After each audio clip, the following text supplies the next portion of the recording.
Hello, ladies and gentlemen, and welcome once again to Horror Babble. Today I am pleased to present an entirely new recording of H.P. Lovecraft's At the Mountains of Madness. I dedicate this reading to each and every one of you for your unrelenting support over the last few years. And without further ado,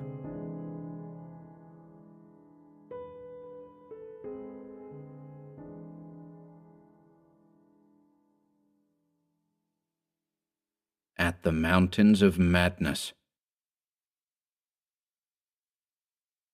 1. I am forced into speech because men of science have refused to follow my advice without knowing why. It is altogether against my will that I tell my reasons for opposing this contemplated invasion of the Antarctic, with its vast fossil hunt and its wholesale boring and melting of the ancient ice cap. And I am the more reluctant because my warning may be in vain. Doubt of the real facts, as I must reveal them, is inevitable. Yet if I suppress what will seem extravagant and incredible, there would be nothing left. The hitherto withheld photographs, both ordinary and aerial, will count in my favour, for they are damnably vivid and graphic. Still, they will be doubted because of the great lengths to which clever fakery can be carried. The ink drawings, of course, will be jeered at as obvious impostures, notwithstanding a strangeness of technique which art experts ought to remark and puzzle over. In the end, I must rely on the judgment and standing of the few scientific leaders who have, on the one hand, sufficient independence of thought to weigh my data on its own hideously convincing merits or in the light of certain primordial and highly baffling myth cycles, and on the other hand, sufficient influence to deter the exploring world in general from any rash and over-ambitious program in the region of those mountains of madness. It is an unfortunate fact that relatively obscure men like myself and my associates, connected only with a small university, have little chance of making an impression where matters of a wildly bizarre or highly controversial nature are concerned. It is further against us that we are not, in the strictest sense, specialists in the fields which came primarily to be concerned. As a geologist, my object in leading the Miskatonic University expedition was wholly that of securing deep-level specimens of rock and soil from various parts of the Antarctic continent, aided by the remarkable drill devised by Professor Frank H. Pabody of our engineering department. I had no wish to be a pioneer in any other field than this, but I did hope that the use of this new mechanical appliance at different points along previously explored paths would bring to light materials of a sort hitherto unreached by the ordinary methods of collection. Pabody's drilling apparatus, as the public already knows from our reports, was unique and radical in its lightness, portability, and capacity to combine the ordinary artesian drill principle with the principle of the small circular rock drill in such a way as to cope quickly with strata of varying hardness. Steel head, jointed rods, gasoline motor, collapsible wooden derrick, dynamiting paraphernalia, cording, rubbish removal auger, and sectional piping for bores 5 inches wide and up to 1,000 feet deep all formed, with needed accessories, no greater load than 3 7-dog sledges could carry. This being made possible by the clever aluminum alloy, of which most of the metal objects were fashioned. 4 large Dornier aeroplanes, designed especially for the tremendous altitude flying necessary on the Antarctic plateau, and with added fuel warming and quick-starting devices worked out by Pabody, could transport our entire expedition from a base at the edge of the Great Ice Barrier to various suitable inland points, and from these points a sufficient quota of dogs would serve us.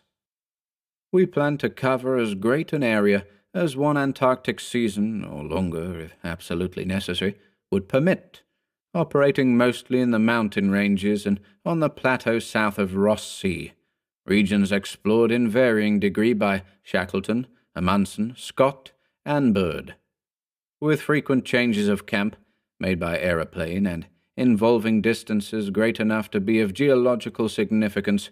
We expected to unearth a quite unprecedented amount of material, especially in the Precambrian strata, of which so narrow a range of Antarctic specimens had previously been secured. We wished also to obtain as great as possible a variety of the apofossiliferous rocks, since the primal life history of this bleak realm of ice and death is of the highest importance to our knowledge of the Earth's past. That the Antarctic continent was once temperate and even tropical, with a teeming vegetable and animal life of which the lichens, marine fauna, arachnida, and penguins of the northern edge are the only survivals, is a matter of common information, and we hope to expand that information in variety, accuracy, and detail. When a simple boring revealed fossiliferous signs, we would enlarge the aperture by blasting, in order to get specimens of suitable size and condition. Our borings, of varying depth according to the promise held out by the upper soil or rock, were to be confined to exposed or nearly exposed land surfaces, these inevitably being slopes and ridges because of the 1 or 2 mile thickness of solid ice overlying the lower levels. We could not afford to waste drilling depth on any considerable amount of mere glaciation, though Peabody had worked out a plan for sinking copper electrodes in thick clusters of borings and melting off limited areas of ice with current from a gasoline-driven dynamo. It is this plan, which we could not put into effect except experimentally on an expedition such as ours, that the coming Starkweather Moore expedition proposes to follow, despite the warnings I have issued since our return from the Antarctic. The public knows of the Miskatonic expedition through our frequent wireless reports to the Arkham Advertiser and Associated Press, and through the later articles of Peabody and myself. We consisted of 4 men from the university: Peabody, Lake of the biology department, Atwood of the physics department, also a meteorologist, and I representing geology and having nominal command, besides 16 assistants, 7 graduate students from Miskatonic, and 9 skilled mechanics. Of these 16, 12 were qualified aeroplane pilots, all but 2 of whom were competent wireless operators. 8 of them understood navigation with compass and sextant, as did Peabody, Atwood, and I. In addition, of course, our 2 ships, wooden ex-whalers reinforced for ice conditions and having auxiliary steam, were fully manned. The Nathaniel Darby Pickman Foundation, aided by a few special contributions, financed the expedition. Hence our preparations were extremely thorough, despite the absence of great publicity. The dogs, sledges, machines, camp materials, and unassembled parts of our 5 planes were delivered in Boston, and there our ships were loaded. We were marvelously well equipped for our scientific purposes, and in all matters pertaining to supplies, regimen, transportation, and camp construction, we profited by the excellent example of our many recent and exceptionally brilliant predecessors. It was the unusual number and fame of these predecessors which made our own expedition, ample though it was, so little noticed by the world at large. As the newspapers told, we sailed from Boston Harbor on September 2nd, 1930, taking a leisurely course down the coast and through the Panama Canal, and stopping at Samoa and Hobart, Tasmania, at which latter place we took on final supplies. None of our exploring party had ever been in the polar regions before, hence we all relied greatly on our ship captains, J.B. Douglas, commanding the brig Arkham and serving as commander of the sea party, and Georg Thorfinsen, commanding the bark Miskatonic, both veteran whalers in Antarctic waters. As we left the inhabited world behind, the sun sank lower and lower in the north, and stayed longer and longer above the horizon each day. At about 62 degrees south latitude, we sighted our first icebergs, table-like objects with vertical sides, and just before reaching the Antarctic Circle, which we crossed on October 20th, with appropriately quaint ceremonies, we were considerably troubled with field ice. The falling temperature bothered me considerably after a long voyage through the tropics, but I tried to brace up for the worse rigors to come. On many occasions the curious atmospheric effects enchanted me vastly, these including a strikingly vivid mirage, the first I'd ever seen, in which distant bergs became the battlements of unimaginable cosmic castles. Pushing through the ice, which was fortunately neither extensive nor thickly packed, we regained open water at south latitude 67 degrees, east longitude 175 degrees. On the morning of October 26th, a strong land blink appeared on the south, and before noon we all felt a thrill of excitement at beholding a vast, lofty and snow-clad mountain chain which opened out and covered the whole vista ahead. At last we had encountered an outpost of the great unknown continent and its cryptic world of frozen death. These peaks were obviously the Admiralty Range, discovered by Ross, and it would now be our task to round Cape Adare and sail down the east coast of Victoria Land to our contemplated base on the shore of McMurdo Sound, at the foot of the volcano Erebus, in south latitude 77 degrees 9 minutes. The last lap of the voyage was vivid and fancy-stirring. Great barren peaks of mystery looming up constantly against the west, as the low northern sun of noon or the still lower horizon-grazing southern sun of midnight poured its hazy reddish rays over the white snow, bluish ice, and water lanes, and black bits of exposed granite slope. Through the desolate summit swept raging intermittent gusts of the terrible Antarctic wind, whose cadences sometimes held vague suggestions of a wild and half-sentient musical piping, with notes extending over a wide range, and which for some subconscious mnemonic reason seemed to me disquieting, and even dimly terrible. Something about the scene reminded me of the strange and disturbing Asian paintings of Nicholas Roerich, and of the still stranger and more disturbing descriptions of the evilly fabled plateau of Leng, which occur in the dreaded Necronomicon of the mad Arab Abdul al-Hazred. I was rather sorry later on that I had ever looked into that monstrous book at the college library. On the 7th of November, sight of the westward range having been temporarily lost, we passed Franklin Island, and the next day descried the cones of Mounts Erebus and Terror on Ross Island ahead, with a long line of the Parry Mountains beyond. There now stretched off to the east the low, white line of the Great Ice Barrier, rising perpendicularly to a height of 200 feet, like the rocky cliffs of Quebec, and marking the end of southward navigation. In the afternoon, we entered McMurdo Sound and stood off the coast in the lee of smoking Mount Erebus. The scoriac peak towered up some 12,700 feet against the eastern sky, like a Japanese print of the sacred Fujiyama, while beyond it rose the white, ghost-like height of Mount Terror, 10,900 feet in altitude, and now extinct as a volcano. Puffs of smoke from Erebus came intermittently, and one of the graduate assistants, a brilliant young fellow named Danforth, pointed out what looked like lava on the snowy slope, remarking that this mountain, discovered in 1840, had undoubtedly been the source of Poe's image when he wrote 7 years later of the lavas that restlessly roll their sulphurous currents down Yarnock in the ultimate climes of the pole, that groan as they roll down Mount Yarnock in the realms of the boreal pole. Danforth was a great reader of bizarre material, and had talked a good deal of Poe. I was interested myself because of the Antarctic scene of Poe's only long story, the disturbing and enigmatical Arthur Gordon Pym.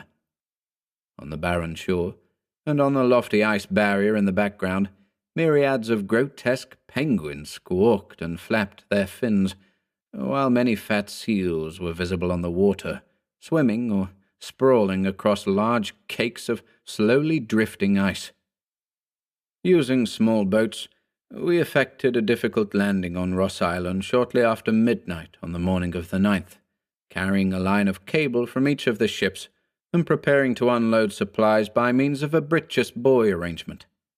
Our sensations on first treading Antarctic soil were poignant and complex, even though at this particular point the Scott and Shackleton expeditions had preceded us. Our camp on the frozen shore below the volcano's slope was only a provisional one, headquarters being kept aboard the Arkham.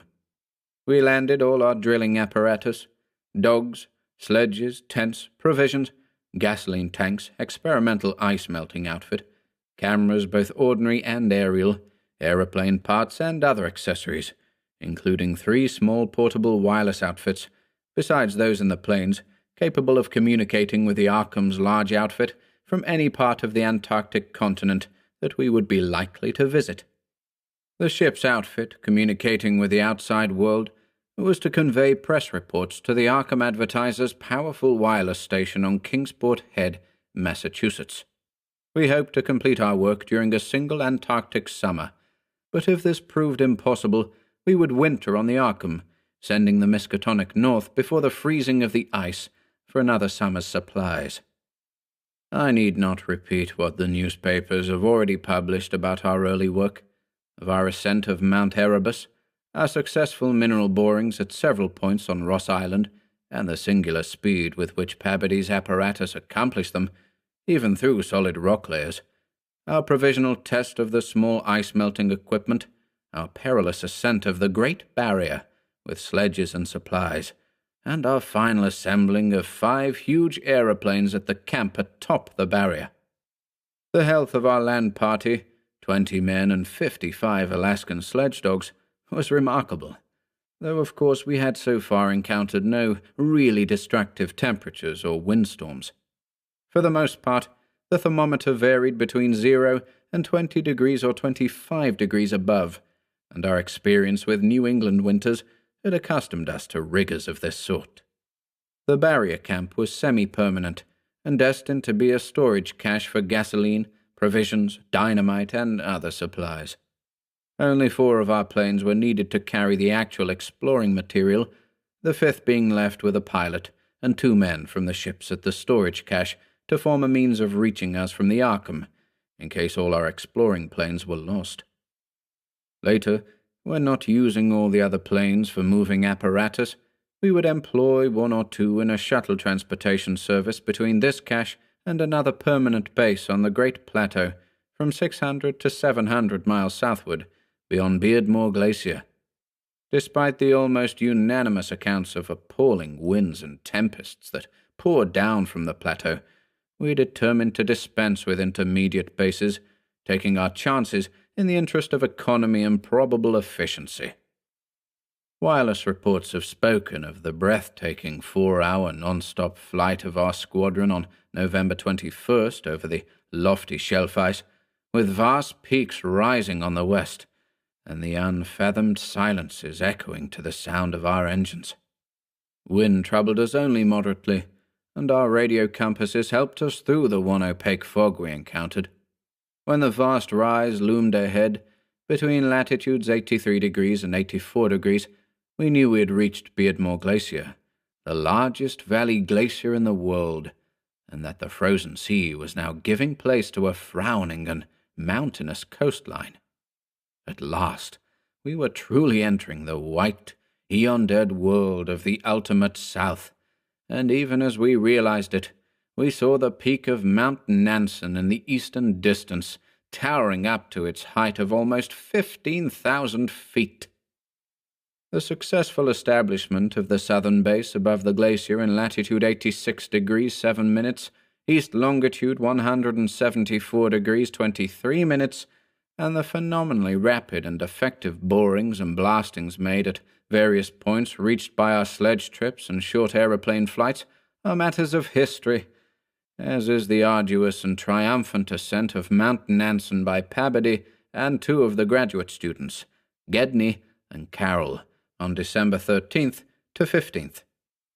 We were some 8,500 feet above sea level, and when experimental drillings revealed solid ground only 12 feet down through the snow and ice at certain points, we made considerable use of the small melting apparatus and sunk bores and performed dynamiting at many places where no previous explorer had ever thought of securing mineral specimens.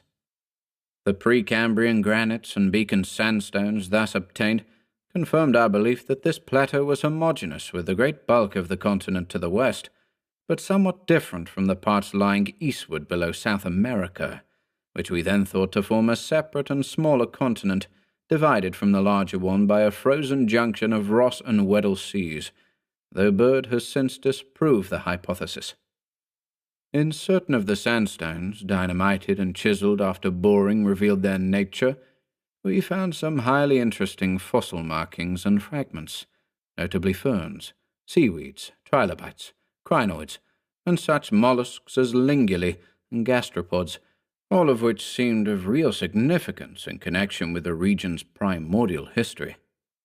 There was also a queer, triangular, striated marking about a foot in greatest diameter, which Lake pieced together from 3 fragments of slate brought up from a deep blasted aperture. These fragments came from a point to the westward, near the Queen Alexandra Range, and Lake, as a biologist, seemed to find their curious marking unusually puzzling and provocative, though to my geological eye it looked not unlike some of the ripple effects reasonably common in the sedimentary rocks. Since slate is no more than a metamorphic formation into which a sedimentary stratum is pressed, and since the pressure itself produces odd distorting effects on any markings which may exist, I saw no reason for extreme wonder over the striated depression. On January 6, 1931, Lake, Pabodie, Danforth, all 6 of the students, 4 mechanics, and I flew directly over the South Pole in 2 of the Great Plains, being forced down once by a sudden high wind which fortunately did not develop into a typical storm. This was, as the papers have stated, one of several observation flights, during others of which we tried to discern new topographical features in areas unreached by previous explorers. Our early flights were disappointing in this latter respect, though they afforded us some magnificent examples of the richly fantastic and deceptive mirages of the polar regions, of which our sea voyage had given us some brief foretastes. Distant mountains floated in the sky as enchanted cities, and often the whole white world would dissolve into a gold, silver, and scarlet land of Dunsanian dreams and adventurous expectancy under the magic of the low midnight sun. On cloudy days we had considerable trouble in flying, owing to the tendency of snowy earth and sky to merge into one mystical opalescent void, with no visible horizon to mark the junction of the two. At length, we resolved to carry out our original plan of flying 500 miles eastward, with all 4 exploring planes, and establishing a fresh sub-base at a point which would probably be on the smaller continental division, as we mistakenly conceived it. Geological specimens obtained there would be desirable for purposes of comparison. Our health so far had remained excellent, lime juice well offsetting the steady diet of tinned and salted food, and temperatures generally above 0, enabling us to do without our thickest furs. It was now midsummer, and with haste and care we might be able to conclude work by March and avoid a tedious wintering through the long Antarctic night. Several savage windstorms had burst upon us from the west, but we had escaped damage through the skill of Atwood in devising rudimentary aeroplane shelters and windbreaks of heavy snow blocks, and reinforcing the principal camp buildings with snow. Our good luck and efficiency had indeed been almost uncanny. The outside world knew, of course, of our program, and was told also of Lake's strange and dogged insistence on a westward, or rather northwestward, prospecting trip before our radical shift to the new base. It seems he had pondered a great deal, and with alarmingly radical daring, over that triangular striated marking in the slate, reading into it certain contradictions in nature and geological period which whetted his curiosity to the utmost, and made him avid to sink more borings and blastings in the west-stretching formation to which the exhumed fragments evidently belonged. He was strangely convinced that the marking was the print of some bulky, unknown, and radically unclassifiable organism of considerably advanced evolution, notwithstanding that the rock which bore it was of so vastly ancient a date, Cambrian if not actually pre-Cambrian, as to preclude the probable existence not only of all highly evolved life, but of any life at all above the unicellular or at most the trilobite stage. These fragments, with their odd marking, must have been 500 million to 1,000 million years old. 2. Popular imagination, I judge, responded actively to our wireless bulletins of Lake's start northwestward into regions never trodden by human foot or penetrated by human imagination, though we did not mention his wild hopes of revolutionizing the entire sciences of biology and geology. His preliminary sledging and boring journey of January 11th to 18th, with Pabodie and 5 others, marred by the loss of 2 dogs in an upset when crossing one of the great pressure ridges in the ice, had brought up more and more of the Archean slate, and even I was interested by the singular profusion of evident fossil markings in that unbelievably ancient stratum. These markings, however, were of very primitive life forms, involving no great paradox, except that any life form should occur in rock as definitely Precambrian as this seemed to be. Hence I still failed to see the good sense of Lake's demand for an interlude in our time-saving program, an interlude requiring the use of all 4 planes, many men, and the whole of the expedition's mechanical apparatus. I did not, in the end, veto the plan, though I decided not to accompany the northwestward party, despite Lake's plea for my geological advice. While they were gone, I would remain at the base with Pabodie and 5 men, and work out final plans for the eastward shift. In preparation for this transfer, one of the planes had begun to move up a good gasoline supply from McMurdo Sound, but this could wait temporarily. I kept with me 1 sledge and 9 dogs, since it is unwise to be at any time without possible transportation in an utterly tenantless world of eon-long death. Lake's sub-expedition into the unknown, as everyone will recall, sent out its own reports from the shortwave transmitters on the plains, these being simultaneously picked up by our apparatus at the southern base and by the Arkham at McMurdo Sound, whence they were relayed to the outside world on wavelengths up to 50 meters. The start was made January 22nd at 4 a.m., and the first wireless message we received came only 2 hours later, when Lake spoke of descending and starting a small-scale ice melting and bore at a point some 300 miles away from us. 6 hours after that, a second and very excited message told of the frantic, beaver-like work whereby a shallow shaft had been sunk and blasted, culminating in the discovery of slate fragments with several markings approximately like the one which had caused the original puzzlement. 3 hours later, a brief bulletin announced the resumption of the flight in the teeth of a raw and piercing gale, and when I dispatched a message of protest against further hazards, Lake replied curtly that his new specimens made any hazard worth taking. I saw that his excitement had reached the point of mutiny, and that I could do nothing to check this headlong risk of the whole expedition's success, but it was appalling to think of his plunging deeper and deeper into that treacherous and sinister white immensity of tempests and unfathomed mysteries, which stretched off for some 1,500 miles to the half-known, half-suspected coastline of Queen Mary and Knoxlands.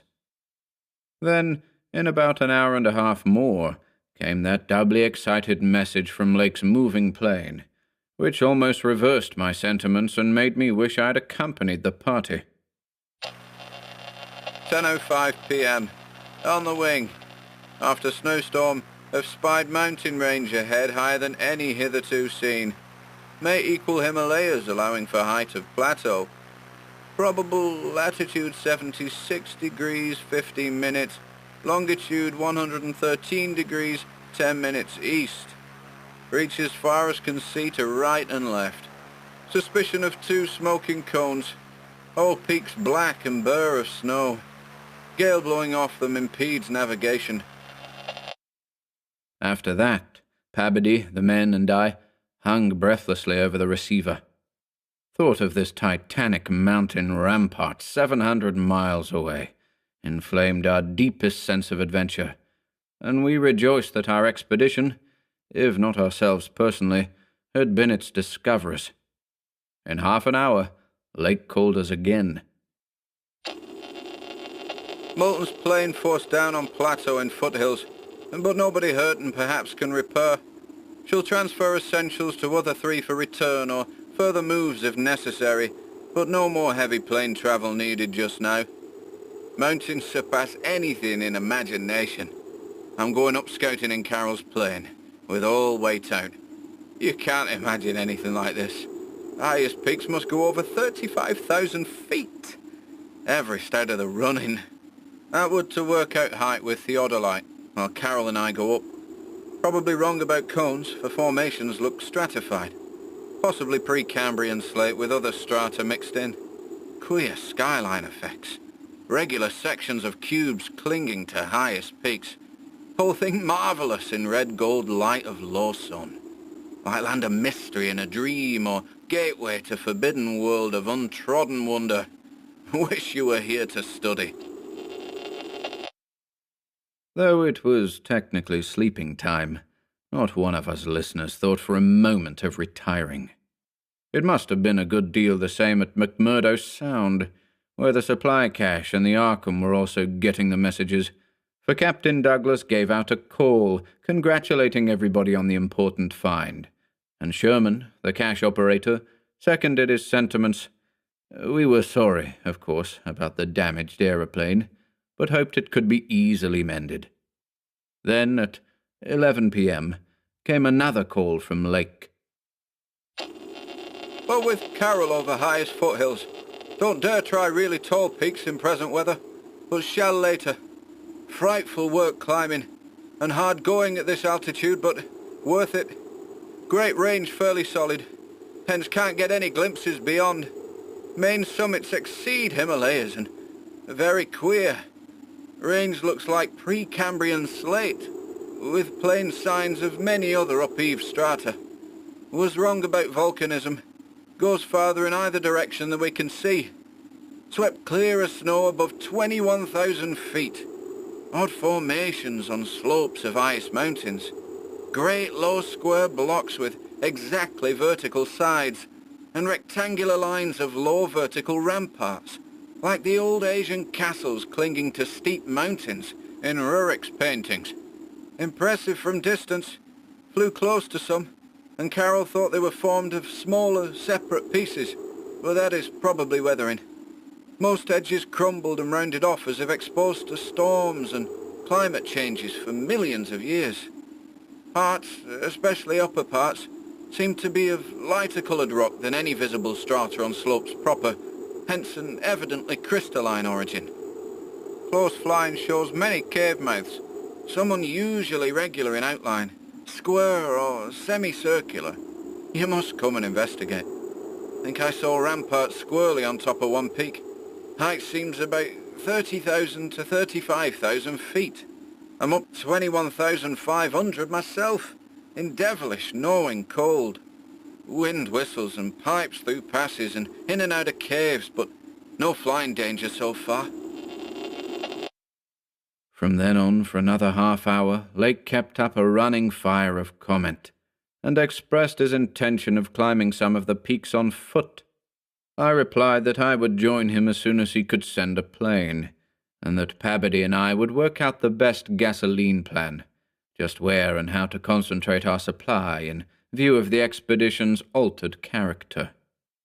Obviously, Lake's boring operations, as well as his aeroplane activities, would need a great deal delivered for the new base which he was to establish at the foot of the mountains, and it was possible that the eastward flight might not be made after all this season.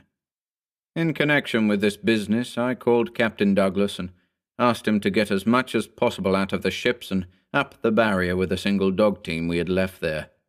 A direct route across the unknown region between Lake and McMurdo Sound was what we really ought to establish. Lake called me later to say that he had decided to let the camp stay where Moulton's plane had been forced down, and where repairs had already progressed somewhat. The ice sheet was very thin, with dark ground here and there visible, and he would sink some borings and blasts at that very point before making any sledge trips or climbing expeditions. He spoke of the ineffable majesty of the whole scene, and the queer state of his sensations at being in the lee of vast, silent pinnacles, whose rank shot up like a wall reaching the sky at the world's rim. Atwood's theodolite observations had placed the height of the 5 tallest peaks at from 30,000 to 34,000 feet. The windswept nature of the terrain clearly disturbed Lake, for it argued the occasional existence of prodigious gales violent beyond anything we had so far encountered. His camp lay a little more than 5 miles from where the higher foothills abruptly rose. I could almost trace a note of subconscious alarm in his words, flashed across a glacial void of 700 miles, as he urged that we all hasten with the matter and get the strange new region disposed of as soon as possible. He was about to rest now, after a continuous day's work of almost unparalleled speed, strenuousness, and results. In the morning, I had a 3-cornered wireless talk with Lake and Captain Douglas at their widely separated bases, and it was agreed that one of Lake's planes would come to my base for Pabodie, the 5 men and myself, as well as for all the fuel it could carry. The rest of the fuel question, depending on our decision about an easterly trip, could wait for a few days, since Lake had enough for immediate camp heat and borings. Eventually, the old southern base ought to be restocked, but if we postponed the easterly trip, we would not use it till the next summer, and meanwhile Lake must send a plane to explore a direct route between his new mountains and McMurdo Sound. Pabodie and I prepared to close our base for a short or long period, as the case might be. If we wintered in the Antarctic, we would probably fly straight from Lake's base to the Arkham without returning to this spot. Some of our conical tents had already been reinforced by blocks of hard snow, and now we decided to complete the job of making a permanent Eskimo village. Owing to a very liberal tent supply, Lake had with him all that his base would need even after our arrival. I wirelessed that Pabodie and I would be ready for the northwestward move after 1 day's work and 1 night's rest. Our labours, however, were not very steady after 4 p.m., for about that time Lake began sending in the most extraordinary and excited messages. His working day had started unpropitiously, since an aeroplane survey of the nearly exposed rock surfaces showed an entire absence of those Archean and primordial strata for which he was looking, and which formed so great a part of the colossal peaks that loomed up at a tantalizing distance from the camp. Most of the rocks glimpsed were apparently Jurassic and Comanchian sandstones, and Permian and Triassic schists, with now and then a glossy black outcropping suggesting a hard and slaty coal. This rather discouraged Lake, whose plans all hinged on unearthing specimens more than 500 million years older. It was clear to him that in order to recover the Archean slate vein in which he had found the odd markings, he would have to make a long sledge trip from these foothills to the steep slopes of the gigantic mountains themselves. He had resolved, nevertheless, to do some local boring as part of the expedition's general program, hence set up the drill and put 5 men to work with it, while the rest finished settling the camp and repairing the damaged aeroplane. The softest visible rock, a sandstone about 1/4 of a mile from the camp, had been chosen for the first sampling, and the drill made excellent progress, without much supplementary blasting. It was about 3 hours afterward, following the first really heavy blast of the operation, that the shouting of the drill crew was heard, and that young Gedney, the acting foreman, rushed into the camp with the startling news. They had struck a cave. Early in the boring, the sandstone had given place to a vein of Comanchian limestone, full of minute fossil cephalopods, corals, echini, and sporifera, and with occasional suggestions of siliceous sponges and marine vertebrate bones, the latter probably of teleosts, sharks, and ganoids. This in itself was important enough, as affording the first vertebrate fossils the expedition had yet secured, but when shortly afterward the drill head dropped through the stratum into apparent vacancy, a wholly new and doubly intense wave of excitement spread among the excavators. A good-sized blast had laid open the subterrane secret, and now, through a jagged aperture perhaps 5 feet across and 3 feet thick, there yawned before the avid searchers a section of shallow limestone hollowing, worn more than 50 million years ago by the trickling groundwaters of a bygone tropic world. The hollowed layer was not more than 7 or 8 feet deep, but extended off indefinitely in all directions, and had a fresh, slightly moving air which suggested its membership in an extensive subterranean system. Its roof and floor were abundantly equipped with large stalactites and stalagmites, some of which met in columnar form, but important above all else was the vast deposits of shells and bones, which in places nearly choked the passage. Washed down from unknown jungles of Mesozoic tree ferns and fungi and forests of tertiary cycads, fan palms, and primitive angiosperms, this osseous medley contained representatives of more Cretaceous, Eocene, and other animal species than the greatest paleontologist could have counted or classified in a year. Mollusks, crustacean armor, fishes, amphibians, reptiles, birds, and early mammals, great and small, known and unknown. No wonder Gedney ran back to the camp shouting, and no wonder everyone else dropped work and rushed headlong through the biting cold to where the tall derrick marked a newfound gateway to secrets of inner earth and vanished eons.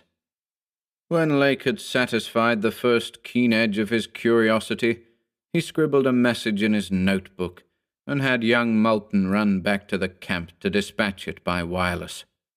This was my first word of the discovery, and it told of the identification of early shells, bones of ganoids and placoderms, remnants of labyrinthodonts and thecodonts, great mosasaur skull fragments, dinosaur vertebrae and armor plates, pterodactyl teeth and wing bones, Archaeopteryx debris, Miocene shark's teeth, primitive bird skulls, and skulls, vertebrae, and other bones of archaic mammals such as Paleotheres, Ziphidons, Dinoceroses, Eohippi, Oreodons, and Titanotheres. There was nothing as recent as a mastodon, elephant, true camel, deer, or bovine animal. Hence Lake concluded that the last deposits had occurred during the Oligocene age, and that the hollowed stratum had lain in its present dried, dead, and inaccessible state for at least 30 million years. On the other hand, the prevalence of very early life forms was singular in the highest degree.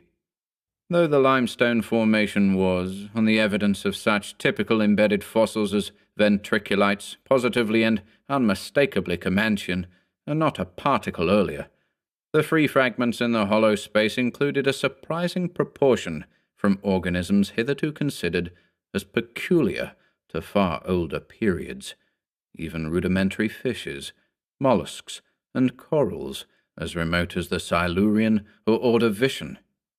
The inevitable inference was that in this part of the world there had been a remarkable and unique degree of continuity between the life of over 300 million years ago and that of only 30 million years ago. How far this continuity had extended beyond the Oligocene age when the cavern was closed was of course past all speculation. In any event, The coming of the frightful ice in the Pleistocene some 500,000 years ago, a mere yesterday, as compared with the age of this cavity, must have put an end to any of the primal forms which had locally managed to outlive their common terms. Lake was not content to let his first message stand, but had another bulletin written and dispatched across the snow to the camp before Moulton could get back. After that, Moulton stayed at the wireless in one of the planes, transmitting to me and to the Arkham for relaying to the outside world the frequent postscripts which Lake sent him by a succession of messengers. Those who followed the newspapers will remember the excitement created among men of science by that afternoon's reports which have finally led, after all these years, to the organization of that very Starkweather Moor expedition which I am so anxious to dissuade from its purposes. I'd better give the messages literally as Lake sent them, and as our base operator McTighe translated them from his pencil shorthand. Fowler makes discovery of highest importance in sandstone and limestone fragments from blasts. Several distinct triangular striated prints like those in Archean slate, proving that source survived from over 600 million years ago to Comanchean times without more than moderate morphological changes and decrease in average size. Comanchean prints apparently more primitive or decadent, if anything, than older ones. Emphasize importance of discovery in press. Will mean to biology what Einstein has meant to mathematics and physics. Joins up with my previous work and amplifies conclusions. Appears to indicate, as I suspected, that Earth has seen whole cycle or cycles of organic life before known one that begins with Archaeozoic cells. Was evolved and specialized not later than 1,000 million years ago, when planet was young and recently uninhabitable for any life forms or normal protoplasmic structure. Question arises when, where, and how development took place. Later, examining certain skeletal fragments of large land and marine saurians and primitive mammals, find singular local wounds or injuries to bony structure not attributable to any known predatory or carnivorous animal of any period. Of two sorts, straight, penetrant bores, and apparently hacking incisions. One or two cases of cleanly severed bone. Not many specimens affected. I'm sending to camp for electric torches.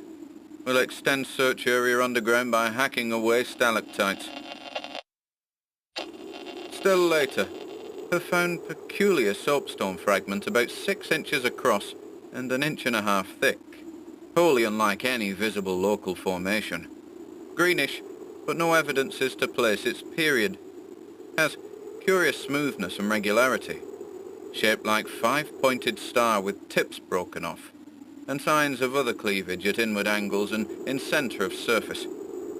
Small, smooth depression in center of unbroken surface arouses much curiosity as to source and weathering, probably some freak of water action.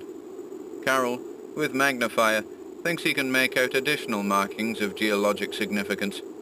Groups of tiny dots in regular patterns. Dogs growing uneasy as we work, and seem to hate this soapstone. Must see if it has any peculiar odor. We'll report again when Mills gets back with light and we start on underground area. 10:15 p.m. Important discovery. Orendorff and Watkins, working underground at 9:45 with light, found monstrous barrel-shaped fossil of wholly unknown nature. Probably vegetable, unless overgrown specimen of unknown marine radiata. Tissue evidently preserved by mineral salts. Tough as leather, but astonishing flexibility retained in places. Marks of broken off parts at ends and around sides. 6 feet end to end, 3.5 feet central diameter, tapering to 1 foot at each end, like a barrel with 5 bulging ridges in place of staves. Lateral breakages, as of thinnish stalks, are at equator in middle of these ridges. In furrows between ridges are curious growths, combs or wings that fold up and spread out like fans. All greatly damaged but one, which gives almost 7-foot wingspread. Arrangement reminds one of certain monsters of primal myth. especially fabled elder things in Necronomicon. These wings seem to be membranous, stretched on framework of glandular tubing. Apparent minute orifices in frame tubing at wingtips. Ends of body shriveled, giving no clue to interior or to what has been broken off there. Must dissect when we get back to camp. Can't decide whether vegetable or animal. Many features obviously of almost incredible primitiveness. Have set all hands cutting stalactites and looking for further specimens. Additional scarred bones found, but these must wait. Having trouble with dogs. They can't endure the new specimen, and would probably tear it to pieces if we didn't keep it at a distance from them. 11:30 p.m. Attention, Dyer, Pabody, Douglas. Matter of highest, I might say transcendent importance. Arkham must relay to Kingsport Head Station at once. Strange barrel growth is the Archean thing that left prints in rocks. Mills, Boudreaux, and Fowler discover a cluster of 13 more at underground point 40 feet from aperture. Mixed with curiously rounded and configured soapstone fragments smaller than one previously found. Star-shaped, but no marks of breakage except at some of the points. Of organic specimens, 8 apparently perfect, with all appendages. Have brought all to surface, leading off dogs to distance. They cannot stand the things. Give close attention to description and repeat back for accuracy. Papers must get this right.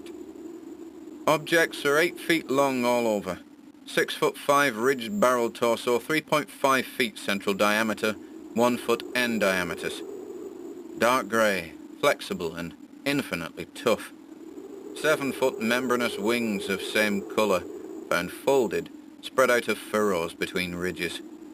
Wing framework tubular or glandular, of lighter grey, with orifices at wingtips. Spread wings of serrated edge. Around equator, one at central apex of each of the 5 vertical stave-like ridges, of 5 systems of light grey flexible arms or tentacles, found tightly folded to torso, but expansible to maximum length of over 3 feet, like arms of primitive crinoid. Single stalks 3 inches diameter, branch after 6 inches into 5 substalks, each of which branches after 8 inches into 5 small tapering tentacles or tendrils, giving each stalk a total of 25 tentacles. At top of torso, blunt bulbous neck of lighter grey with gill-like suggestions holds yellowish 5-pointed starfish-shaped apparent head covered with 3-inch wiry cilia of various prismatic colours. Head thick and puffy, about 2 feet point to point, with 3-inch flexible yellowish tubes projecting from each point. Slit in exact centre of top, probably breathing aperture.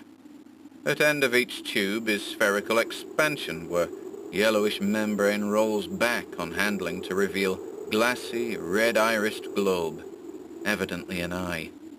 5 slightly longer reddish tubes start from inner angles of starfish-shaped head and end in sac-like swellings of same colour, which upon pressure open to bell-shaped orifices 2 inches maximum diameter and lined with sharp white tooth-like projections. Probable mouths. All these tubes, cilia and points of starfish head found folded tightly down. Tubes and points clinging to bulbous neck and torso. Flexibility surprising, despite vast toughness. At bottom of torso, rough but dissimilarly functioning counterparts of head arrangements exist.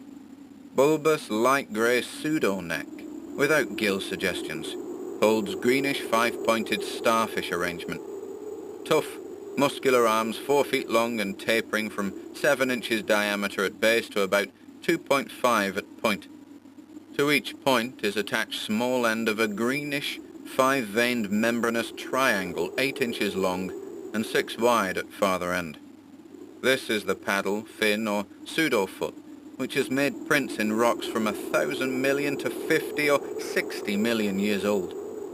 From inner angles of starfish arrangement project 2-foot reddish tubes tapering from 3 inches diameter at base to 1 at tip. Orifices at tips.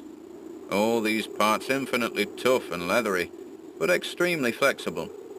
4-foot arms with paddles undoubtedly used for locomotion of some sort, marine or otherwise.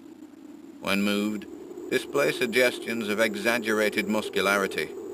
As found, all these projections tightly folded over pseudo-neck and end of torso, corresponding to projections at other end.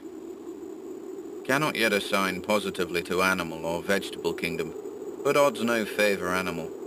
Probably represents incredibly advanced evolution of radiata without loss of certain primitive features. Echinoderm resemblance is unmistakable, despite local contradictory evidences. Wing structure puzzles in view of probable marine habitat, but may have use in water navigation. Symmetry is curiously vegetable-like, suggesting vegetables essentially up and down structure, rather than animals fore and aft structure. Fabulously early date of evolution, preceding even simplest Archean protozoa hitherto known, baffles all conjecture as to origin. Complete specimens have such uncanny resemblance to certain creatures of primal myth that suggestion of ancient existence outside Antarctic becomes inevitable. Dyer and Pabody have read Necronomicon and seen Clark Ashton Smith's nightmare paintings based on text, and will understand when I speak of elder things supposed to have created all Earth life as jest or mistake. Students have always thought conception formed from morbid imaginative treatment of very ancient tropical radiata, also like prehistoric folklore things Wilmarth has spoken of, Cthulhu cult appendages, etc. Vast field of study opened. Deposits probably of late Cretaceous or Eocene period, judging from associated specimens. Massive stalagmites deposited above them. Hard work hewing out, but toughness prevented damage. State of preservation miraculous, evidently owing to limestone action. No more found so far, but we'll resume search later. Job now to get 14 huge specimens to camp without dogs, which bark furiously and can't be trusted near them. With 9 men, 3 left to guard the dogs, we ought to manage the 3 sledges fairly well. The wind is bad. Must establish plane communication with McMurdo Sound and begin shipping material. But I've got to dissect one of these things before we take any rest. Wish I had a real laboratory here. Dyer better kick himself for having tried to stop my westward trip. First the world's greatest mountains and then this.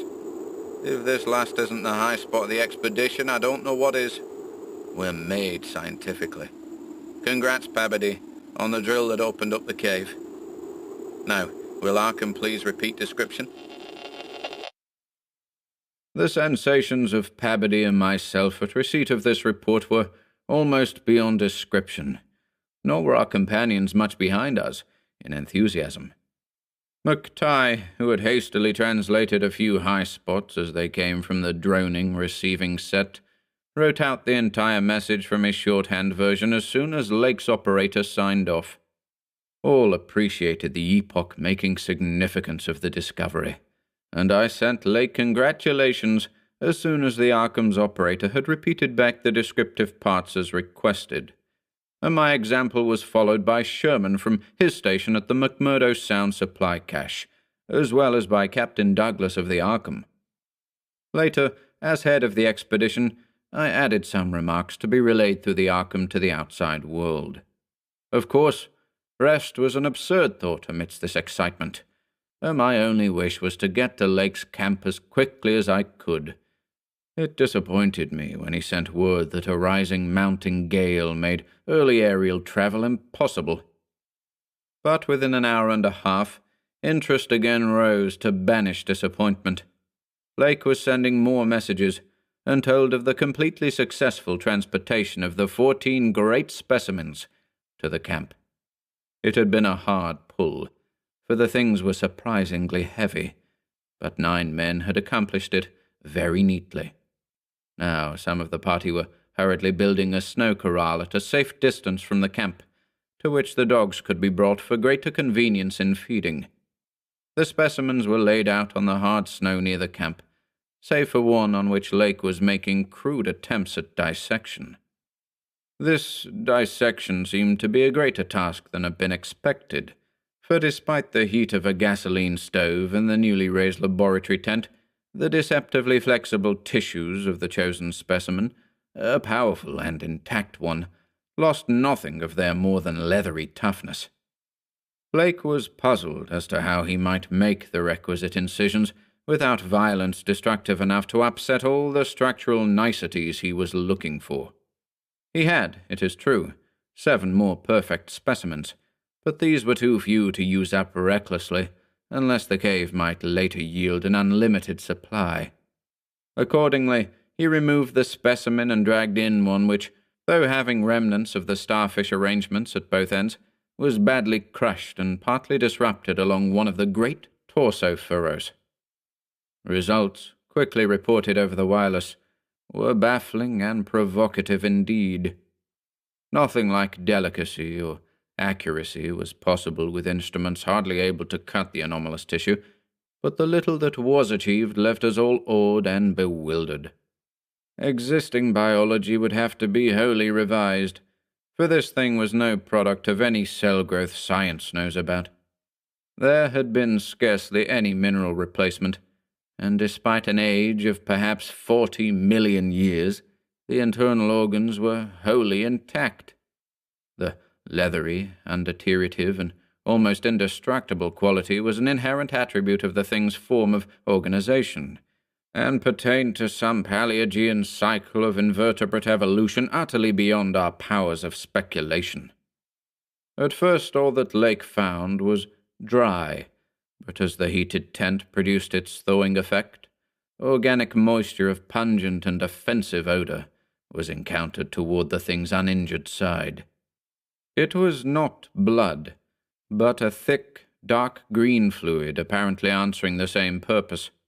By the time Lake reached this stage, all 37 dogs had been brought to the still uncompleted corral near the camp, and even at that distance set up a savage barking and show of restlessness at the acrid, diffusive smell. Far from helping to place the strange entity, this provisional dissection merely deepened its mystery. All guesses about its external members had been correct, and on the evidence of these one could hardly hesitate to call the thing animal. But internal inspection brought up so many vegetable evidences that Lake was left hopelessly at sea. It had digestion and circulation, and eliminated waste matter through the reddish tubes of its starfish-shaped base. Cursorily, one would say that its respiratory apparatus handled oxygen rather than carbon dioxide, and there were odd evidences of air storage chambers and methods of shifting respiration from the external orifice to at least 2 other fully developed breathing systems, gills and pores. Clearly, it was amphibian, and probably adapted to long, airless hibernation periods as well. Vocal organs seemed present in connection with the main respiratory system, but they presented anomalies beyond immediate solution.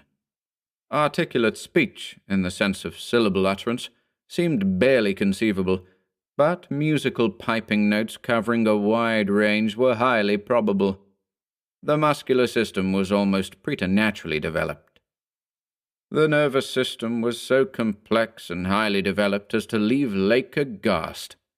Though excessively primitive and archaic in some respects, the thing had a set of ganglial centers and connectives arguing the very extremes of specialized development. Its 5-lobed brain was surprisingly advanced, and there were signs of a sensory equipment, served in part through the wiry cilia of the head, involving factors alien to any other terrestrial organism. Probably it had more than 5 senses, so that its habits could not be predicted from any existing analogy.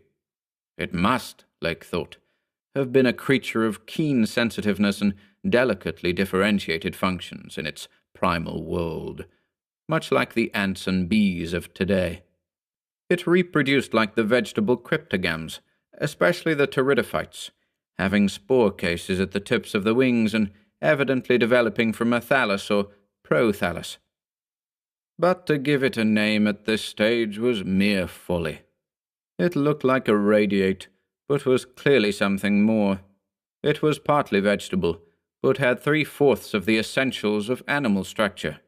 That it was marine in origin, its symmetrical contour, and certain other attributes clearly indicated, yet one could not be exact as to the limit of its later adaptations. The wings, after all, held a persistent suggestion of the aerial. How it could have undergone its tremendously complex evolution on a newborn Earth in time to leave prints in Archean rocks was so far beyond conception as to make Lake whimsically recall the primal myths about great old ones who filtered down from the stars and concocted Earth life as a joke or mistake, and the wild tales of cosmic hill things from outside, told by a folklorist colleague in Miskatonic's English department. Naturally, he considered the possibility of the Precambrian prints having been made by a less evolved ancestor of the present specimens, but quickly rejected this too facile theory upon considering the advanced structural qualities of the older fossils. If anything, the later contours showed decadence rather than higher evolution. The size of the pseudo-feet had decreased, and the whole morphology seemed coarsened and simplified. Moreover, the nerves and organs just examined held singular suggestions of retrogression from forms still more complex. Atrophied and vestigial parts were surprisingly prevalent. Altogether, little could be said to have been solved, and Lake fell back on mythology for a provisional name, jocosely dubbing his finds the Elder Ones.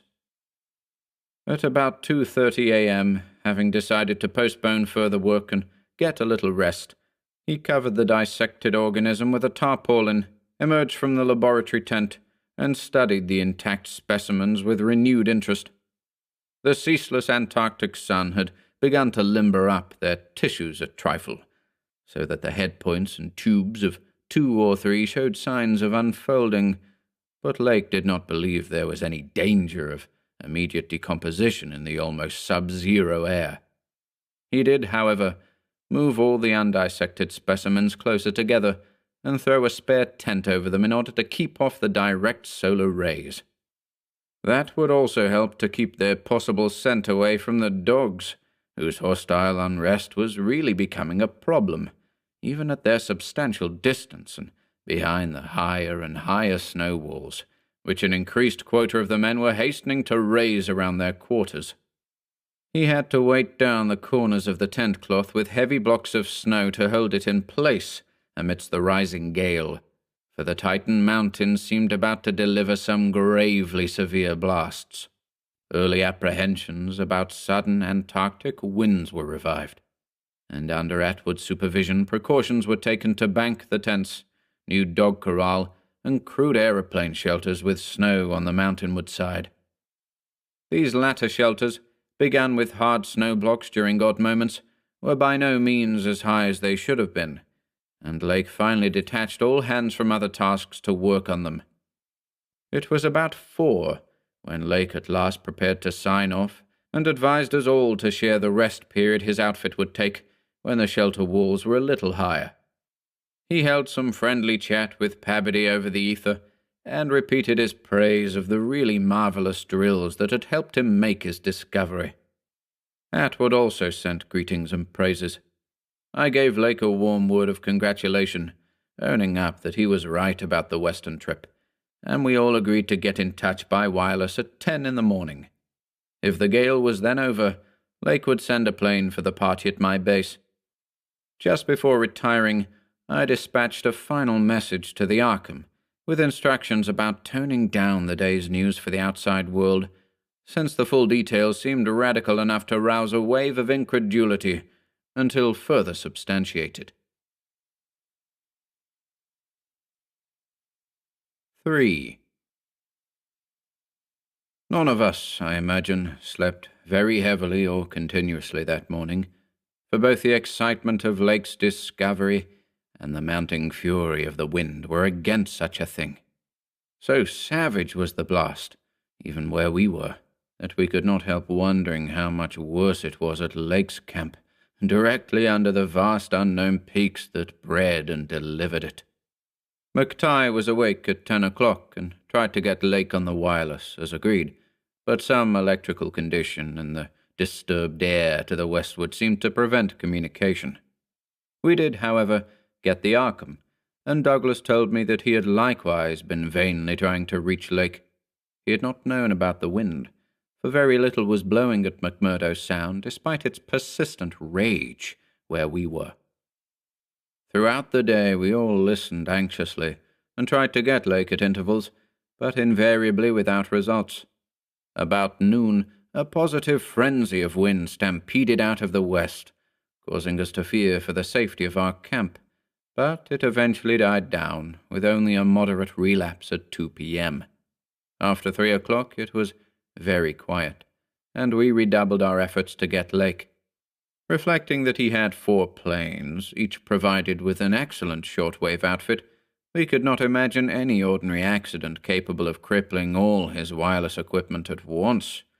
Nevertheless, the stony silence continued, and when we thought of the delirious force the wind must have had in his locality, we could not help making the most direful conjectures. By 6 o'clock, our fears had become intense and definite, and after a wireless consultation with Douglas and Thorfinson, I resolved to take steps toward investigation. The 5th aeroplane, which we had left at the McMurdo Sound supply cache with Sherman and 2 sailors, was in good shape and ready for instant use, and it seemed that the very emergency for which it had been saved was now upon us. I got Sherman by wireless and ordered him to join me with the plane and the 2 sailors at the southern base as quickly as possible, the air conditions being apparently highly favorable. We then talked over the personnel of the coming investigation party, and decided that we would include all hands, together with the sledge and dogs which I had kept with me. Even so great a load would not be too much for one of the huge planes built to our special orders for heavy machinery transportation. At intervals, I still tried to reach Lake with the wireless, but all to no purpose. Sherman, with the sailors Gunnison and Larson, took off at 7:30 and reported a quiet flight from several points on the wing. They arrived at our base at midnight, and all hands at once discussed the next move. It was risky business sailing over the Antarctic in a single aeroplane without any line of bases, but no one drew back from what seemed like the plainest necessity. We turned in at 2 o'clock for a brief rest after some preliminary loading of the plane, but were up again in 4 hours to finish the loading and packing. At 7:15 a.m., January 25th, we started flying northwestward under McTighe's pilotage with 10 men, 7 dogs, a sledge, a fuel and food supply, and other items including the plane's wireless outfit. The atmosphere was clear, fairly quiet, and relatively mild in temperature, and we anticipated very little trouble in reaching the latitude and longitude designated by Lake as the site of his camp. Our apprehensions were over what we might find or fail to find at the end of our journey, for silence continued to answer all calls dispatched to the camp. Every incident of that 4.5-hour flight is burned into my recollection because of its crucial position in my life. It marked my loss, at the age of 54, of all that peace and balance which the normal mind possesses through its accustomed conception of external nature and nature's laws.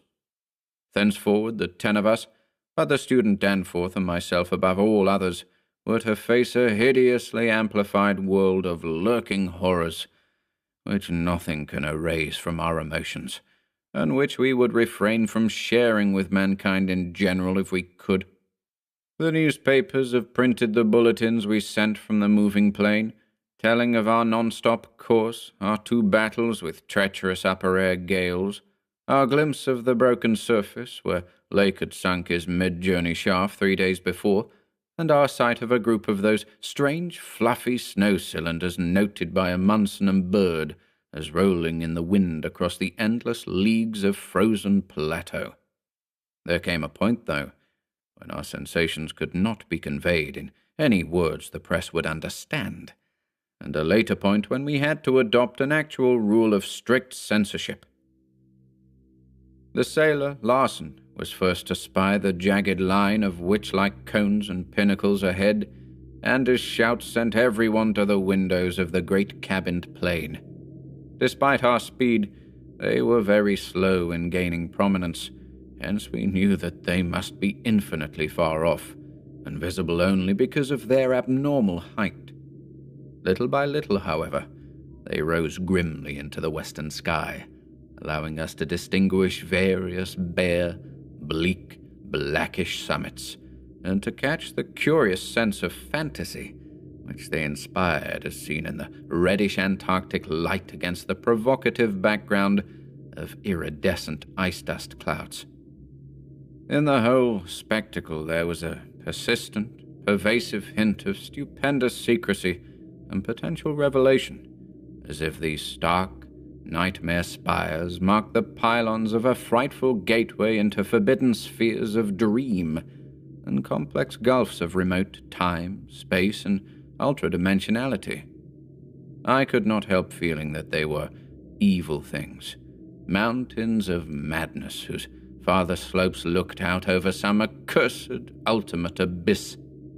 That seething, half-luminous cloud background held ineffable suggestions of a vague, ethereal beyondness, far more than terrestrially spatial, and gave appalling reminders of the utter remoteness, separateness, desolation, and eon-long death of this untrodden and unfathomed austral world.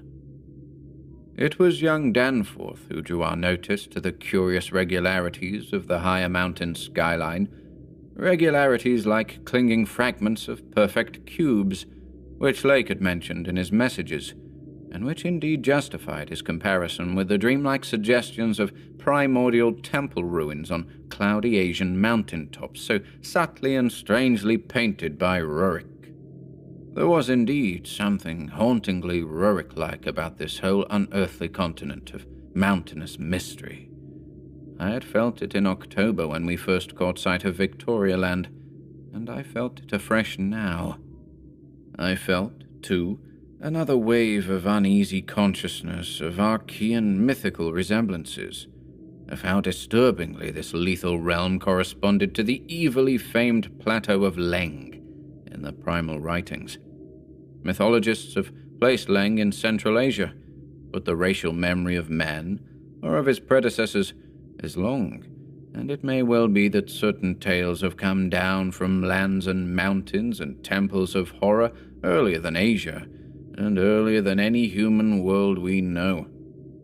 A few daring mystics have hinted at a pre-Pleistocene origin for the fragmentary Pnakotic manuscripts, and have suggested that the devotees of Sathagua were as alien to mankind as Sathagua itself. Leng, wherever in space or time it might brood, was not a region I would care to be in or near, nor did I relish the proximity of a world that had ever bred such ambiguous and Archean monstrosities as those Lake had just mentioned. At the moment, I felt sorry that I had ever read the abhorred Necronomicon, or talked so much with that unpleasantly erudite folklorist Wilmarth at the university. This mood undoubtedly served to aggravate my reaction to the bizarre mirage which burst upon us from the increasingly opalescent zenith as we drew near the mountains and began to make out the cumulative undulations of the foothills. I had seen dozens of polar mirages during the preceding weeks, some of them quite as uncanny and fantastically vivid as the present sample, but this one had a wholly novel and obscure quality of menacing symbolism, and I shuddered as the seething labyrinth of fabulous walls and towers and minarets loomed out of the troubled ice vapors above our heads. The effect was that of a cyclopean city of no architecture known to man or to human imagination, with vast aggregations of night-black masonry embodying monstrous perversions of geometrical laws and attaining the most grotesque extremes of sinister bizarrerie. There were truncated cones, sometimes terraced or fluted, surmounted by tall cylindrical shafts here and there, bulbously enlarged, and often capped with tiers of thinnish scalloped discs, and strange, beetling table-like constructions, suggesting piles of multitudinous rectangular slabs or circular plates or five-pointed stars, with each one overlapping the one beneath. There were composite cones and pyramids either alone or surmounting cylinders or cubes, or flatter truncated cones and pyramids, and occasional needle-like spires in curious clusters of 5. All of these febrile structures seemed knit together by tubular bridges crossing from one to the other at various dizzy heights, and the implied scale of the whole was terrifying and oppressive in its sheer giganticism. The general type of mirage was not unlike some of the wilder forms observed and drawn by the Arctic whaler Scoresby in 1820, but at this time and place, with those dark, unknown mountain peaks soaring stupendously ahead, that anomalous elder world discovery in our minds, and the pall of probable disaster enveloping the greater part of our expedition, we all seemed to find in it a taint of latent malignity and infinitely evil portent. I was glad when the mirage began to break up, though in the process the various nightmare turrets and cones assumed distorted temporary forms of even vaster hideousness. As the whole illusion dissolved to churning opalescence, we began to look earthward again, and saw that our journey's end was not far off. The unknown mountains ahead rose dizzyingly up like a fearsome rampart of giants, their curious regularities showing with startling clearness even without a field glass. We were over the lowest foothills now, and could see amidst the snow, ice, and bare patches of their main plateau a couple of darkish spots which we took to be Lakes Camp and Boring. The higher foothills shot up between 5 and 6 miles away, forming a range almost distinct from the terrifying line of more than Himalayan peaks beyond them. At length, Ropes, the student who had relieved McTighe at the controls, began to head downward toward the left-hand dark spot, whose size marked it as the camp. As he did so, McTighe sent out the last uncensored wireless message the world was to receive from our expedition. Everyone, of course, has read the brief and unsatisfying bulletins of the rest of our Antarctic sojourn. Some hours after our landing, we sent a guarded report of the tragedy we found, and reluctantly announced the wiping out of the whole lake party by the frightful wind of the preceding day, or of the night before that. 11 known dead, young Gedney missing. People pardoned our hazy lack of details, through realization of the shock the sad event must have caused us, and believed us when we explained that the mangling action of the wind had rendered all 11 bodies unsuitable for transportation outside. Indeed, I flatter myself that even in the midst of our distress, utter bewilderment, and soul-clutching horror, we scarcely went beyond the truth in any specific instance. The tremendous significance lies in what we dared not tell, what I would not tell now, but for the need of warning others off from nameless terrors. It is a fact that the wind had wrought dreadful havoc.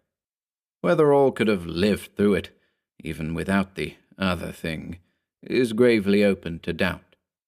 The storm, with its fury of madly driven ice particles, must have been beyond anything our expedition had encountered before. One aeroplane shelter, all, it seems, had been left in a far too flimsy and inadequate state, was nearly pulverized, and the derrick at the distant Boring was entirely shaken to pieces. The exposed metal of the grounded planes and drilling machinery was bruised into a high polish, and 2 of the small tents were flattened, despite their snow banking. Wooden surfaces left out in the blast were pitted and denuded of paint, and all signs of tracks in the snow were completely obliterated.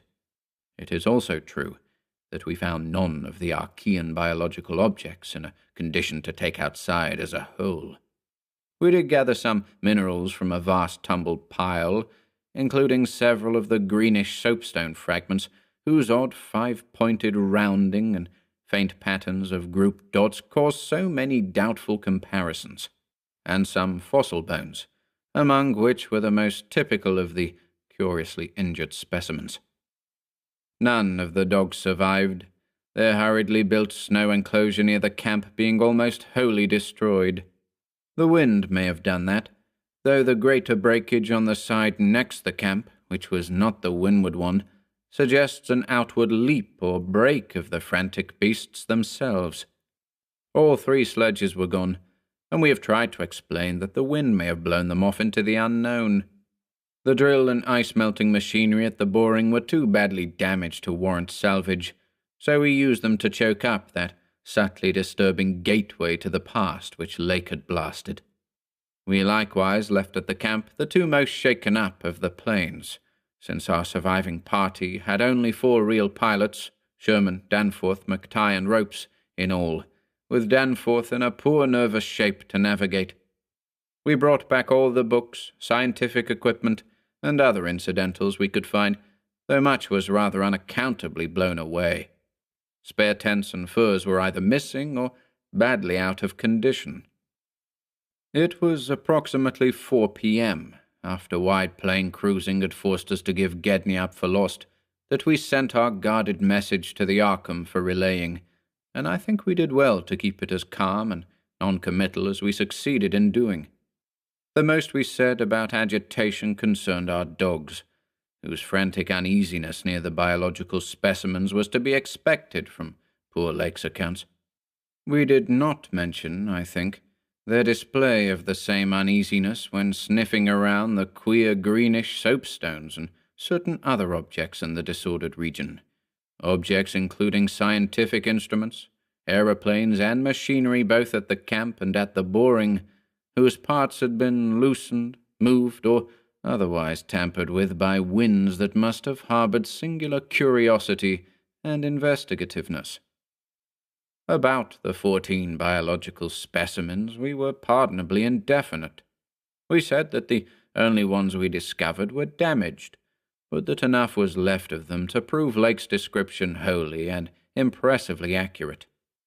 It was hard work keeping our personal emotions out of this matter, and we did not mention numbers or say exactly how we had found those which we did find. We had by that time agreed not to transmit anything suggesting madness on the part of Lake's men, and it surely looked like madness to find 6 imperfect monstrosities carefully buried upright in 9-foot snow graves under 5-pointed mounds punched over with groups of dots in patterns exactly like those on the queer greenish soapstones dug up from Mesozoic or Tertiary times.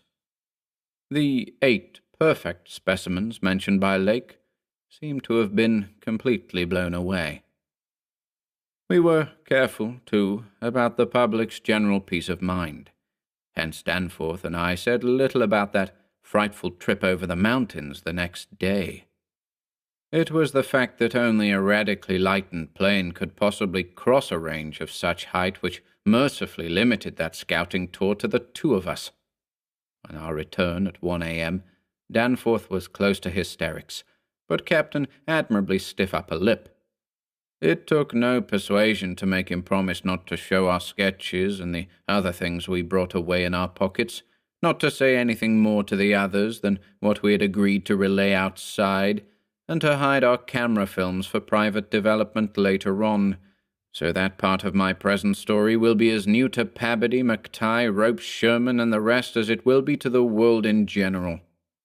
Indeed, Danforth is closer-mouthed than I, for he saw, or thinks he saw, one thing he will not tell even me.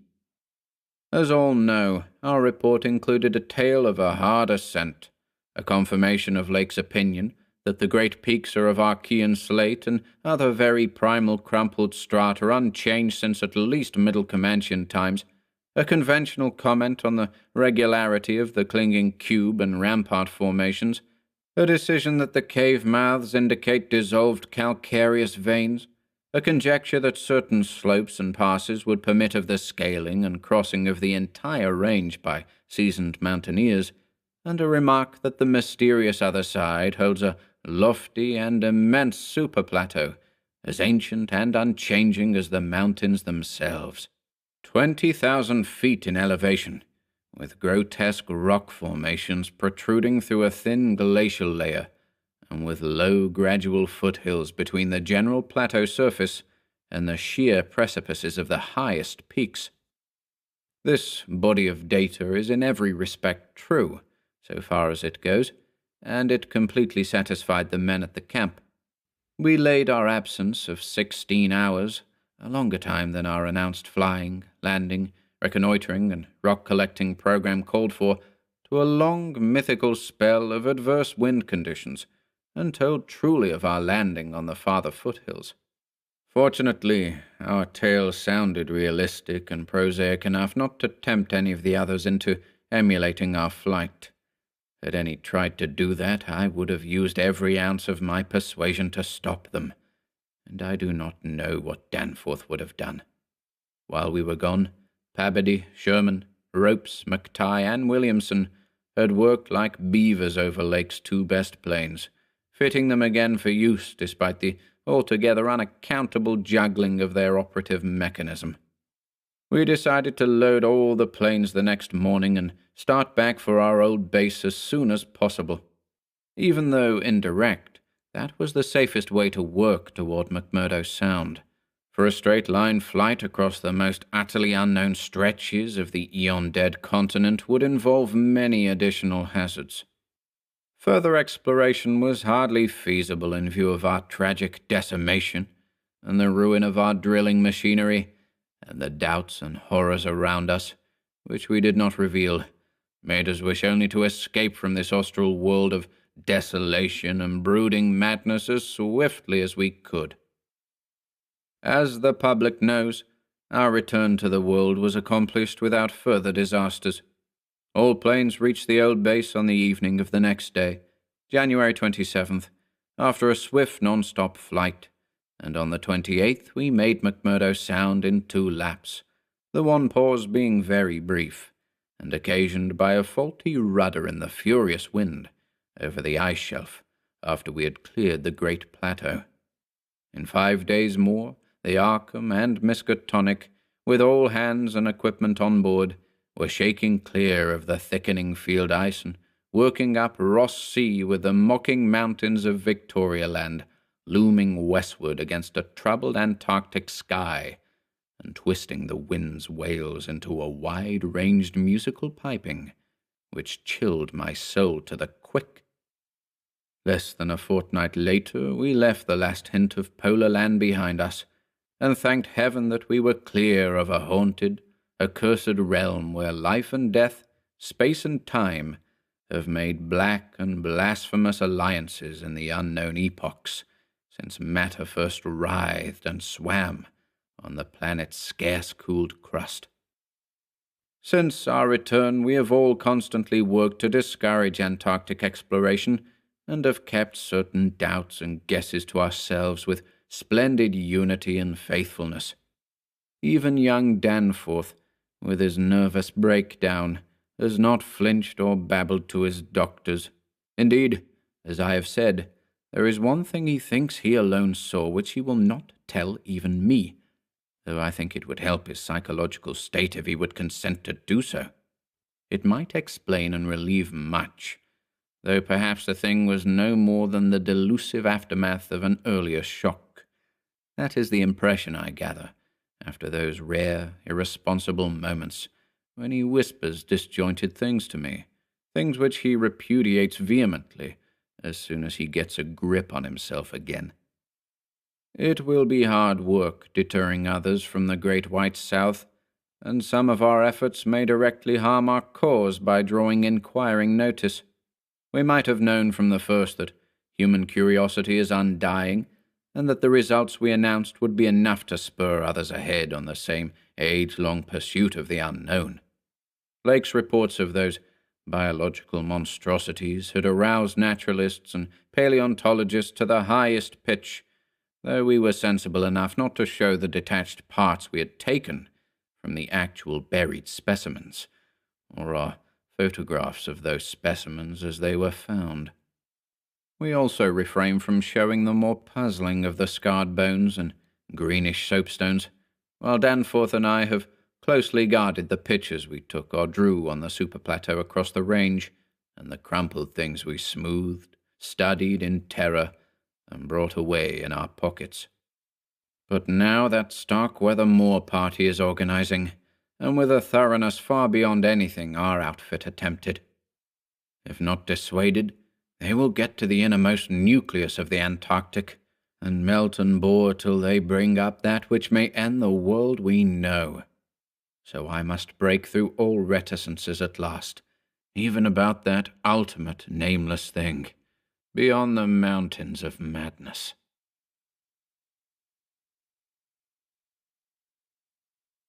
4. It is only with vast hesitancy and repugnance that I let my mind go back to Lake's camp and what we really found there, and to that other thing beyond the frightful mountain wall. I am constantly tempted to shirk the details, and to let hints stand for actual facts and ineluctable deductions. I hope I have said enough already to let me glide briefly over the rest. The rest, that is, of the horror at the camp.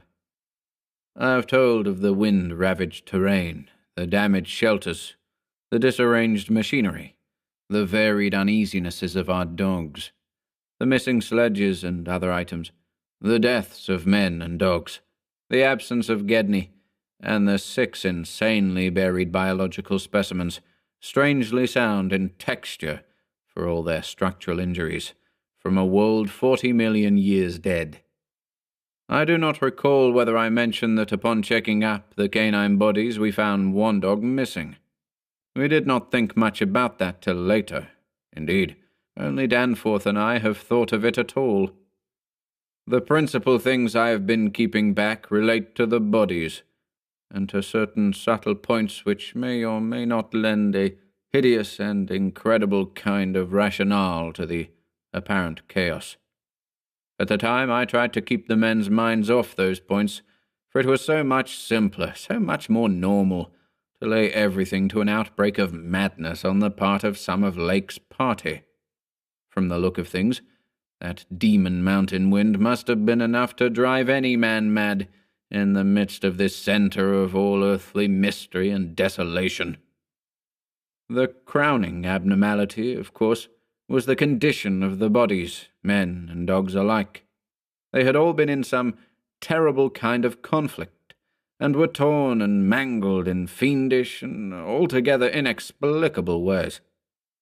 Death, so far as we could judge, had in each case come from strangulation or laceration.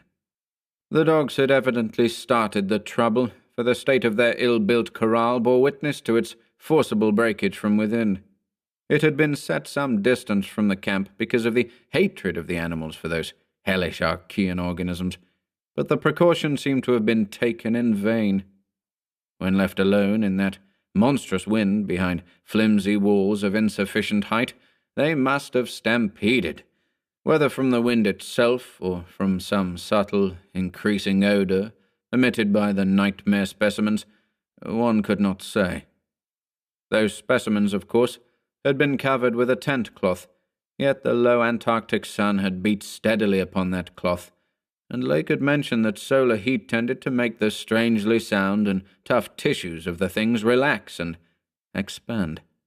Perhaps the wind had whipped the cloth from over them, and jostled them about in such a way that their more pungent olfactory qualities became manifest, despite their unbelievable antiquity. But whatever had happened, it was hideous and revolting enough. Perhaps I had better put squeamishness aside and tell the worst at last, though with a categorical statement of opinion, based on the first-hand observations and most rigid deductions of both Danforth and myself, that the then missing Gedney was in no way responsible for the loathsome horrors we found. I have said that the bodies were frightfully mangled. Now, I must add that some were incised and subtracted from in the most curious, cold-blooded, and inhuman fashion. It was the same with dogs and men. All the healthier, fatter bodies, quadrupedal or bipedal, had had their most solid masses of tissue cut out and removed, as by a careful butcher, and around them was a strange sprinkling of salt, taken from the ravaged provision chests on the plains, which conjured up the most horrible associations. The thing had occurred in one of the crude aeroplane shelters from which the plane had been dragged out, and subsequent winds had effaced all tracks which could have supplied any plausible theory. Scattered bits of clothing, roughly slashed from the human incision subjects, hinted no clues. It is useless to bring up the half-impression of certain faint snow prints in one shielded corner of the ruined enclosure, because that impression did not concern human prints at all, but was clearly mixed up with all the talk of fossil prints which poor Lake had been giving throughout the preceding weeks. One had to be careful of one's imagination, in the lee of those overshadowing mountains of madness. As I have indicated, Gedney and one dog turned out to be missing in the end. When we came on that terrible shelter, we had missed 2 dogs and 2 men, but the fairly unharmed dissecting tent, which we entered after investigating the monstrous graves, had something to reveal. It was not as Lake had left it, for the covered parts of the primal monstrosity had been removed from the improvised table. Indeed, we had already realized that one of the 6 imperfect and insanely buried things we had found, the one with the trace of a peculiarly hateful odor, must represent the collected sections of the entity which Lake had tried to analyze. On and around that laboratory table were strewn other things, and it did not take long for us to guess that those things were the carefully, though oddly and inexpertly dissected parts of 1 man and 1 dog. I shall spare the feelings of survivors by omitting mention of the man's identity. Lake's anatomical instruments were missing, but there were evidences of their careful cleansing. The gasoline stove was also gone, though around it we found a curious litter of matches. We buried the human parts beside the other 10 men, and the canine parts with the other 35 dogs. Concerning the bizarre smudges on the laboratory table, and on the jumble of roughly handled illustrated books scattered near it, we were much too bewildered to speculate. This formed the worst of the camp horror, but other things were equally perplexing.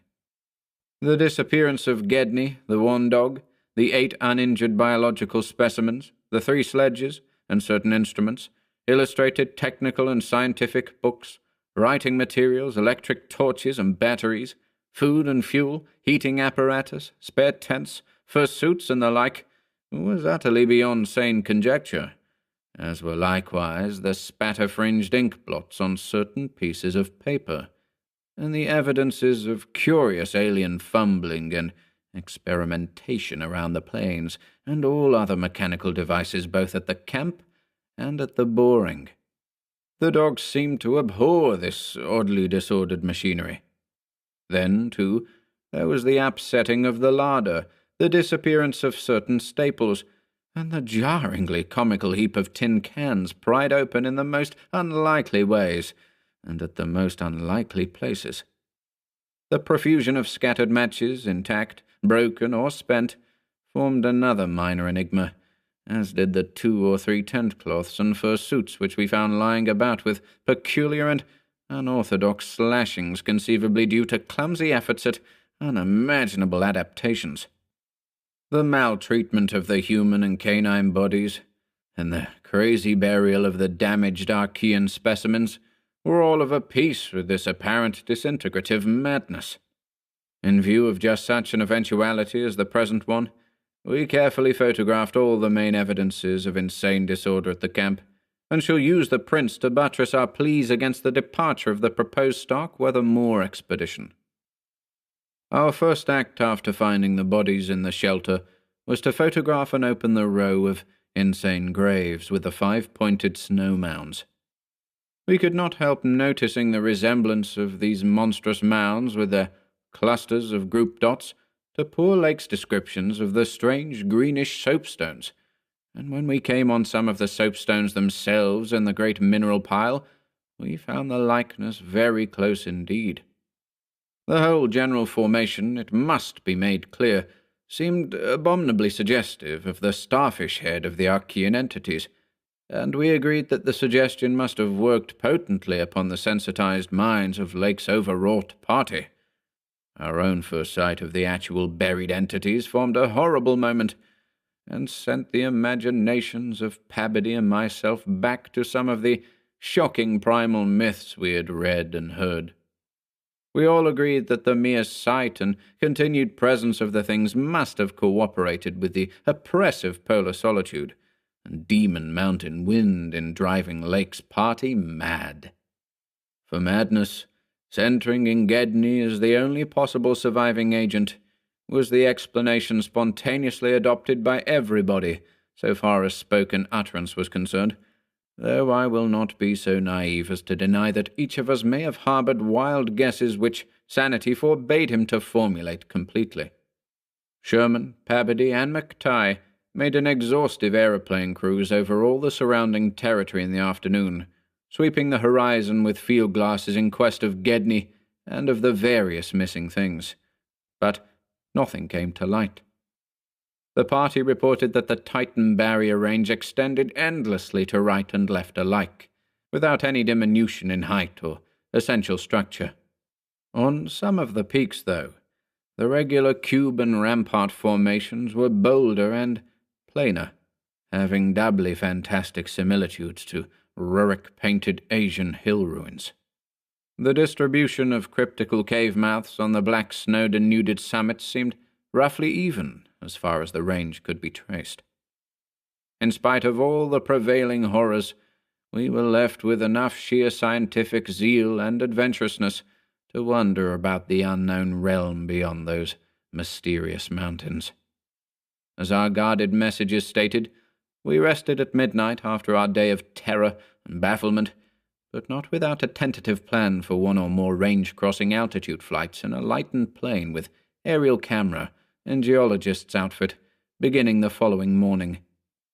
It was decided that Danforth and I tried first, and we awaked at 7 a.m., intending an early trip, though heavy winds, mentioned in our brief bulletin to the outside world, delayed our start till nearly 9 o'clock. I have already repeated the non-committal story we told the men at camp and relayed outside after our return 16 hours later. It is now my terrible duty to amplify this account by filling in the merciful blanks with hints of what we really saw in the hidden transmontane world, hints of the revelations which have finally driven Danforth to a nervous collapse. I wish he would add a really frank word about the thing which he thinks he alone saw, even though it was probably a nervous delusion, and which was perhaps the last straw that put him where he is. But he is firm against that. All I can do is to repeat his later disjointed whispers about what set him shrieking as the plane soared back through the wind-tortured mountain pass, after that real and tangible shock which I shared. This will form my last word. If the plain signs of surviving elder horrors in what I disclose be not enough to keep others from meddling with the inner Antarctic, or at least from prying too deeply beneath the surface of that ultimate waste of forbidden secrets and unhuman, eon-cursed desolation, the responsibility for unnameable and perhaps immeasurable evils will not be mine. Danforth and I, studying the notes made by Pabody in his afternoon flight and checking up with a sextant, had calculated that the lowest available pass in the range lay somewhat to the right of us, within sight of camp, and about 23,000 or 24,000 feet above sea level. For this point, then, we first headed in the lightened plane as we embarked on our flight of discovery. The camp itself, on foothills which sprang from a high continental plateau, was some 12,000 feet in altitude. Hence the actual height increase necessary was not so vast as it might seem. Nevertheless, we were acutely conscious of the rarefied air and intense cold as we rose, for on account of visibility conditions we had to leave the cabin windows open. We were dressed, of course, in our heaviest furs. As we drew near the forbidding peaks, dark and sinister above the line of crevasse-riven snow and interstitial glaciers, we noticed more and more the curiously regular formations clinging to the slopes, and thought again of the strange Asian paintings of Nicholas Roerich. The ancient and wind-weathered rock strata fully verified all of Lake's bulletins, and proved that these hoary pinnacles had been towering up in exactly the same way since a surprisingly early time in Earth's history, perhaps over 50 million years. How much higher they had once been, it was futile to guess, but everything about this strange region pointed to obscure atmospheric influences unfavorable to change, and calculated to retard the usual climactic processes of rock disintegration. But it was the mountainside tangle of regular cubes, ramparts, and cave mouths which fascinated and disturbed us most. I studied them with a field glass and took aerial photographs whilst Danforth drove, and at times relieved him at the controls, though my aviation knowledge was purely an amateur's, in order to let him use the binoculars. We could easily see that much of the material of the things was a lightish Archean quartzite, unlike any formation visible over broad areas of the general surface, and that their regularity was extreme and uncanny to an extent which poor Lake had scarcely hinted. As he had said, their edges were crumbled and rounded from untold eons of savage weathering, but their preternatural solidity and tough material had saved them from obliteration. Many parts, especially those closest to the slopes, seemed identical in substance with the surrounding rock surface. The whole arrangement looked like the ruins of Machu Picchu in the Andes, or the primal foundation walls of Kish, as dug up by the Oxford Field Museum expedition in 1929, and both Danforth and I obtained that occasional impression of separate cyclopean blocks which Lake had attributed to his flight companion Carol. How to account for such things in this place was frankly beyond me, and I felt queerly humbled as a geologist. Igneous formations often have strange regularities, like the famous Giant's Causeway in Ireland, but this stupendous range, despite Lake's original suspicion of smoking cones, was above all else non-volcanic in evident structure. The curious cave mouths near which the odd formation seemed most abundant presented another, albeit a lesser puzzle, because of their regularity of outline. They were, as Lake's bulletin had said, often approximately square or semicircular, as if the natural orifices had been shaped to greater symmetry by some magic hand. Their numerousness and wide distribution were remarkable, and suggested that the whole region was honeycombed with tunnels dissolved out of limestone strata. Such glimpses as we secured did not extend far within the caverns, but we saw that they were apparently clear of stalactites and stalagmites. Outside, those parts of the mountain slopes adjoining the apertures seemed invariably smooth and regular, and Danforth thought that the slight cracks and pittings of the weathering tended toward unusual patterns. Filled as he was with the horrors and strangenesses discovered at the camp, he hinted that the pittings vaguely resembled those baffling groups of dots sprinkled over the primeval greenish soapstones, so hideously duplicated on the madly conceived snow mounds above those 6 buried monstrosities.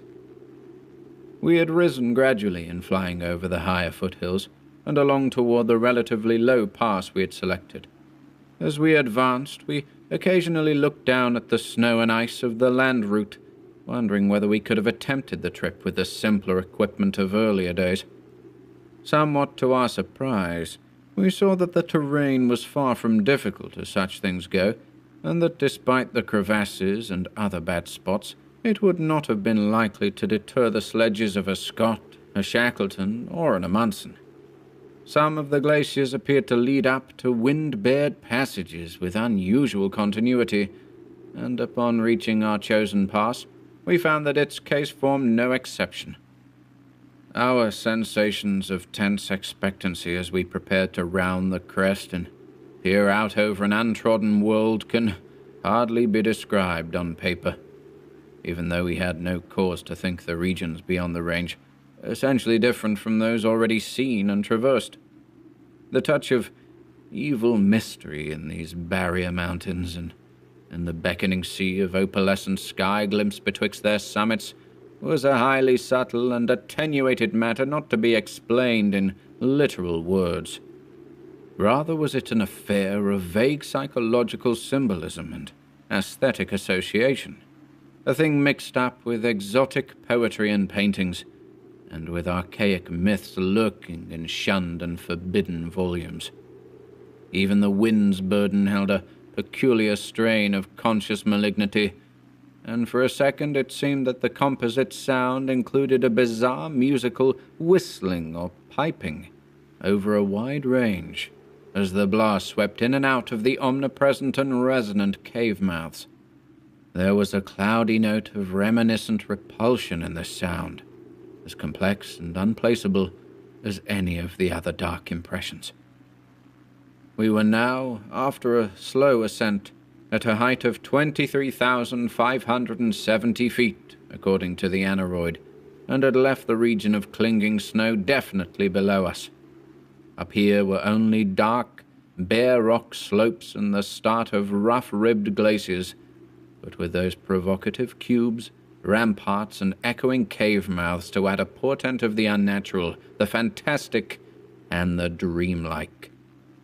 Looking along the line of high peaks, I thought I could see the one mentioned by poor Lake, with a rampart exactly on top. It seemed to be half lost in a queer Antarctic haze, such a haze, perhaps, as had been responsible for Lake's early notion of volcanism. The pass loomed directly before us, smooth and windswept between its jagged and malignly frowning pylons. Beyond it was a sky fretted with swirling vapors and lighted by the low polar sun, the sky of that mysterious farther realm upon which we felt no human eye had ever gazed. A few more feet of altitude and we would behold that realm. Danforth and I, unable to speak except in shouts amidst the howling, piping wind that raced through the pass and added to the noise of the unmuffled engines, exchanged eloquent glances.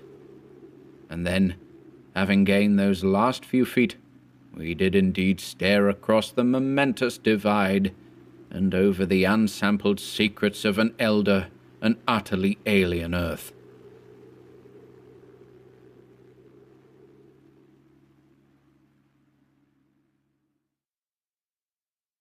Five.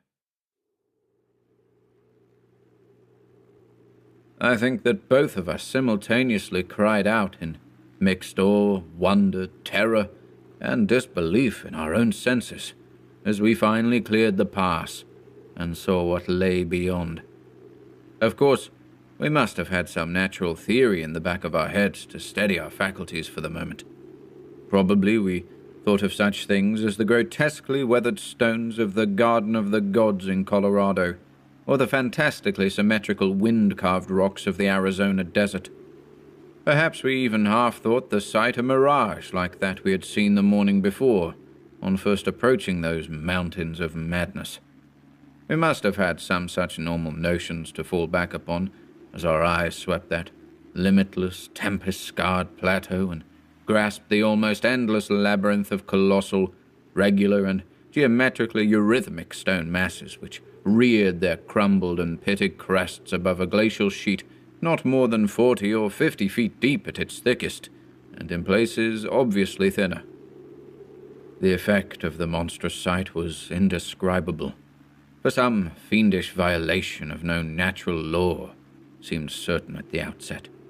Here, on a hellishly ancient tableland fully 20,000 feet high, and in a climate deadly to habitation since a pre-human age not less than 500,000 years ago, there stretched nearly to the vision's limit a tangle of orderly stone which only the desperation of mental self-defense could possibly attribute to any but a conscious and artificial cause. We had previously dismissed, so far as serious thought was concerned, any theory that the cubes and ramparts of the mountainsides were other than natural in origin. How could they be otherwise, when man himself could scarcely have been differentiated from the great apes at the time, when this region succumbed to the present unbroken reign of glacial death.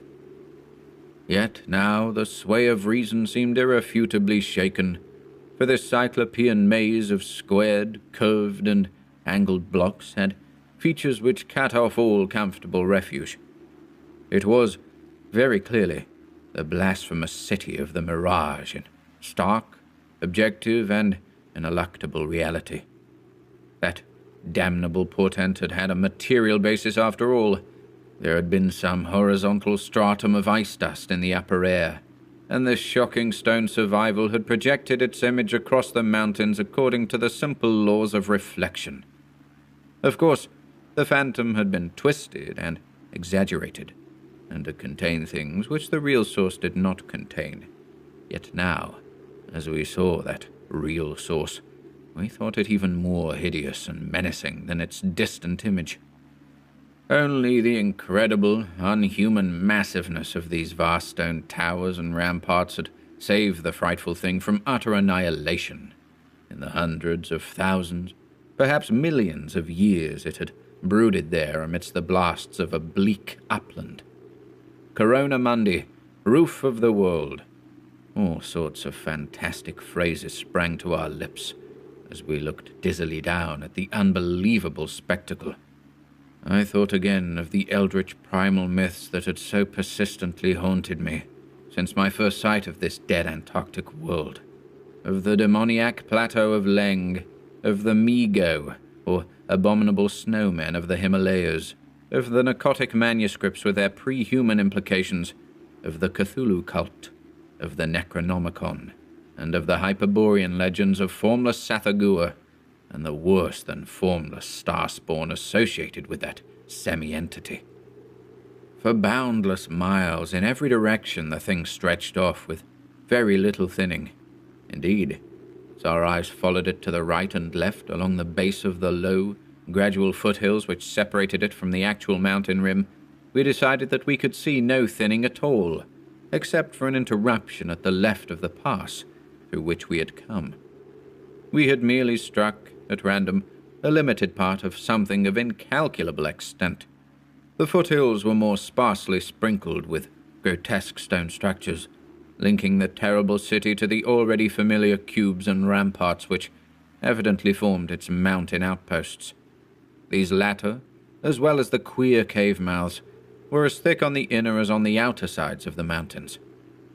The nameless stone labyrinth consisted, for the most part, of walls from 10 to 150 feet in ice-clear height, and of a thickness varying from 5 to 10 feet.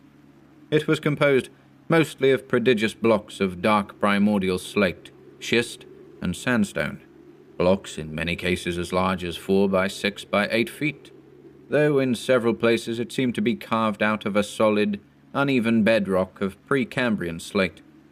The buildings were far from equal in size, there being innumerable honeycomb arrangements of enormous extent, as well as smaller separate structures. The general shape of these things tended to be conical, pyramidal, or terraced, though there were many perfect cylinders, perfect cubes, clusters of cubes, and other rectangular forms, and a peculiar sprinkling of angled edifices whose five-pointed ground plan roughly suggested modern fortifications. The builders had made constant and expert use of the principle of the arch, and domes had probably existed in the city's heyday. The whole tangle was monstrously weathered, and the glacial surface from which the towers projected was strewn with fallen blocks and immemorial debris.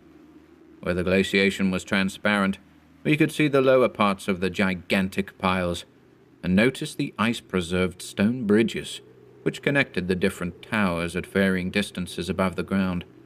On the exposed walls, we could detect the scarred places where other and higher bridges of the same sort had existed. Closer inspection revealed countless largish windows, some of which were closed with shutters of a petrified material, originally wood, though most gaped open in a sinister and menacing fashion. Many of the ruins, of course, were roofless, and with uneven though wind-rounded upper edges, whilst others, of a more sharply conical or pyramidal model or else protected by higher surrounding structures, preserved intact outlines, despite the omnipresent crumbling and pitting. With the field glass, we could barely make out what seemed to be sculptural decorations in horizontal bands, decorations including those curious groups of dots, whose presence on the ancient soapstones now assumed a vastly larger significance. In many places, the buildings were totally ruined and the ice sheet deeply riven from various geologic causes. In other places, the stonework was worn down to the very level of the glaciation. One broad swathe extending from the plateau's interior to a cleft in the foothills, about a mile to the left of the pass we had traversed, was wholly free from buildings, and probably represented, we concluded, the course of some great river which in tertiary times, millions of years ago, had poured through the city and into some prodigious subterranean abyss of the Great Barrier Range. Certainly, this was above all a region of caves, gulfs, and underground secrets beyond human penetration. Looking back to our sensations, and recalling our dazedness at viewing this monstrous survival from eons we had thought pre-human, I can only wonder that we preserved the semblance of equilibrium which we did. Of course, we knew that something, chronology, scientific theory, or our own consciousness, was woefully awry. Yet we kept enough poise to guide the plane, observe many things quite minutely, and take a careful series of photographs, which may yet serve both us and the world in good stead. In my case, ingrained scientific habit may have helped, for above all my bewilderment and sense of menace there burned a dominant curiosity to fathom more of this age-old secret, to know what sort of beings had built and lived in this incalculably gigantic place, and what relation to the general world of its time or of other times so unique a concentration of life could have had. For this place could be no ordinary city. It must have formed the primary nucleus and center of some archaic and unbelievable chapter of Earth's history, whose outward ramifications, recalled only dimly in the most obscure and distorted myths, had vanished utterly amidst the chaos of terrene convulsions long before any human race we know had shambled out of apedom. Here sprawled a Paleogean megalopolis, compared with which the fabled Atlantis and Lemuria, Comorium and Uzuldarum and Olitho in the land of Lomar are recent things of today, not even of yesterday, a megalopolis ranking with such whispered pre-human blasphemies as Valusia, R'lyeh, Ib in the land of Nar, and the nameless city of Arabia Deserta. As we flew above that tangle of stark Titan towers, my imagination sometimes escaped all bounds and roved aimlessly in realms of fantastic associations, even weaving links betwixt this lost world and some of my own wildest dreams concerning the mad horror at the camp. The plane's fuel tank, in the interest of greater lightness, had been only partly filled, hence we now had to exert caution in our explorations. Even so, however, we covered an enormous extent of ground, or rather air, after swooping down to a level where the wind became virtually negligible. There seemed to be no limit to the mountain range, or to the length of the frightful stone city, which bordered its inner foothills. 50 miles of flight in each direction showed no major change in the labyrinth of rock and masonry that clawed up corpse-like through the eternal ice. There were, though, some highly absorbing diversifications, such as the carvings on the canyon where that broad river had once pierced the foothills and approached its sinking place in the great range. The headlands at the stream's entrance had been boldly carved into cyclopean pylons, and something about the ridgy, barrel-shaped designs stood up oddly vague, hateful, and confusing semi-remembrances in both Danforth and me. We also came upon several star-shaped open spaces, evidently public squares, and noted various undulations in the terrain. Where a sharp hill rose, it was generally hollowed out into some sort of rambling stone edifice, but there were at least 2 exceptions. Of these latter, one was too badly weathered to disclose what had been on the jutting eminence, while the other still bore a fantastic conical monument carved out of the solid rock and roughly resembling such things as the well-known Snake Tomb in the ancient valley of Petra. Flying inland from the mountains, we discovered that the city was not of infinite width, even though its length along the foothills seemed endless. After about 30 miles, the grotesque stone buildings began to thin out, and in 10 more miles we came to an unbroken waste, virtually without signs of sentient artifice. The course of the river beyond the city seemed marked by a broad, depressed line, while the land assumed a somewhat greater ruggedness, seeming to slope slightly upward as it receded in the mist-hazed west. So far we had made no landing, yet to leave the plateau without an attempt at entering some of the monstrous structures would have been inconceivable. Accordingly, we decided to find a smooth place on the foothills near our navigable pass, there grounding the plane and preparing to do some exploration on foot. Though these gradual slopes were partly covered with a scattering of ruins, low flying soon disclosed an ample number of possible landing places. Selecting that nearest to the pass, since our next flight would be across the Great Range and back to camp, we succeeded about 12:30 p.m. in coming down on a smooth, hard snowfield wholly devoid of obstacles, and well adapted to a swift and favorable takeoff later on. It did not seem necessary to protect the plane with the snow banking for so brief a time, and in so comfortable an absence of high winds at this level. Hence we merely saw that the landing skis were safely lodged, and that the vital parts of the mechanism were guarded against the cold. For our foot journey, we discarded the heaviest of our flying furs, and took with us a small outfit consisting of pocket compass, hand camera, light provisions, voluminous notebooks and paper, geologist's hammer and chisel, specimen bags, coil of climbing rope, and powerful electric torches with extra batteries, this equipment having been carried in the plane on the chance that we might be able to effect a landing, take ground pictures, make drawings and topographical sketches, and obtain rock specimens from some bare slope, outcropping, or mounting cave. Fortunately, we had a supply of extra paper to tear up, place in a spare specimen bag, and use on the ancient principle of hare and hounds for marking our course in any interior mazes we might be able to penetrate. This had been brought in case we found some cave system, with air quiet enough to allow such a rapid and easy method in place of the usual rock-chipping method of trailblazing. Walking cautiously downhill over the crusted snow toward the stupendous stone labyrinth that loomed against the opalescent west, we felt almost as keen a sense of imminent marvels as we had felt on approaching the unfathomed mountain pass 4 hours previously.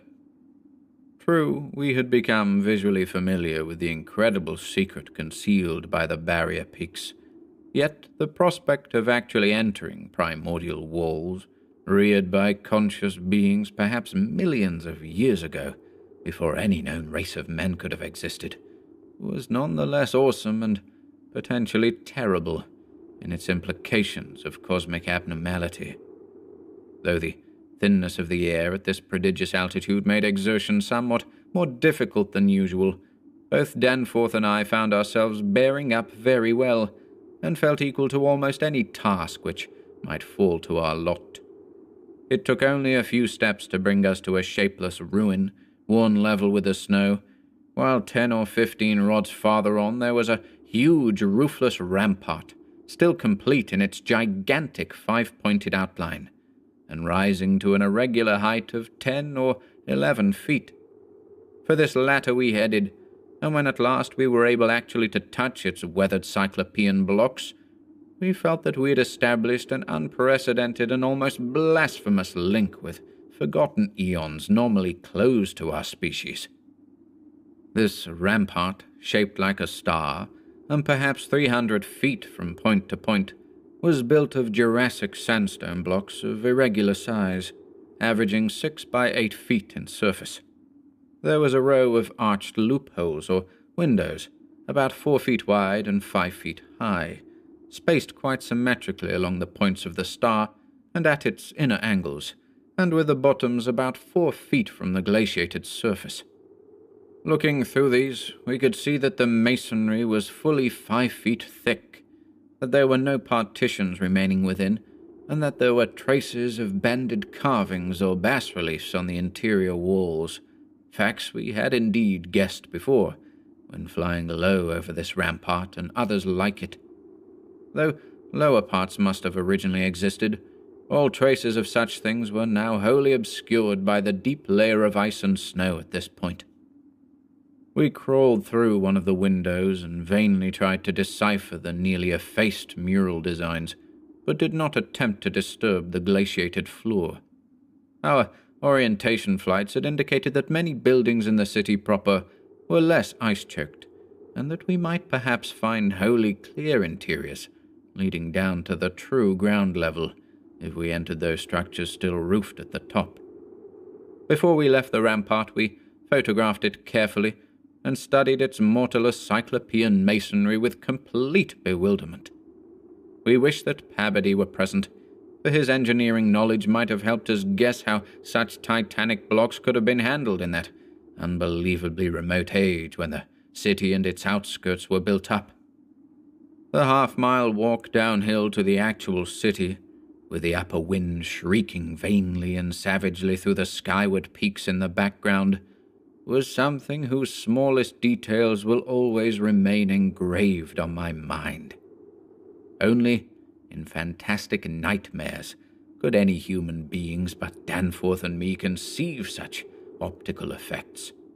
Between us and the churning vapors of the west lay that monstrous tangle of dark stone towers, its outre and incredible forms impressing us afresh at every new angle of vision. It was a mirage in solid stone, and were it not for the photographs, I would still doubt that such a thing could be.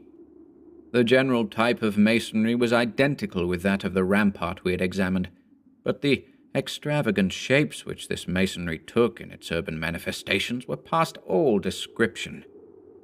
Even the pictures illustrate only 1 or 2 phases of its infinite bizarrerie, endless variety, preternatural massiveness, and utterly alien exoticism. There were geometrical forms for which a Euclid could scarcely find a name, cones of all degrees of irregularity and truncation, terraces of every sort of provocative disproportion, shafts with odd bulbous enlargements, broken columns in curious groups, and 5-pointed or 5-ridged arrangements of mad grotesqueness. As we drew nearer, we could see beneath certain transparent parts of the ice sheet, and detect some of the tubular stone bridges that connected the crazily sprinkled structures at various heights. Of orderly streets there seemed to be none, the only broad open swathe being a mile to the left, where the ancient river had doubtless flowed through the town into the mountains. Our field glasses showed the external horizontal bands of nearly effaced sculptures and dot groups to be very prevalent, and we could half imagine what the city must once have looked like, even though most of the roofs and tower tops had necessarily perished. As a whole, it had been a complex tangle of twisted lanes and alleys, all of them deep canyons, and some little better than tunnels because of the overhanging masonry or overarching bridges. Now, outspread below us, it loomed like a dream fantasy against a westward mist, through whose northern end the low, reddish Antarctic sun of early afternoon was struggling to shine, and when for a moment that sun encountered a denser obstruction and plunged the scene into temporary shadow, the effect was subtly menacing, in a way I can never hope to depict. Even the faint howling and piping of the unfelt wind in the great mountain passes behind us took on a wilder note of purposeful malignity. The last stage of our descent to the town was unusually steep and abrupt, and a rock outcropping at the edge where the grade changed led us to think that an artificial terrace had once existed there. Under the glaciation, we believed, there must be a flight of steps, or its equivalent. When at last we plunged into the labyrinthine town itself, clambering over fallen masonry and shrinking from the oppressive nearness and dwarfing height of omnipresent crumbling and pitted walls, our sensations again became such that I marvel at the amount of self-control we retained. Danforth was frankly jumpy, and began making some offensively irrelevant speculations about the horror at the camp, which I resented all the more because I could not help sharing certain conclusions forced upon us by many features of this morbid survival from nightmare antiquity. The speculations worked on his imagination too, for in one place, where a debris-littered alley turned a sharp corner, he insisted that he saw faint traces of ground markings which he did not like, whilst elsewhere he stopped to listen to a subtle imaginary sound from some undefined point. A muffled musical piping, he said, not unlike that of the wind in the mountain caves, yet somehow disturbingly different. The ceaseless five-pointedness of the surrounding architecture and of the few distinguishable mural arabesques had a dimly sinister suggestiveness we could not escape, and gave us a touch of terrible subconscious certainty concerning the primal entities which had reared and dwelt in this unhallowed place. Nevertheless, our scientific and adventurous souls were not wholly dead, and we mechanically carried out our program of chipping specimens from all the different rock types represented in the masonry. We wished a rather full set in order to draw better conclusions regarding the age of the place. Nothing in the great outer wall seemed to date from later than the Jurassic and Comanchian periods, nor was any piece of stone in the entire place of a greater recency than the Pliocene age. In stark certainty, we were wandering amidst a death which had reigned at least 500,000 years, and in all probability even longer. As we proceeded through this maze of stone-shadowed twilight, we stopped at all available apertures to study interiors and investigate entrance possibilities. Some were above our reach, whilst others led only into ice-choked ruins as unroofed and barren as the rampart on the hill. One, though spacious and inviting, opened on a seemingly bottomless abyss without visible means of descent. Now and then, we had a chance to study the petrified wood of a surviving shutter, and were impressed by the fabulous antiquity implied in the still discernible grain. These things had come from Mesozoic gymnosperms and conifers, especially Cretaceous cycads, and from fan palms and early angiosperms of plainly tertiary date. Nothing definitely later than the Pliocene could be discovered. In the placing of these shutters, whose edges showed the former presence of queer and long-vanished hinges, usage seemed to be varied, some being on the outer and some on the inner side of the deep embrasures. They seemed to have become wedged in place, thus surviving the rusting of their former and probably metallic fixtures and fastenings. After a time we came across a row of windows, in the bulges of a colossal five-ridged cone of undamaged apex, which led into a vast, well-preserved room with stone flooring, but these were too high in the room to permit of descent without a rope. We had a rope with us, but did not wish to bother with this 20-foot drop unless obliged to, especially in this thin plateau air where great demands were made upon the heart action. This enormous room was probably a hall or concourse of some sort, and our electric torches showed bold, distinct, and potentially startling sculptures arranged round the walls in broad, horizontal bands separated by equally broad strips of conventional arabesques. We took careful note of this spot, planning to enter here unless a more easily gained interior were encountered. Finally, though, we did encounter exactly the opening we wished. An archway about 6 feet wide and 10 feet high, marking the former end of an aerial bridge which had spanned an alley about 5 feet above the present level of glaciation. These archways, of course, were flush with upper-story floors, and in this case one of the floors still existed. The building thus accessible was a series of rectangular terraces on our left, facing westward. That across the alley, where the other archway yawned, was a decrepit cylinder with no windows and with a curious bulge about 10 feet above the aperture. It was totally dark inside, and the archway seemed to open on a well of illimitable emptiness. Heaped debris made the entrance to the vast left-hand building doubly easy, yet for a moment we hesitated before taking advantage of the long-wished chance. For though we had penetrated into this tangle of archaic mystery, it required fresh resolution to carry us actually inside a complete and surviving building of a fabulous elder world whose nature was becoming more and more hideously plain to us. In the end, however, we made the plunge and scrambled up over the rubble into the gaping embrasure.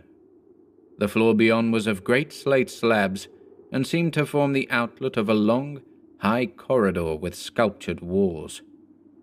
Observing the many inner archways which led off from it, and realizing the probable complexity of the nest of apartments within, we decided that we must begin our system of hare and hound trailblazing. Hitherto our compasses, together with frequent glimpses of the vast mountain range between the towers in our rear, had been enough to prevent our losing our way. But from now on, the artificial substitute would be necessary. Accordingly, we reduced our extra paper to shreds of suitable size, placed these in a bag to be carried by Danforth, and prepared to use them as economically as safety would allow. This method would probably gain us immunity from straying, since there did not appear to be any strong air currents inside the primordial masonry. If such should develop, or if our paper supply should give out, we could of course fall back on the more secure, though more tedious and retarding method of rock chipping. Just how extensive a territory we had opened up, it was impossible to guess without a trial. The close and frequent connection of the different buildings made it likely that we might cross from one to another on bridges underneath the ice, except where impeded by local collapses and geologic rifts, for very little glaciation seemed to have entered the massive constructions.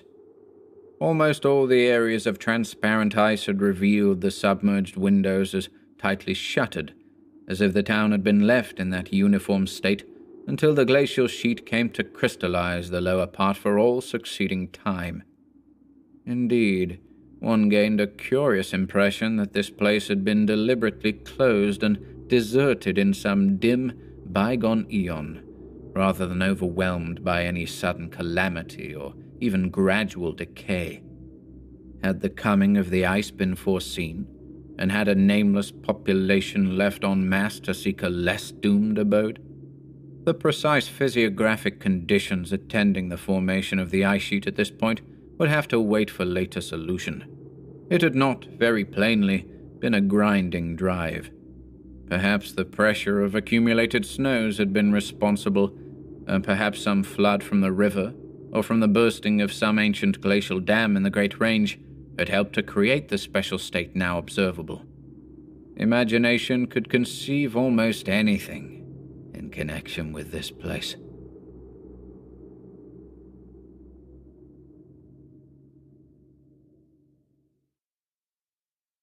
Six. It would be cumbrous to give a detailed, consecutive account of our wanderings inside that cavernous, eon-dead honeycomb of primal masonry, that monstrous lair of elder secrets which now echoed for the first time, after uncounted epochs, to the tread of human feet. This is especially true because so much of the horrible drama and revelation came from a mere study of the omnipresent mural carvings. Our flashlight photographs of those carvings will do much toward proving the truth of what we are now disclosing, and it is lamentable that we had not a larger film supply with us. As it was, we made crude notebook sketches of certain salient features after all our films were used up. The building which we had entered was one of great size and elaborateness, and gave us an impressive notion of the architecture of that nameless geologic past. The inner partitions were less massive than the outer walls, but on the lower levels were excellently preserved. Labyrinthine complexity, involving curiously irregular differences in floor levels, characterized the entire arrangement, and we should certainly have been lost at the very outset but for the trail of torn paper left behind us. We decided to explore the more decrepit upper parts first of all, hence climbed aloft in the maze for a distance of some 100 feet to where the topmost tier of chambers yawned snowily and ruinously open to the polar sky. Ascent was effected over the steep, transversely ribbed stone ramps or inclined planes, which everywhere served in lieu of stairs. The rooms we encountered were of all imaginable shapes and proportions, ranging from 5-pointed stars to triangles and perfect cubes. It might be safe to say that their general average was about 30 by 30 feet in floor area and 20 feet in height, though many larger apartments existed. After thoroughly examining the upper regions and the glacial level, we descended story by story into the submerged part, where indeed we soon saw we were in a continuous maze of connected chambers and passages, probably leading over unlimited areas outside this particular building. The cyclopean massiveness and giganticism of everything about us became curiously oppressive, and there was something vaguely but deeply unhuman in all the contours, dimensions, proportions, decorations, and constructional nuances of the blasphemously archaic stonework. We soon realized, from what the carvings revealed, that this monstrous city was many million years old. We cannot yet explain the engineering principles used in the anomalous balancing and adjustment of the vast rock masses, though the function of the arch was clearly much relied on. The rooms we visited were wholly bare of all portable contents, a circumstance which sustained our belief in the city's deliberate desertion. The prime decorative feature was the almost universal system of mural sculpture, which tended to run in continuous horizontal bands 3 feet wide and arranged from floor to ceiling in alternation with bands of equal width given over to geometrical arabesques. There were exceptions to this rule of arrangement, but its preponderance was overwhelming. Often, however, a series of smooth cartouches containing oddly patterned groups of dots would be sunk along one of the arabesque bands. The technique, we soon saw, was mature, accomplished, and aesthetically evolved to the highest degree of civilized mastery, though utterly alien in every detail to any known art tradition of the human race. In delicacy of execution, no sculpture I have ever seen could approach it. The minutest details of elaborate vegetation or of animal life were rendered with astonishing vividness, despite the bold scale of the carvings, whilst the conventional designs were marvels of skillful intricacy. The arabesques displayed a profound use of mathematical principles and were made up of obscurely symmetrical curves and angles based on the quantity of 5. The pictorial bands followed a highly formalized tradition and involved a peculiar treatment of perspective, but had an artistic force that moved us profoundly, notwithstanding the intervening gulf of vast geologic periods.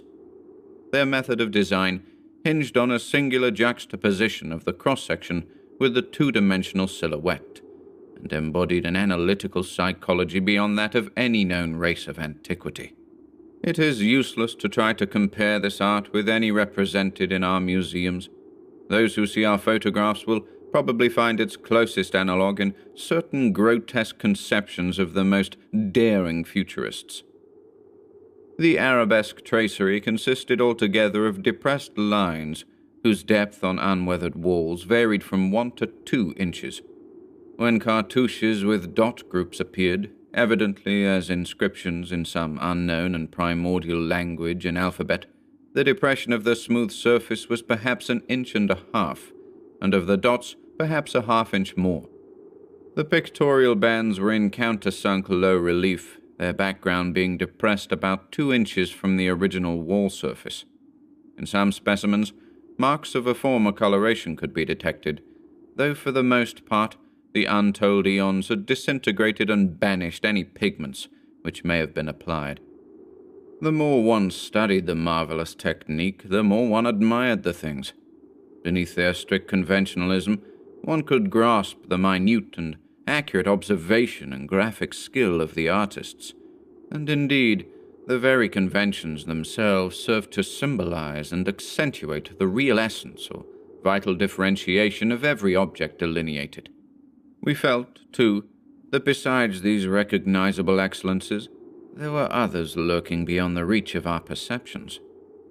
Certain touches here and there gave vague hints of latent symbols and stimuli which another mental and emotional background and a fuller or different sensory equipment might have made a profound and poignant significance to us.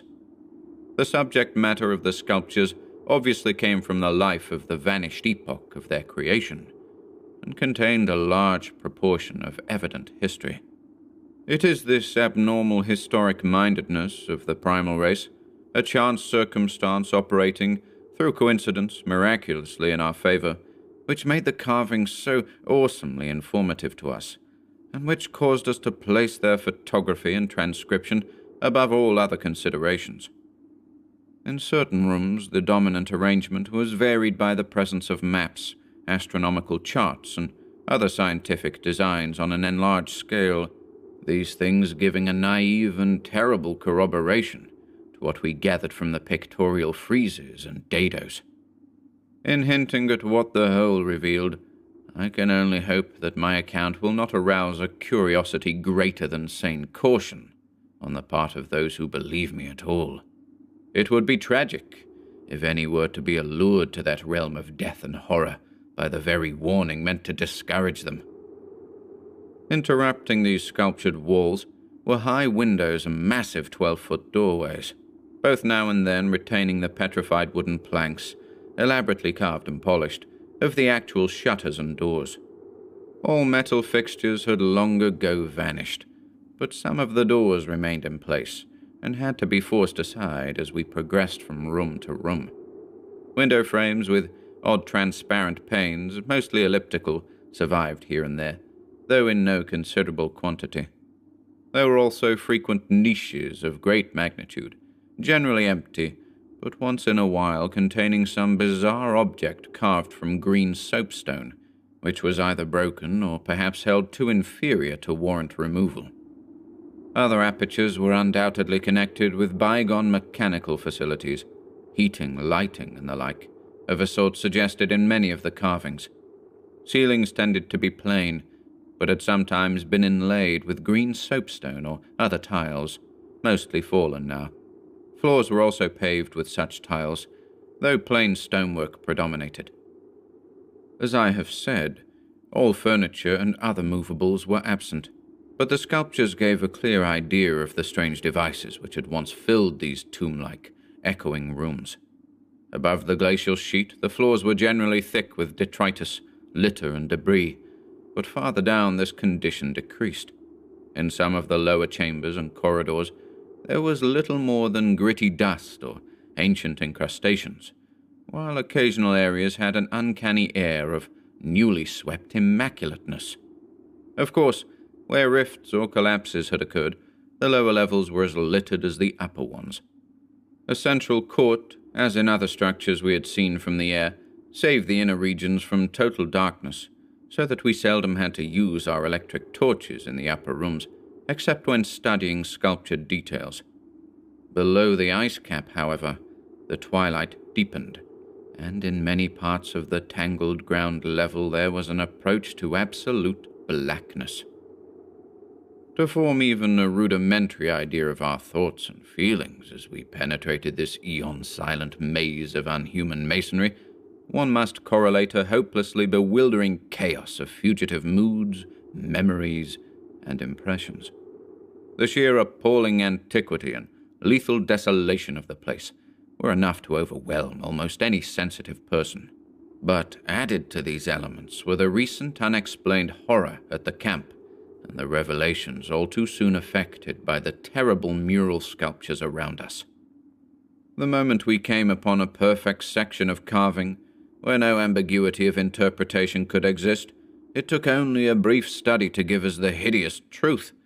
a truth which it would be naive to claim Danforth and I had not independently suspected before, though we had carefully refrained from even hinting it to each other.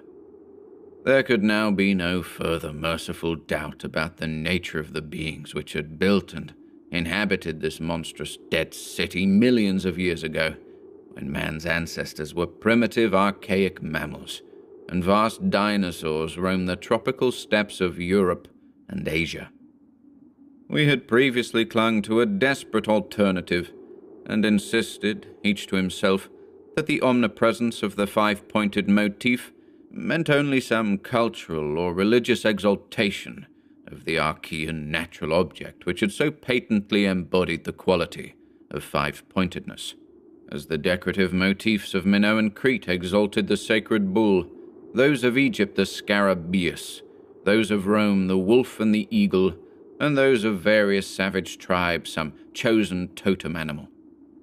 But this lone refuge was now stripped from us, and we were forced to face definitely the reason-shaking realization which the reader of these pages has doubtless long ago anticipated. I can scarcely bear to write it down in black and white even now, but perhaps that will not be necessary. The things once rearing and dwelling in this frightful masonry in the age of dinosaurs were not indeed dinosaurs, but far worse. Mere dinosaurs were new and almost brainless objects, but the builders of the city were wise and old, and had left certain traces in rocks even then laid down well nigh 1,000 million years. Rocks laid down before the true life of Earth had advanced beyond plastic groups of cells.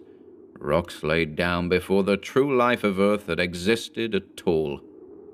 They were the makers and enslavers of that life, and above all doubt the originals of the fiendish elder myths, which things like the Narcotic Manuscripts and the Necronomicon affrightedly hint about. They were the great old ones that had filtered down from the stars when Earth was young, the beings whose substance an alien evolution had shaped, and whose powers were such as this planet had never bred. And to think that only the day before, Danforth and I had actually looked upon fragments of their millennially fossilized substance, and that poor Lake and his party had seen their complete outlines.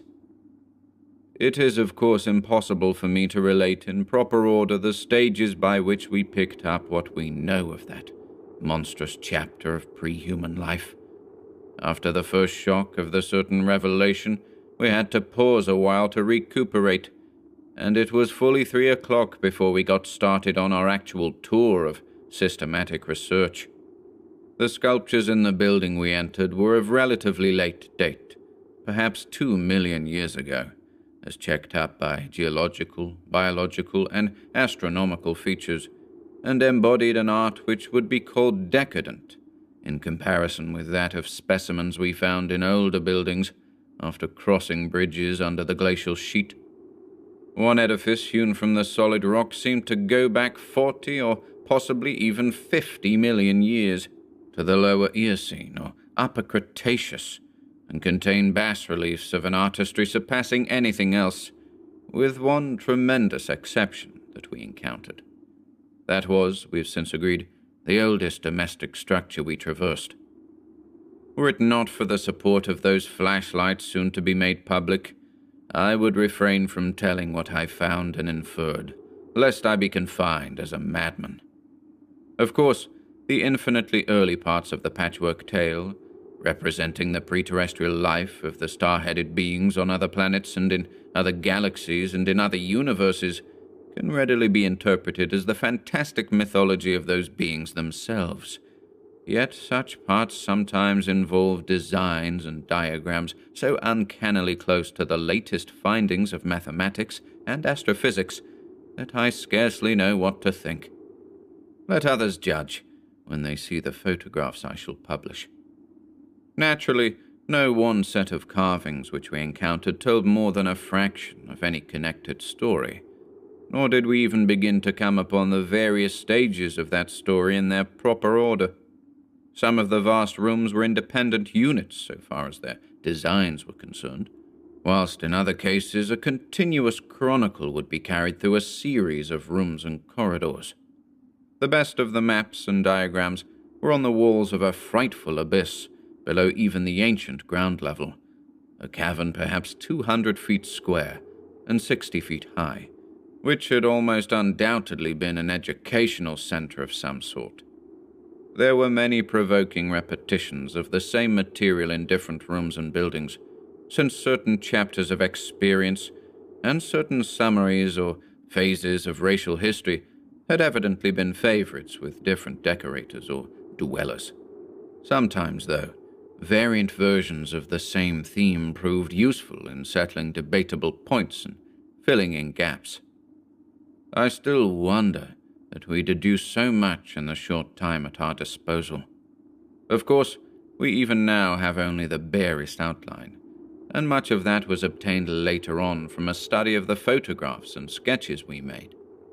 It may be the effect of this later study, the revived memories and vague impressions acting in conjunction with his general sensitiveness and with that final supposed horror glimpse whose essence he will not reveal even to me, which has been the immediate source of Danforth's present breakdown.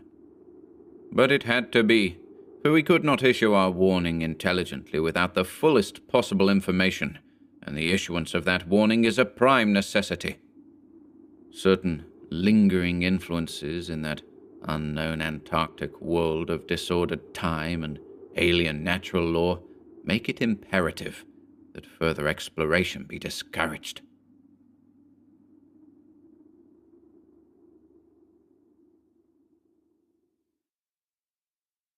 Seven. The full story, so far as deciphered, will shortly appear in an official bulletin of Miskatonic University. Here, I shall sketch only the salient highlights in a formless, rambling way. Myth or otherwise, the sculptures told of the coming of those star-headed things to the nascent, lifeless Earth out of cosmic space.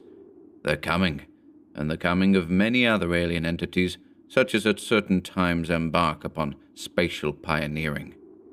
They seemed able to traverse the interstellar ether on their vast membranous wings, thus oddly confirming some curious hill folklore long ago told me by an antiquarian colleague.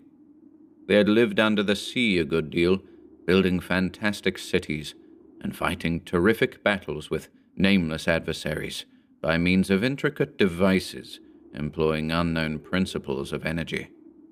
Evidently, their scientific and mechanical knowledge far surpassed man's today, though they made use of its more widespread and elaborate forms only when obliged to. Some of the sculptures suggested that they had passed through a stage of mechanized life on other planets, but had receded upon finding its effects emotionally unsatisfying.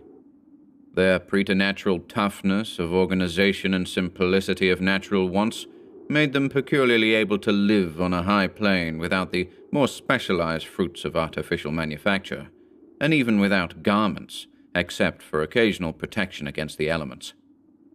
It was under the sea, at first for food and later for other purposes, that they first created Earth life, using available substances according to long-known methods. The more elaborate experiments came after the annihilation of various cosmic enemies. They had done the same thing on other planets, having manufactured not only necessary foods, but certain multicellular protoplasmic masses capable of molding their tissues into all sorts of temporary organs under hypnotic influence, and thereby forming ideal slaves to perform the heavy work of the community. These viscous masses were without doubt what Abdul Alhazred had whispered about as the Shoggoths in his frightful Necronomicon, though even that mad Arab had not hinted that any existed on Earth, except in the dreams of those who had chewed a certain alkaloidal herb. When the star-headed Old Ones on this planet had synthesized their simple food forms and bred a good supply of Shoggoths, they allowed other cell groups to develop into other forms of animal and vegetable life for sundry purposes, extirpating any whose presence became troublesome. With the aid of the Shoggoths, whose expansions could be made to lift prodigious weights, The small, low cities under the sea grew to vast and imposing labyrinths of stone, not unlike those which later rose on land. Indeed, the highly adaptable Old Ones had lived much on land in other parts of the universe, and probably retained many traditions of land construction. As we studied the architecture of all these sculptured Paleogean cities, including that whose eon-dead corridors we were even then traversing, we were impressed by a curious coincidence, which we have not yet tried to explain, even to ourselves. The tops of the buildings, which in the actual city around us had of course been weathered into shapeless ruins ages ago, were clearly displayed in the bas-reliefs, and showed vast clusters of needle-like spires, delicate finials on certain cone and pyramid apexes, and tiers of thin, horizontal, scalloped discs capping cylindrical shafts. This was exactly what we had seen in that monstrous and portentous mirage, cast by a dead city whence such skyline features had been absent for thousands and tens of thousands of years, which loomed on our ignorant eyes across the unfathomed mountains of madness as we first approached poor Lake's ill-fated camp. Of the life of the Old Ones, both under the sea and after part of them migrated to land, volumes could be written. Those in shallow water had continued the fullest use of the eyes at the ends of their 5 main head tentacles, and had practiced the arts of sculpture and of writing in quite the usual way, the writing accomplished with a stylus on waterproof waxen surfaces. Those lower down in the ocean depths, though they used a curious phosphorescent organism to furnish light, pieced out their vision with obscure special senses, operating through the prismatic cilia on their heads, senses which rendered all the Old Ones partly independent of light in emergencies. Their forms of sculpture and writing had changed curiously during the descent, embodying certain apparently chemical coating processes, probably to secure phosphorescence, which the bas-reliefs could not make clear to us. The beings moved in the sea partly by swimming, using the lateral crinoid arms, and partly by wriggling with the lower tier of tentacles containing the pseudofeet. Occasionally, they accomplished long swoops with the auxiliary use of 2 or more sets of their fan-like folding wings. On land, they locally used the pseudofeet, but now and then flew to great heights or over long distances with their wings. The many slender tentacles into which the crinoid arms branched were infinitely delicate, flexible, strong, and accurate in muscular nervous coordination, ensuring the utmost skill and dexterity in all artistic and other manual operations. The toughness of the things was almost incredible. Even the terrific pressures of the deepest sea bottoms appeared powerless to harm them. Very few seemed to die at all, except by violence, and their burial places were very limited. The fact that they covered their vertically inhumed dead with 5-pointed inscribed mounds set up thoughts in Danforth and me, which made a fresh pause and recuperation necessary after the sculptures revealed it. The beings multiplied by means of spores, like vegetable pteridophytes, as Lake had suspected. But owing to their prodigious toughness and longevity, and consequent lack of replacement needs, they did not encourage the large-scale development of new prothalae, except when they had new regions to colonize. The young matured swiftly, and received an education evidently beyond any standard we can imagine. The prevailing intellectual and aesthetic life was highly evolved, and produced a tenaciously enduring set of customs and institutions, which I shall describe more fully in my coming monograph.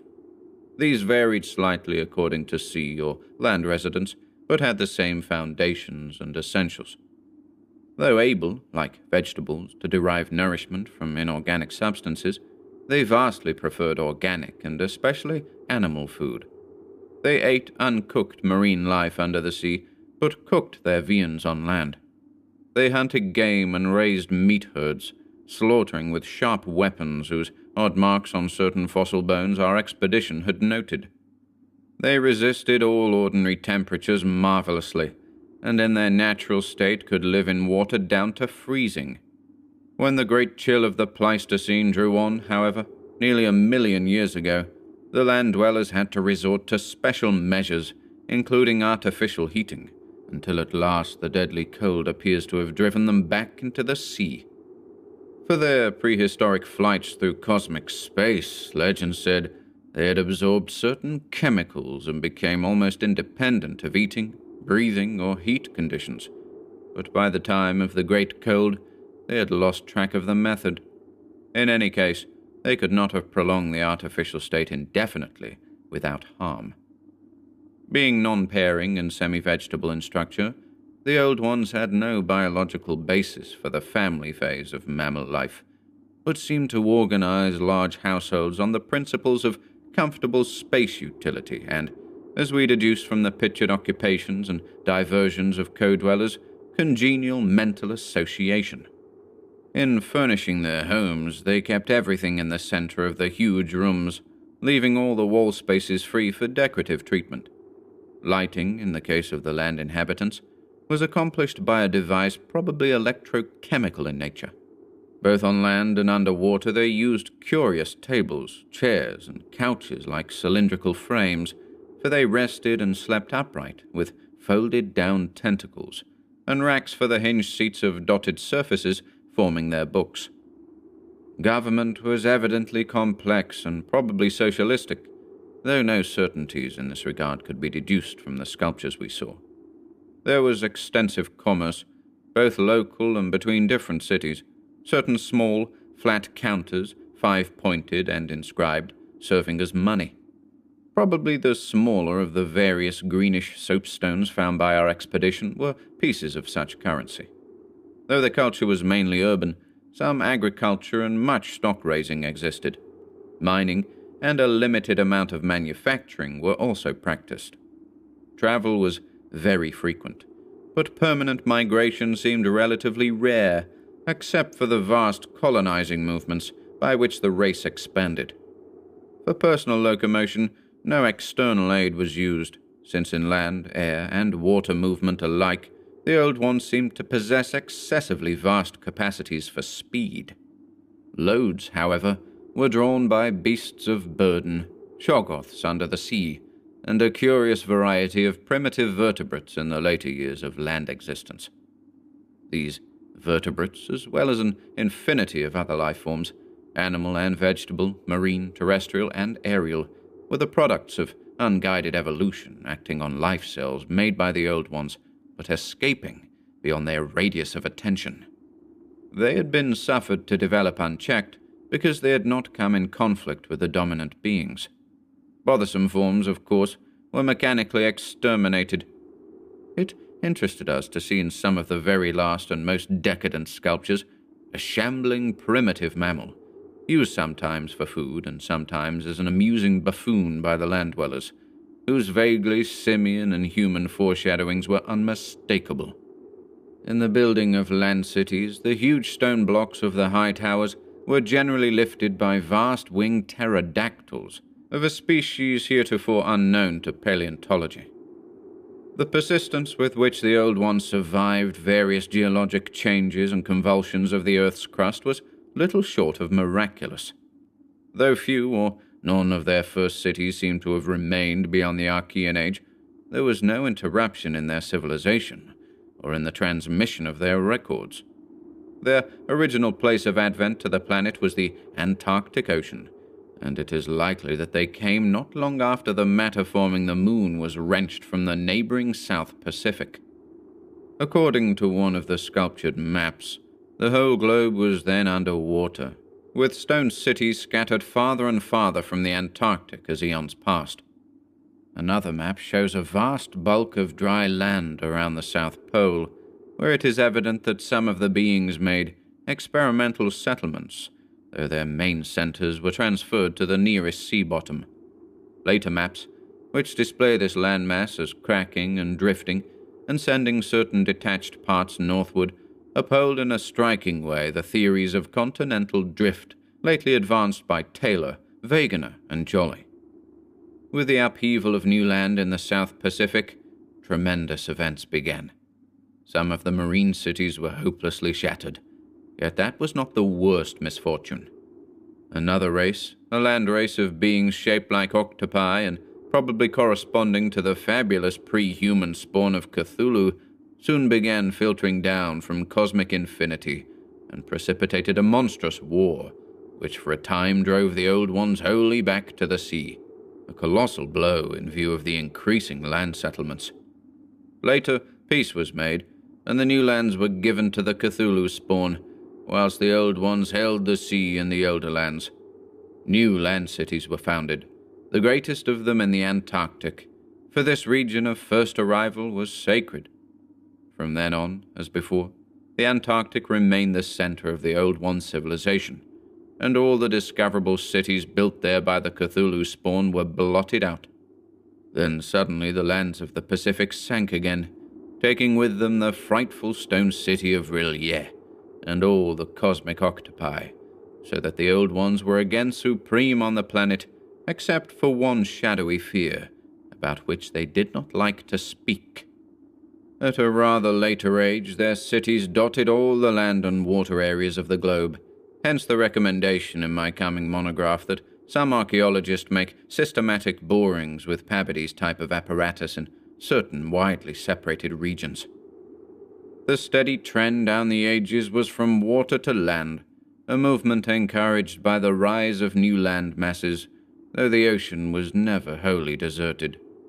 Another cause of the landward movement was the new difficulty in breeding and managing the shoggoths upon which successful sea life depended. With the march of time, as the sculptures sadly confessed, the art of creating new life from inorganic matter had been lost, so that the Old Ones had to depend on the moulding of forms already in existence. On land, the great reptiles proved highly tractable, but the shoggoths of the sea, reproducing by fission and acquiring a dangerous degree of accidental intelligence, presented for a time a formidable problem. They had always been controlled through the hypnotic suggestion of the Old Ones, and had modeled their tough plasticity into various useful temporary limbs and organs, but now their self-modeling powers were sometimes exercised independently, and in various imitative forms implanted by past suggestion. They had, it seems, developed a semi-stable brain, whose separate and occasionally stubborn volition echoed the will of the Old Ones without always obeying it. Sculptured images of these shoggoths filled Danforth and me with horror and loathing. They were normally shapeless entities, composed of a viscous jelly, which looked like an agglutination of bubbles, and each averaged about 15 feet in diameter when a sphere. They had, however, a constantly shifting shape and volume, throwing out temporary developments or forming apparent organs of sight, hearing, and speech in imitation of their masters, either spontaneously or according to suggestion. They seem to have become peculiarly intractable toward the middle of the Permian Age, perhaps 150 million years ago, when a veritable war of resubjugation was waged upon them by the marine Old Ones.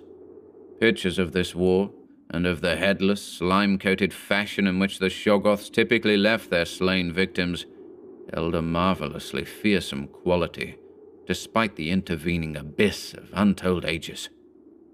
The Old Ones had used curious weapons of molecular disturbance against the rebel entities, and in the end had achieved a complete victory. Thereafter, the sculptures showed a period in which shoggoths were tamed and broken by armed Old Ones, as the wild horses of the American West were tamed by cowboys. Though, during the rebellion, the shoggoths had shown an ability to live out of water, this transition was not encouraged, since their usefulness on land would hardly have been commensurate with the trouble of their management. During the Jurassic Age, the Old Ones met fresh adversity in the form of a new invasion from outer space, this time by half fungus, half crustacean creatures from a planet identifiable as the remote and recently discovered Pluto, creatures undoubtedly the same as those figuring in certain whispered hill legends of the north, and remembered in the Himalayas as the Mi-Go, or abominable snowmen. To fight these beings, the Old Ones attempted, for the first time since their terrene advent, to sally forth again into the planetary ether, but despite all traditional preparations, found it no longer possible to leave the Earth's atmosphere.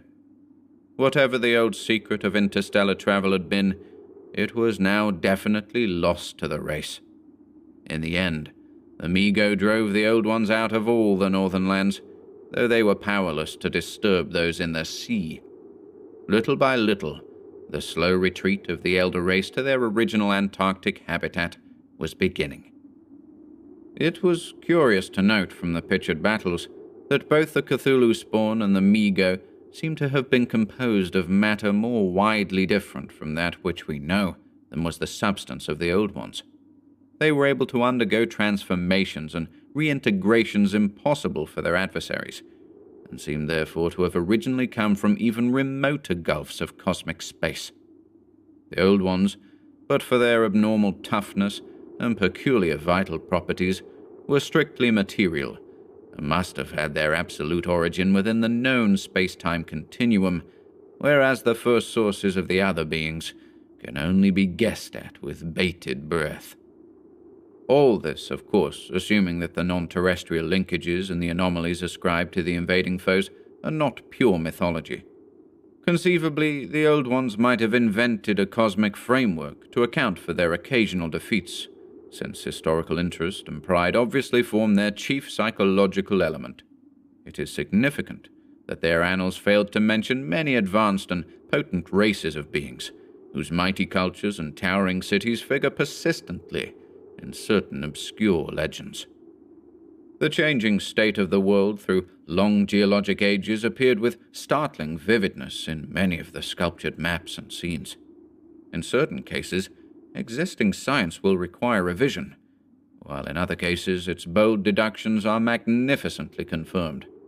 As I have said, the hypothesis of Taylor, Wegener, and Joly that all the continents are fragments of an original Antarctic landmass which cracked from centrifugal force and drifted apart over a technically viscous lower surface, an hypothesis suggested by such things as the complementary outlines of Africa and South America and the way the great mountain chains are rolled and shoved up, receives striking support from this uncanny source.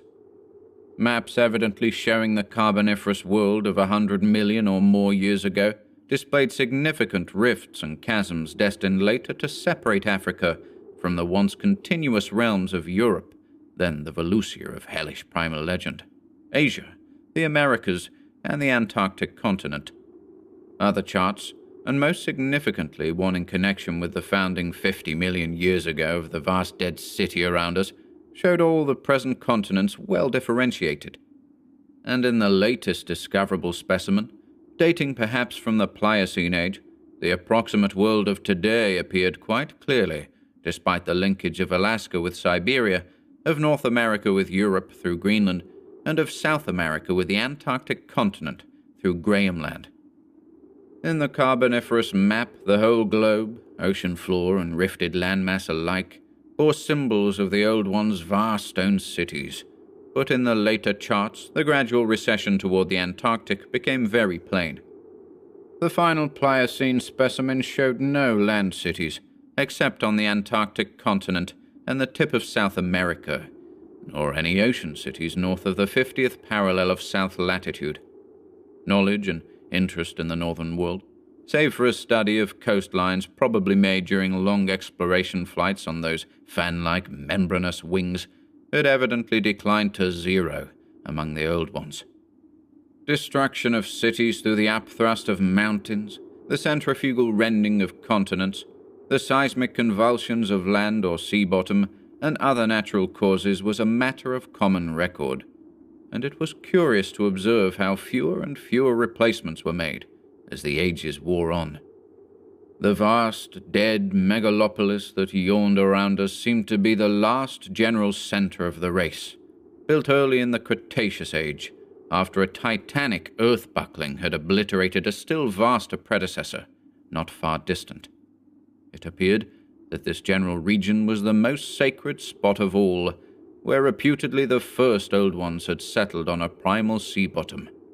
In the new city, many of whose features we could recognize in the sculptures, but which stretched fully 100 miles along the mountain range in each direction beyond the farthest limits of our aerial survey, there were reputed to be preserved certain sacred stones, forming part of the first sea-bottom city, which were thrust up to light after long epochs in the course of the general crumpling of strata.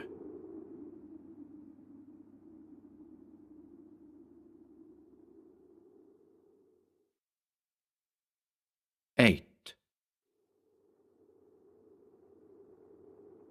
Naturally, Danforth and I studied with a special interest and a peculiarly personal sense of awe everything pertaining to the immediate district in which we were.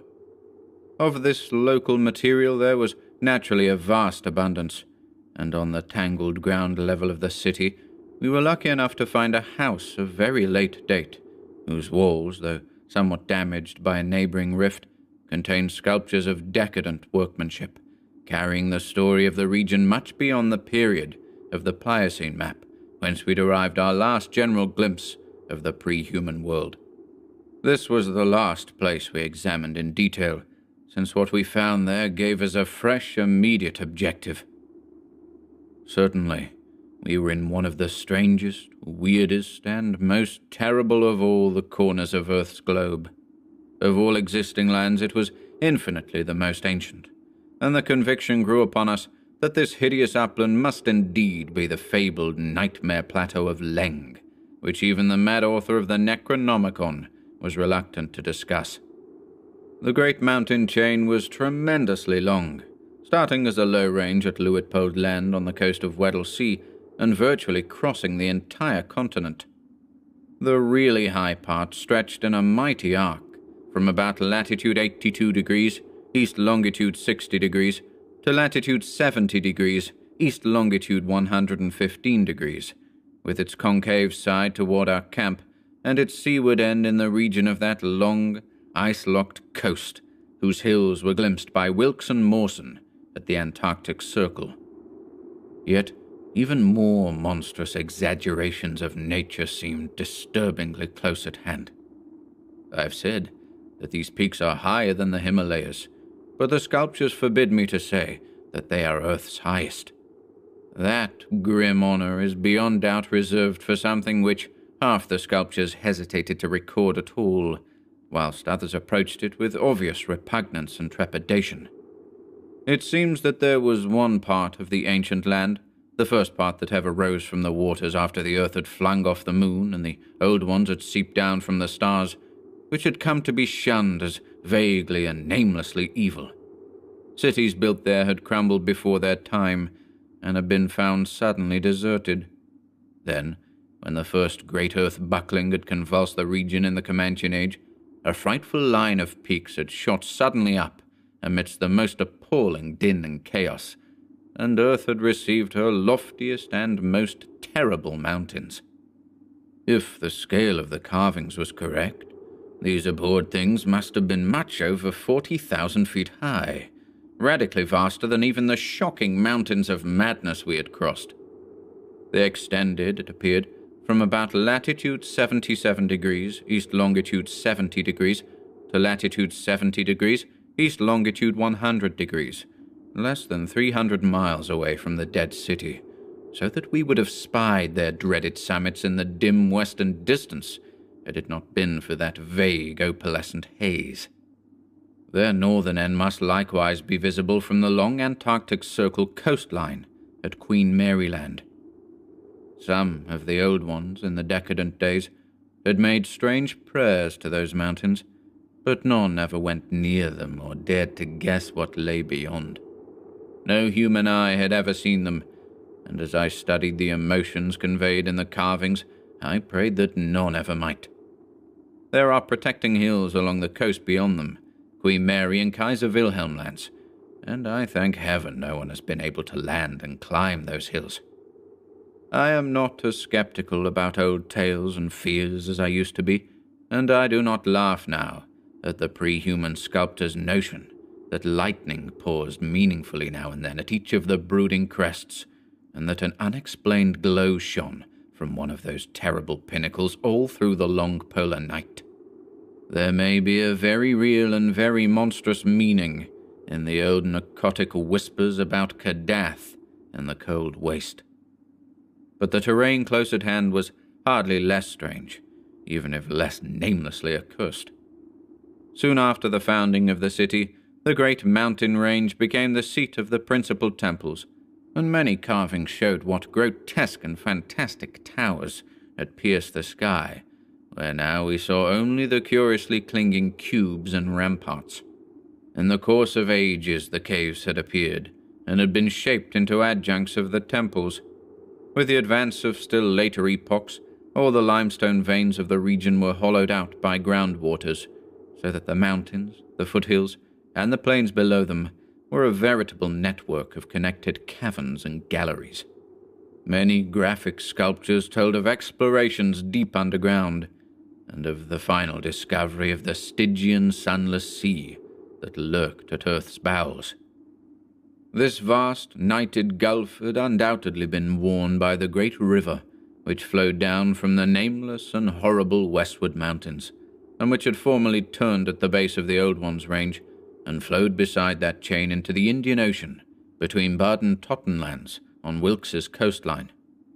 Little by little, it had eaten away the limestone hill base at its turning, till at last its sapping currents reached the caverns of the groundwaters and joined with them in digging a deeper abyss.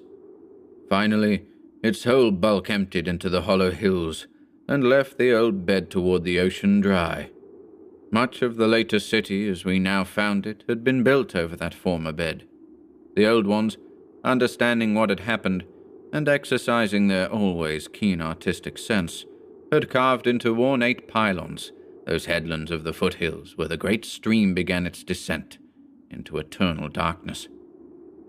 This river, once crossed by scores of noble stone bridges, was plainly the one whose extinct course we had seen in our aeroplane survey.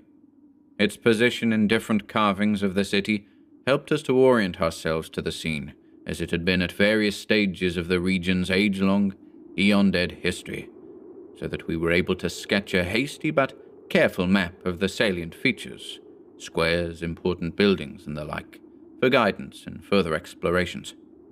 We could soon reconstruct in fancy the whole stupendous thing as it was 1,000,000 or 10,000,000 or 50,000,000 years ago, for the sculptures told us exactly what the buildings and mountains and squares and suburbs and landscape setting and luxuriant tertiary vegetation had looked like. It must have had a marvelous and mystic beauty, and as I thought of it, I almost forgot the clammy sense of sinister oppression with which the city's inhuman age and massiveness and deadness and remoteness and glacial twilight had choked and weighed on my spirit. Yet, according to certain carvings, the denizens of that city had themselves known the clutch of oppressive terror, for there was a somber and recurrent type of scene in which the old ones were shown in the act of recoiling affrightedly from some object, never allowed to appear in the design, found in the great river and indicated as having been washed down through waving, vine-draped cycad forests from those horrible westward mountains. It was only in the one late-built house with the decadent carvings that we obtained any foreshadowing of the final calamity leading to the city's desertion. Undoubtedly there must have been many sculptures of the same age elsewhere, even allowing for the slackened energies and aspirations of a stressful and uncertain period. Indeed, very certain evidence of the existence of others came to us shortly afterward. But this was the first and only set we directly encountered. We meant to look farther later on, but as I have said, immediate conditions dictated another present objective. There would, though, have been a limit, for after all hope of a long future occupancy of the place had perished among the old ones, there could not but have been a complete cessation of mural decoration. The ultimate blow, of course, was the coming of the great cold which once held most of the earth in thrall, and which has never departed from the ill-fated poles. The great cold that, at the world's other extremity, put an end to the fabled lands of Lomar and Hyperborea. Just when this tendency began in the Antarctic, it would be hard to say in terms of exact years. Nowadays, we set the beginning of the general glacial periods at a distance of about 500,000 years from the present, but at the poles, the terrible scourge must have commenced much earlier. All quantitative estimates are partly guesswork, but it is quite likely that the decadent sculptures were made considerably less than 1,000,000 years ago, and that the actual desertion of the city was complete long before the conventional opening of the Pleistocene, 500,000 years ago, as reckoned in terms of the Earth's whole surface. In the decadent sculptures there were signs of thinner vegetation everywhere, and of a decreased country life on the part of the old ones. Heating devices were shown in the houses, and winter travelers were represented as muffled in protective fabrics. Then we saw a series of cartouches, the continuous band arrangement being frequently interrupted in these late carvings, depicting a constantly growing migration to the nearest refuges of greater warmth, some fleeing to cities under the sea off the faraway coast, and some clambering down through networks of limestone caverns in the hollow hills to the neighboring black abyss of subterrane waters. In the end, it seems to have been the neighboring abyss which received the greatest colonization. This was partly due, no doubt, to the traditional sacredness of this especial region, but may have been more conclusively determined by the opportunities it gave for continuing the use of the great temples on the honeycombed mountains, and for retaining the vast land city as a place of summer residence and base of communication with various minds. The linkage of old and new abodes was made more effective by means of several gradings and improvements along the connecting routes, including the chiseling of numerous direct tunnels from the ancient metropolis to the Black Abyss, sharply down-pointing tunnels whose mouths we carefully drew, according to our most thoughtful estimates, on the guide map we were compiling.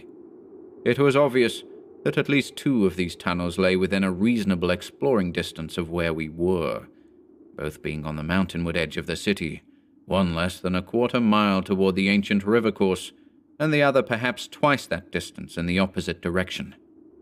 The abyss, it seems, had shelving shores of dry land at certain places, but the old ones built their new city underwater, no doubt because of its greater certainty of uniform warmth. The depth of the hidden sea appears to have been very great, so that the Earth's internal heat could ensure its habitability for an indefinite period. The beings seem to have had no trouble in adapting themselves to part-time, and eventually, of course, whole-time residence underwater, since they had never allowed their gill systems to atrophy. There were many sculptures which showed how they had always frequently visited their submarine kinsfolk elsewhere, and how they had habitually bathed on the deep bottom of their great river. The darkness of inner Earth could likewise have been no deterrent to a race accustomed to long Antarctic nights. Decadent though their style undoubtedly was, these latest carvings had a truly epic quality, where they told of the building of the new city in the cavern sea. The old ones had gone about it scientifically, quarrying insoluble rocks from the heart of the honeycombed mountains, and employing expert workers from the nearest submarine city to perform the construction according to the best methods. These workers brought with them all that was necessary to establish the new venture: Shoggoth tissue from which to breed stone lifters, and subsequent beasts of burden for the cavern city, and other protoplasmic matter to mold into phosphorescent organisms for lighting purposes. At last a mighty metropolis rose on the bottom of that Stygian sea, its architecture much like that of the city above, and its workmanship displaying relatively little decadence because of the precise mathematical element inherent in building operations. The newly bred Shoggoths grew to enormous size and singular intelligence, and were represented as taking and executing orders with marvelous quickness. They seemed to converse with the old ones by mimicking their voices, a sort of musical piping over a wide range, if poor Lake's dissection had indicated aright, and to work more from spoken commands than from hypnotic suggestions as in earlier times. They were, however, kept in admirable control. The phosphorescent organism supplied light with vast effectiveness, and doubtless atoned for the loss of the familiar polar auroras of the outer world night. Art and decoration were pursued, though of course with a certain decadence. The Old Ones seemed to realize this falling off themselves, and in many cases anticipated the policy of Constantine the Great by transplanting especially fine blocks of ancient carving from their land city, just as the emperor, in a similar age of decline, stripped Greece and Asia of their finest art to give his new Byzantine capital greater splendors than its own people could create. That the transfer of sculptured blocks had not been more extensive was doubtless owing to the fact that the land city was not at first wholly abandoned. By the time total abandonment did occur, and it surely must have occurred before the polar Pleistocene was far advanced, the Old Ones had perhaps become satisfied with their decadent art, or had ceased to recognize the superior merit of the older carvings. At any rate, the eon-silent ruins around us had certainly undergone no wholesale sculptural denudation, though all the best separate statues, like other movables, had been taken away. The decadent cartouches and dados telling this story were, as I've said, the latest we could find in our limited search. They left us with a picture of the Old One shuttling back and forth betwixt the land city in summer and the sea cavern city in winter, and sometimes trading with the sea-bottom cities off the Antarctic coast. By this time, the ultimate doom of the land city must have been recognized, for the sculptures showed many signs of the cold's malign encroachments. Vegetation was declining, and the terrible snows of the winter no longer melted completely even in midsummer. The saurian livestock were nearly all dead, and the mammals were standing it none too well. To keep on with the work of the upper world, it had become necessary to adapt some of the amorphous and curiously cold-resistant shoggoths to land life, a thing the Old Ones had formerly been reluctant to do. The great river was now lifeless, and the upper sea had lost most of its denizens, except the seals and whales. All the birds had flown away, save only the great, grotesque penguins. What had happened afterward we could only guess. How long had the new sea cavern city survived? Was it still down there, a stony corpse in eternal blackness? Had the subterranean waters frozen at last? To what fate had the ocean-bottom cities of the outer world been delivered? Had any of the Old Ones shifted north ahead of the creeping ice cap? Existing geology shows no trace of their presence. Had the frightful Mi-Go been still a menace in the outer land world of the north?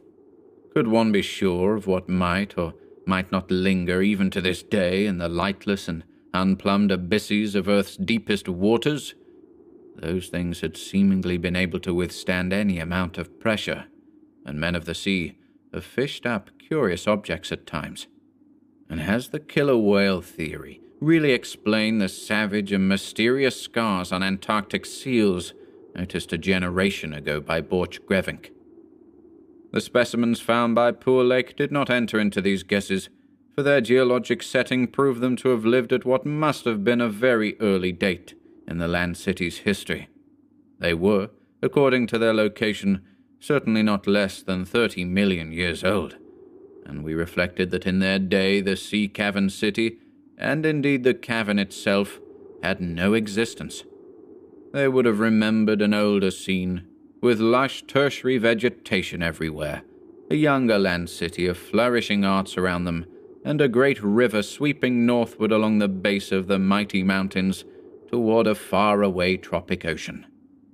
And yet we could not help thinking about these specimens, especially about the 8 perfect ones that were missing from Lake's hideously ravaged camp.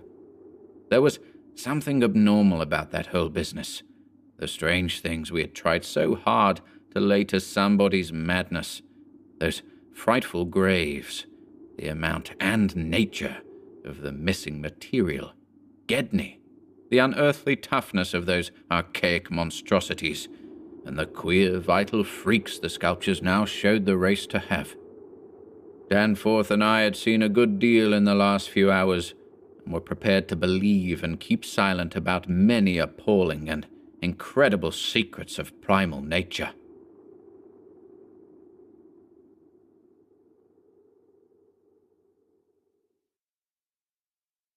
9. I have said that our study of the decadent sculptures brought about a change in our immediate objective. This, of course, had to do with the chiseled avenues to the black inner world, of whose existence we had not known before, but which we were now eager to find and traverse. From the evident scale of the carvings, we deduced that a steeply descending walk of about a mile through either of the neighboring tunnels would bring us to the brink of the dizzy sunless cliffs above the great abyss, down whose side adequate paths, improved by the old ones, led to the rocky shore of the hidden and nighted ocean. To behold this fabulous gulf in stark reality was a lure which seemed impossible of resistance once we knew of the thing. Yet we realized we must begin the quest at once if we expected to include it on our present flight. It was now 8 p.m., and we hadn't enough battery replacements to let our torches burn on forever. We had done so much of our studying and copying below the glacial level that our battery supply had had at least 5 hours of nearly continuous use, and despite the special dry cell formula, would obviously be good for only about 4 more, though by keeping one torch unused, except for especially interesting or difficult places, we might manage to eke out a safe margin beyond that. It would not do to be without a light in these cyclopean catacombs, hence in order to make the abyss trip, we must give up all further mural deciphering. Of course, we intended to revisit the place for days and perhaps weeks of intensive study and photography, curiosity having long ago got the better of horror, but just now we must hasten. Our supply of trailblazing paper was far from unlimited, and we were reluctant to sacrifice spare notebooks or sketching paper to augment it, but we did let one large notebook go.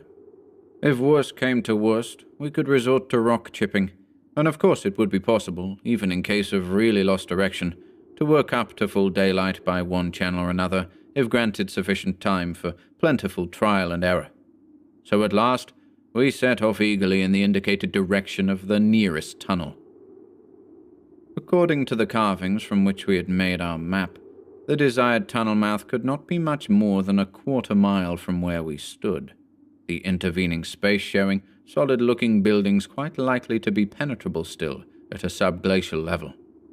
The opening itself would be in the basement, on the angle nearest the foothills, of a vast five-pointed structure of evidently public and perhaps ceremonial nature, which we tried to identify from our aerial survey of the ruins. No such structure came to our minds as we recalled our flight, hence we concluded that its upper parts had been greatly damaged, or that it had been totally shattered in an ice rift we had noticed. In the latter case, the tunnel would probably turn out to be choked, so that we would have to try the next nearest one, the one less than a mile to the north. The intervening river course prevented our trying any of the more southerly tunnels on this trip, and indeed, if both of the neighboring ones were choked, it was doubtful whether our batteries would warrant an attempt on the next northerly one, about a mile beyond our second choice. As we threaded our dim way through the labyrinth with the aid of map and compass, traversing rooms and corridors in every stage of ruin or preservation, clambering up ramps, crossing upper floors and bridges, and clambering down again, encountering choked doorways and piles of debris, hastening now and then along finely preserved and uncannily immaculate stretches, taking false leads and retracing our way, in such cases removing the blind paper trail we had left, and once in a while striking the bottom of an open shaft through which daylight poured or trickled down, we were repeatedly tantalized by the sculptured walls along our route. Many must have told tales of immense historical importance, and only the prospect of later visits reconciled us to the need of passing them by. As it was, we slowed down once in a while and turned on our second torch. If we had had more films, we would certainly have paused briefly to photograph certain bas-reliefs, but time-consuming hand-copying was clearly out of the question. I come now once more to a place where the temptation to hesitate or to hint rather than state is very strong. It is necessary, however, to reveal the rest in order to justify my course in discouraging further exploration. We had wormed our way very close to the computed site of the tunnel's mouth, having crossed a second-story bridge to what seemed plainly the tip of a pointed wall, and descended to a ruinous corridor, especially rich in decadently elaborate and apparently ritualistic sculptures of late workmanship, when, about 8:30 p.m., Danforth's keen young nostrils gave us the first hint of something unusual. If we had had a dog with us, I suppose we would have been warned before. At first, we could not precisely say what was wrong with the formerly crystal-pure air, but after a few seconds our memories reacted only too definitely. Let me try to state the thing without flinching. There was an odor, and that odor was vaguely, subtly, and unmistakably akin to what had nauseated us upon opening the insane grave of the horror poor Lake had dissected. Of course, the revelation was not as clearly cut at the time as it sounds now. There were several conceivable explanations, and we did a good deal of indecisive whispering. Most important of all, we did not retreat without further investigation. For having come this far, we were loath to be balked by anything short of certain disaster. Anyway, what we must have suspected was altogether too wild to believe. Such things did not happen in any normal world. It was probably sheer irrational instinct which made us dim our single torch, tempted no longer by the decadent and sinister sculptures that leered menacingly from the oppressive walls, and which softened our progress to a cautious tiptoeing and crawling over the increasingly littered floor and heaps of debris. Danforth's eyes, as well as nose, proved better than mine, for it was likewise he who first noticed the queer aspect of the debris after we had passed many half-choked arches leading to chambers and corridors on the ground level. It did not look quite as it ought after countless thousands of years of desertion, and when we cautiously turned on more light, we saw that a kind of swathe seemed to have been lately tracked through it. The irregular nature of the litter precluded any definite marks, but in the smoother places there were suggestions of the dragging of heavy objects. Once we thought there was a hint of parallel tracks, as if of runners. This was what made us pause again. It was during that pause that we caught, simultaneously this time, the other odor ahead. Paradoxically, it was both a less frightful and a more frightful odor. Less frightful intrinsically, but infinitely appalling in this place, under the known circumstances. Unless, of course, Gedney, for the odor was the plain and familiar one of common petrol, everyday gasoline. Our motivation after that is something I will leave to psychologists. We knew now that some terrible extension of the camp horrors must have crawled into this nighted burial place of the eons, hence could not doubt any longer the existence of nameless conditions, present or at least recent, just ahead. Yet in the end we did let sheer burning curiosity, or anxiety, or auto-hypnotism, or vague thoughts of responsibility toward Gedney, or what not, drive us on. Danforth whispered again of the print he thought he had seen at the alley turning in the ruins above, and of the faint musical piping, potentially of tremendous significance, in the light of Lake's dissection report, despite its close resemblance to the cave-mouth echoes of the Windy Peaks, which he thought he had shortly afterward half heard from unknown depths below. I, in my turn, whispered of how the camp was left, of what had disappeared, and of how the madness of a lone survivor might have conceived the inconceivable, a wild trip across the monstrous mountains, and a descent into the unknown primal masonry. But we could not convince each other, or even ourselves, of anything definite. We had turned off all light as we stood still, and vaguely noticed that a trace of deeply filtered upper day kept the blackness from being absolute. Having automatically begun to move ahead, we guided ourselves by occasional flashes from our torch. The disturbed debris formed an impression we could not shake off, and the smell of gasoline grew stronger. More and more ruin met our eyes and hampered our feet, until very soon we saw that the forward way was about to cease. We had been all too correct in our pessimistic guess about that rift glimpsed from the air. Our tunnel quest was a blind one, and we were not even going to be able to reach the basement, out of which the abyssward aperture opened.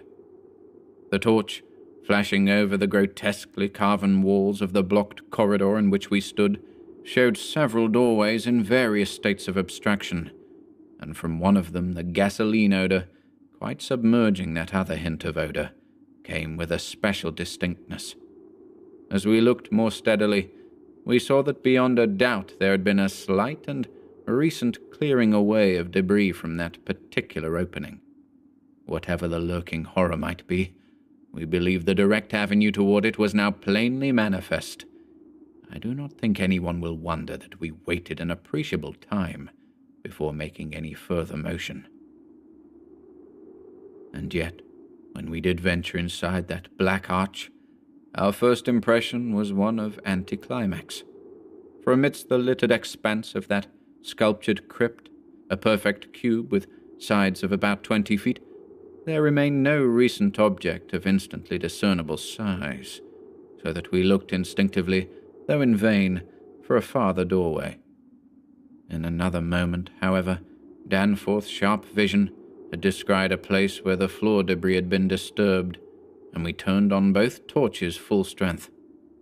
Though what we saw in that light was actually simple and trifling, I am none the less reluctant to tell of it, because of what it implied.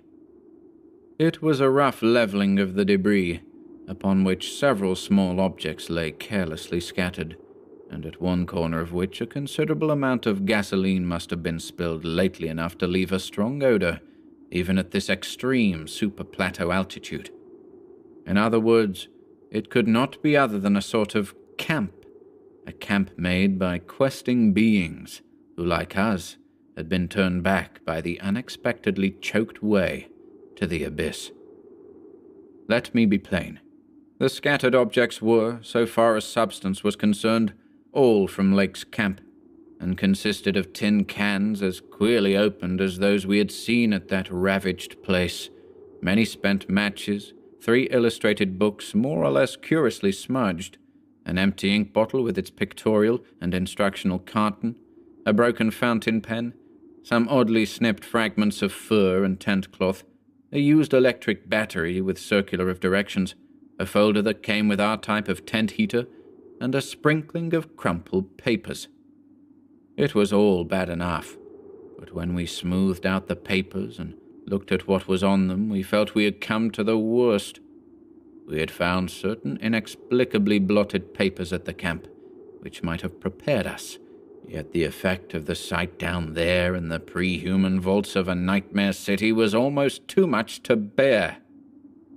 A mad Gedney might have made the groups of dots in imitation of those found on the greenish soapstones, just as the dots on those insane 5-pointed grave mounds might have been made, and he might conceivably have prepared rough, hasty sketches, varying in their accuracy or lack of it, which outline the neighboring parts of the city and trace the way from a circularly represented place outside our previous route, a place we identified as a great cylindrical tower in the carvings and as a vast circular gulf glimpsed in our aerial survey, to the present 5-pointed structure and the tunnel mouth therein.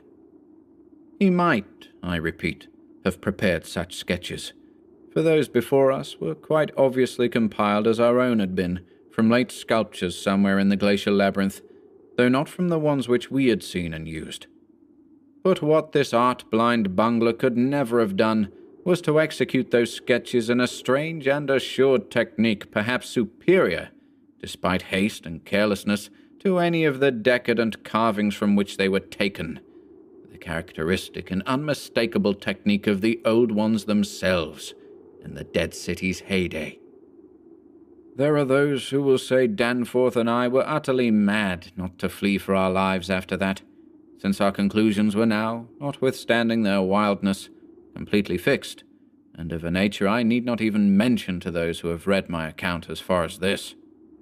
Perhaps we were mad, for have I not said those horrible peaks were mountains of madness? But I think I can detect something of the same spirit, albeit in a less extreme form, in the men who stalk deadly beasts through African jungles to photograph them or study their habits. Half paralyzed with terror though we were, there was nevertheless fanned within us a blazing flame of awe and curiosity which triumphed in the end. Of course, we did not mean to face that or those which we knew had been there, but we felt that they must be gone by now. They would by this time have found the other neighboring entrance to the abyss, and have passed within to whatever night-black fragments of the past might await them in the ultimate gulf they had never seen. Or if that entrance too was blocked, they would have gone on to the north seeking another. They were, we remembered, partly independent of light. Looking back to that moment, I can scarcely recall just what precise form our new emotions took, just what change of immediate objective it was that so sharpened our sense of expectancy. We certainly did not mean to face what we feared, yet I will not deny that we may have had a lurking, unconscious wish to spy certain things from some hidden vantage point. Probably we had not given up our zeal to glimpse the abyss itself, though there was interposed a new goal in the form of that great circular place shown on the crumpled sketches we had found. We had at once recognized it as a monstrous cylindrical tower figuring in the very earliest carvings, but appearing only as a prodigious round aperture from above. Something about the impressiveness of its rendering, even in these hasty diagrams, made us think that its subglacial levels must still form a feature of peculiar importance. Perhaps it embodied architectural marvels as yet unencountered by us. It was certainly of incredible age, according to the sculptures in which it figured, being indeed among the first things built in the city. Its carvings, if preserved, could not but be highly significant. Moreover, it might form a good present link with the upper world, a shorter route than the one we were so carefully blazing, and probably that by which those others had descended. At any rate, the thing we did was to study the terrible sketches, which quite perfectly confirmed our own, and start back over the indicated course to the circular place, the course which our nameless predecessors must have traversed twice before us. The other neighboring gate to the abyss would lie beyond that. I need not speak of our journey, during which we continued to leave an economical trail of paper, for it was precisely the same in kind as that by which we had reached the cul-de-sac, except that it tended to adhere more closely to the ground level, and even descend to basement corridors. Every now and then we could trace certain disturbing marks in the debris or litter underfoot, and after we had passed outside the radius of the gasoline scent, we were again faintly conscious, spasmodically, of that more hideous and more persistent scent. After the way had branched from our former course, we sometimes gave the rays of our single torch a furtive sweep along the walls, noting in almost every case the well-nigh omnipresent sculptures, which indeed seemed to have formed a main aesthetic outlet for the old ones. About 9:30 p.m., while traversing a vaulted corridor whose increasingly glaciated floor seemed somewhat below the ground level, and whose roof grew lower as we advanced, we began to see strong daylight ahead, and were able to turn off our torch. It appeared that we were coming to the vast circular place, and that our distance from the upper air could not be very great. The corridor ended in an arch surprisingly low for these megalithic ruins, but we could see much through it even before we emerged. Beyond there stretched a prodigious round space, fully 200 feet in diameter, strewn with debris and containing many choked archways, corresponding to the one we were about to cross. The walls were, in available spaces, boldly sculptured into a spiral band of heroic proportions, and displayed, despite the destructive weathering caused by the openness of the spot, an artistic splendor far beyond anything we had encountered before. The littered floor was quite heavily glaciated, and we fancied that the true bottom lay at a considerably lower depth. But the salient object of the place was the titanic stone ramp, which, eluding the archways by a sharp turn outward into the open floor, wound spirally up the stupendous cylindrical wall, like an inside counterpart of those once climbing outside the monstrous towers or ziggurats of antique Babylon. Only the rapidity of our flight and the perspective which confounded the descent with the towers in a wall had prevented our noticing this feature from the air, and thus caused us to seek another avenue to the subglacial level. Pabodie might have been able to tell what sort of engineering held it in place, but Danforth and I could merely admire and marvel.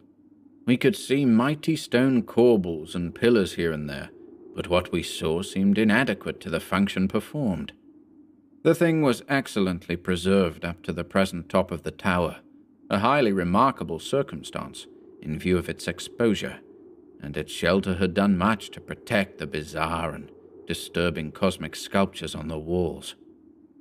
As we stepped out into the awesome half-daylight of this monstrous cylinder bottom, 50 million years old and without doubt the most primally ancient structure ever to meet our eyes, we saw that the ramp traverse side stretched dizzily up to a height of fully 60 feet. This, we recalled from our aerial survey, meant an outside glaciation of some 40 feet, since the yawning gulf we had seen from the plain had been at the top of an approximately 20-foot mound of crumbled masonry, somewhat sheltered for 3/4 of its circumference by the massive curving walls of a line of higher ruins. According to the sculptures, the original tower had stood in the center of an immense circular plaza, and had been perhaps 500 or 600 feet high, with tiers of horizontal discs near the top, and a row of needle-like spires along the upper rim. Most of the masonry had obviously toppled outward, rather than inward, a fortunate happening, since otherwise the ramp might have been shattered and the whole interior choked. As it was, the ramp showed sad battering, whilst the choking was such that all the archways at the bottom seemed to have been recently half cleared. It took us only a moment to conclude that this was indeed the route by which those others had descended, and that this would be the logical route for our own ascent, despite the long trail of paper we had left elsewhere. The tower's mouth was no farther from the foothills and our waiting plain than was the great terraced building we had entered, and any further subglacial exploration we might make on this trip would lie in this general region.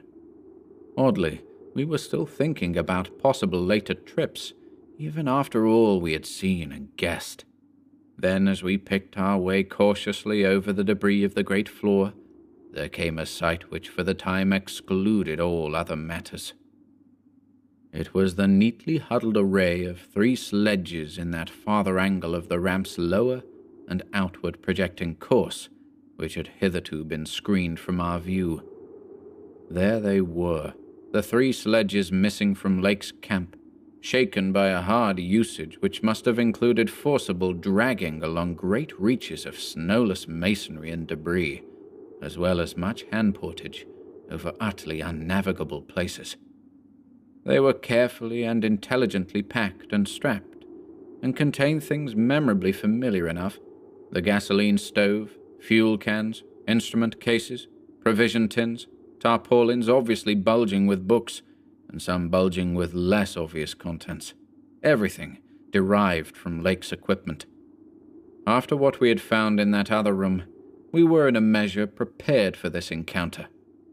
The really great shock came when we stepped over and undid one tarpaulin whose outlines had peculiarly disquieted us.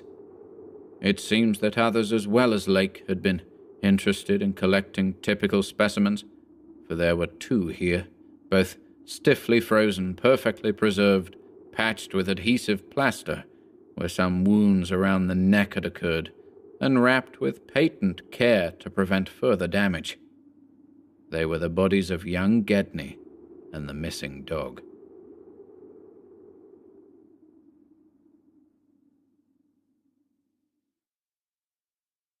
Ten.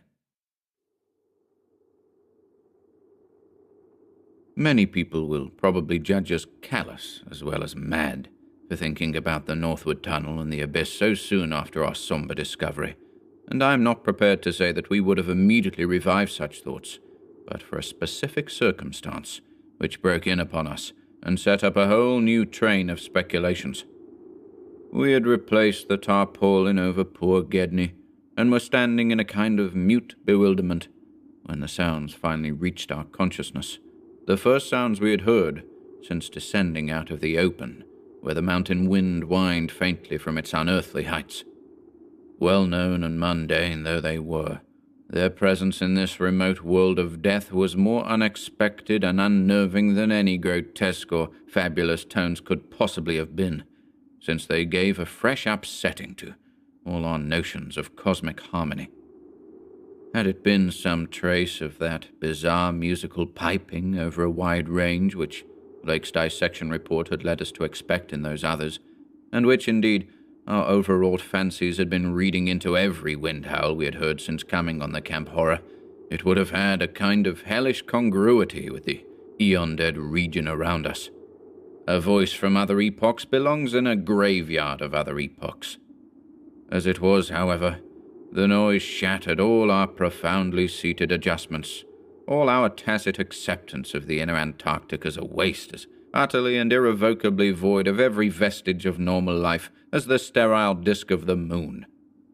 What we heard was not the fabulous note of any buried blasphemy of Elder Earth, from whose supernal toughness an age-denied polar sun had evoked a monstrous response.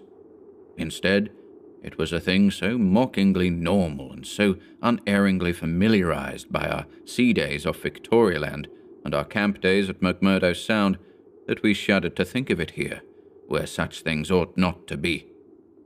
To be brief, it was simply the raucous squawking of a penguin. The muffled sound floated from subglacial recesses nearly opposite to the corridor whence we had come, regions manifestly in the direction of that other tunnel to the vast abyss.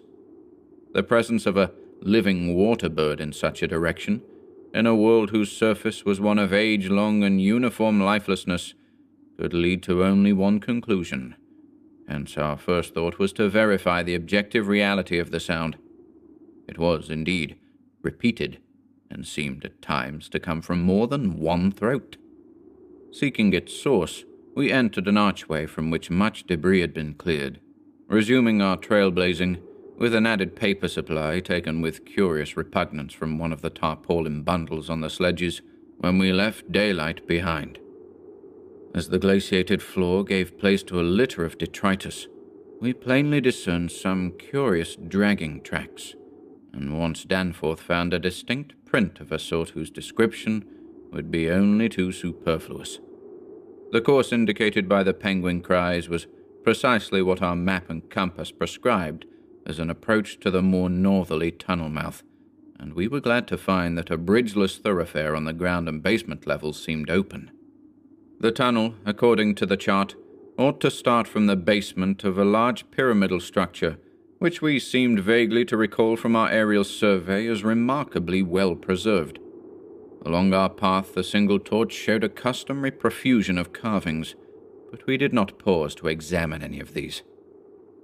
Suddenly, a bulky white shape loomed up ahead of us, and we flashed on the second torch. It is odd how wholly this new quest had turned our minds from earlier fears of what might lurk near. Those other ones, having left their supplies in the great circular place, must have planned to return after their scouting trip toward or into the abyss, yet we had now discarded all caution concerning them as completely as if they had never existed. This white, waddling thing was fully 6 feet high, yet we seemed to realize at once that it was not one of those others. They were larger and dark, and according to the sculptures their motion over land surfaces was a swift, assured matter, despite the queerness of their sea-borne tentacle equipment. But to say that the white thing did not profoundly frighten us would be in vain. We were indeed clutched for an instant by a primitive dread almost sharper than the worst of our reasoned fears regarding those others. Then came a flash of anticlimax, as the white shape sidled into a lateral archway to our left to join 2 others of its kind which had summoned it in raucous tones. For it was only a penguin, albeit of a huge unknown species larger than the greatest of the known king penguins, and monstrous in its combined albinism and virtual eyelessness. When we had followed the thing into the archway and turned both our torches on the indifferent and unheeding group of three, we saw that they were all eyeless albinos of the same unknown and gigantic species. Their size reminded us of some of the archaic penguins depicted in the Old One's sculptures, and it did not take us long to conclude that they were descended from the same stock, undoubtedly surviving through a retreat to some warmer inner region, whose perpetual blackness had destroyed their pigmentation and atrophied their eyes to mere useless slits. That their present habitat was the vast abyss we sought was not for a moment to be doubted, and this evidence of the gulf's continued warmth and habitability filled us with the most curious and subtly perturbing fancies. We wondered, too, what had caused these three birds to venture out of their usual domain. The state and silence of the great dead city made it clear that it had at no time been an habitual seasonal rookery, whilst the manifest indifference of the trio to our presence made it seem odd that any passing party of those others should have startled them.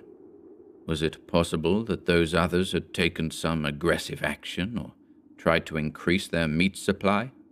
We doubted whether that pungent odor which the dogs had hated could cause an equal antipathy in these penguins, since their ancestors had obviously lived on excellent terms with the Old Ones, an amicable relationship which must have survived in the abyss below as long as any of the Old Ones remained. Regretting, in a flare-up of the old spirit of pure science, that we could not photograph these anomalous creatures, we shortly left them to their squawking and pushed on toward the abyss, whose openness was now so positively proved to us, and whose exact direction occasional penguin tracks made clear. Not long afterward, a steep descent in a long, low, doorless, and peculiarly sculptureless corridor led us to believe that we were approaching the tunnel mouth at last. We had passed 2 more penguins and heard others immediately ahead. Then the corridor ended in a prodigious open space, which made us gasp involuntarily.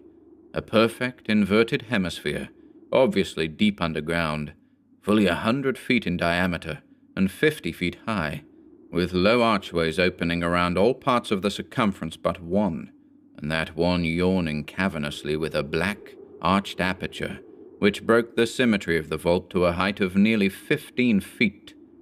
It was the entrance to the great abyss. In this vast hemisphere, whose concave roof was impressively though decadently carved to a likeness of the primordial celestial dome, a few albino penguins waddled, aliens there, but indifferent and unseeing. The black tunnel yawned indefinitely off at a steep, descending grade, its aperture adorned with grotesquely chiseled jambs and lintel. From that cryptical mouth we fancied a current of slightly warmer air, and perhaps even a suspicion of vapor proceeded, and we wondered what living entities other than penguins the limitless void below, and the contiguous honeycombings of the land and the Titan mountains might conceal. We wondered, too, whether the trace of mountain-top smoke at first suspected by Poor Lake, as well as the odd haze we had ourselves perceived around the rampart-crowned peak, might not be caused by the tortuous channeled rising of some such vapor from the unfathomed regions of Earth's core. Entering the tunnel, we saw that its outline was, at least at the start, about 15 feet each way, sides, floor, and arched roof composed of the usual megalithic masonry. The sides were sparsely decorated with cartouches of conventional designs in a late, decadent style, and all the construction and carving were marvelously well preserved. The floor was quite clear, except for a slight detritus bearing outgoing penguin tracks and the inward tracks of those others. The farther one advanced, the warmer it became, so that we were soon unbuttoning our heavy garments.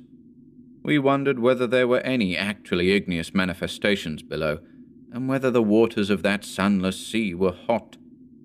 After a short distance, the masonry gave place to solid rock, though the tunnel kept the same proportions and presented the same aspect of carved regularity. Occasionally, its varying grade became so steep that grooves were cut in the floor.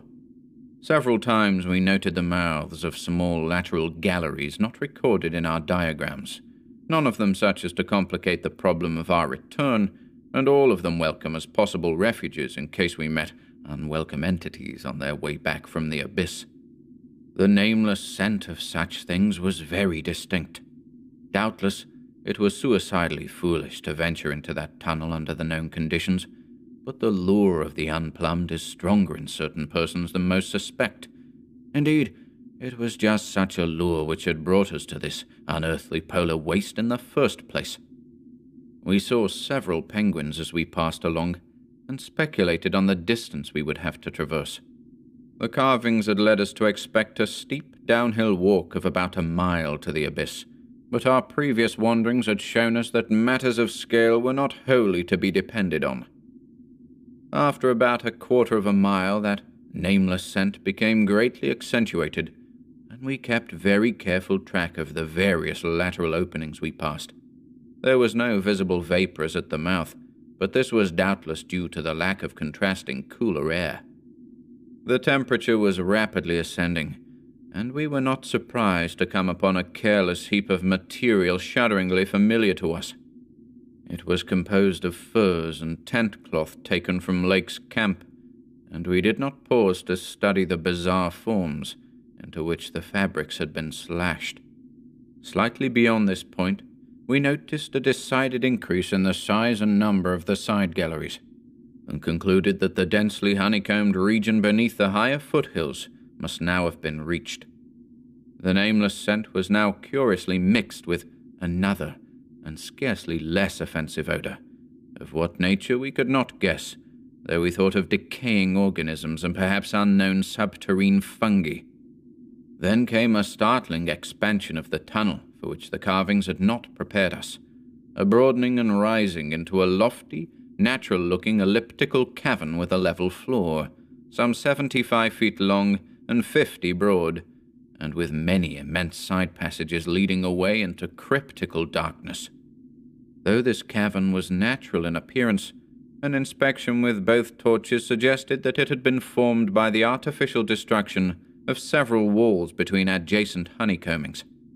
The walls were rough, and the high-vaulted roof was thick with stalactites, but the solid rock floor had been smoothed off and was free from all debris, detritus, or even dust to a positively abnormal extent. Except for the avenue through which we had come, this was true of the floors of all the great galleries opening off from it, and the singularity of the condition was such as to set us vainly puzzling. The curious new fetor which had supplemented the nameless scent was excessively pungent here, so much so that it destroyed all trace of the other. Something about this whole place, with its polished and almost glistening floor, struck us as more vaguely baffling and horrible than any of the monstrous things we had previously encountered. The regularity of the passage immediately ahead, as well as the larger proportion of penguin droppings there, prevented all confusion as to the right course amidst this plethora of equally great cave mouths. Nevertheless, we resolved to resume our paper trail blazing if any further complexity should develop, for dust tracks, of course, could no longer be expected. Upon resuming our direct progress, we cast a beam of torchlight over the tunnel walls, and stopped short in amazement at the supremely radical change which had come over the carvings in this part of the passage. We realized, of course, the great decadence of the old one's sculpture at the time of the tunneling, and had indeed noticed the inferior workmanship of the arabesques in the stretches behind us. But now, in this deeper section beyond the cavern, there was a sudden difference wholly transcending explanation, a difference in basic nature as well as in mere quality, and involving so profound and calamitous a degradation of skill that nothing in the hitherto observed rate of decline could have led one to expect it. This new and degenerate work was coarse, bold, and wholly lacking in delicacy of detail. It was countersunk with exaggerated depth in bands, following the same general line as the sparse cartouches of the earlier sections, but the height of the reliefs did not reach the level of the general surface. Danforth had the idea that it was a second carving, a sort of palimpsest formed after the obliteration of a previous design. In nature it was wholly decorative and conventional, and consisted of crude spirals and angles roughly following the quintile mathematical tradition of the old ones, yet seeming more like a parody than a perpetuation of that tradition. We could not get it out of our minds that some subtly but profoundly alien element had been added to the aesthetic feeling behind the technique. An alien element, Danforth guessed, that was responsible for the manifestly laborious substitution. It was like, yet disturbingly unlike, what we had come to recognize as the old one's art, and I was persistently reminded of such hybrid things as the ungainly Palmyran sculptures fashioned in the Roman manner. That others had recently noticed this belt of carving was hinted by the presence of a used torch battery on the floor in front of one of the most characteristic designs. Since we could not afford to spend any considerable time in study, we resumed our advance after a cursory look, though frequently casting beams over the walls to see if any further decorative changes developed. Nothing of the sort was perceived, though the carvings were in places rather sparse because of the numerous mouths of smooth-floored lateral tunnels. We saw and heard fewer penguins, but thought we caught a vague suspicion of an infinitely distant chorus of them somewhere deep within the earth. The new and inexplicable odor was abominably strong, and we could detect scarcely a sign of that other nameless scent. Puffs of visible vapor ahead bespoke increasing contrasts in temperature and the relative nearness of the sunless sea cliffs of the great abyss. Then, quite unexpectedly, we saw certain obstructions on the polished floor ahead, obstructions which were quite definitely not penguins, and turned on our second torch after making sure that the objects were quite stationary.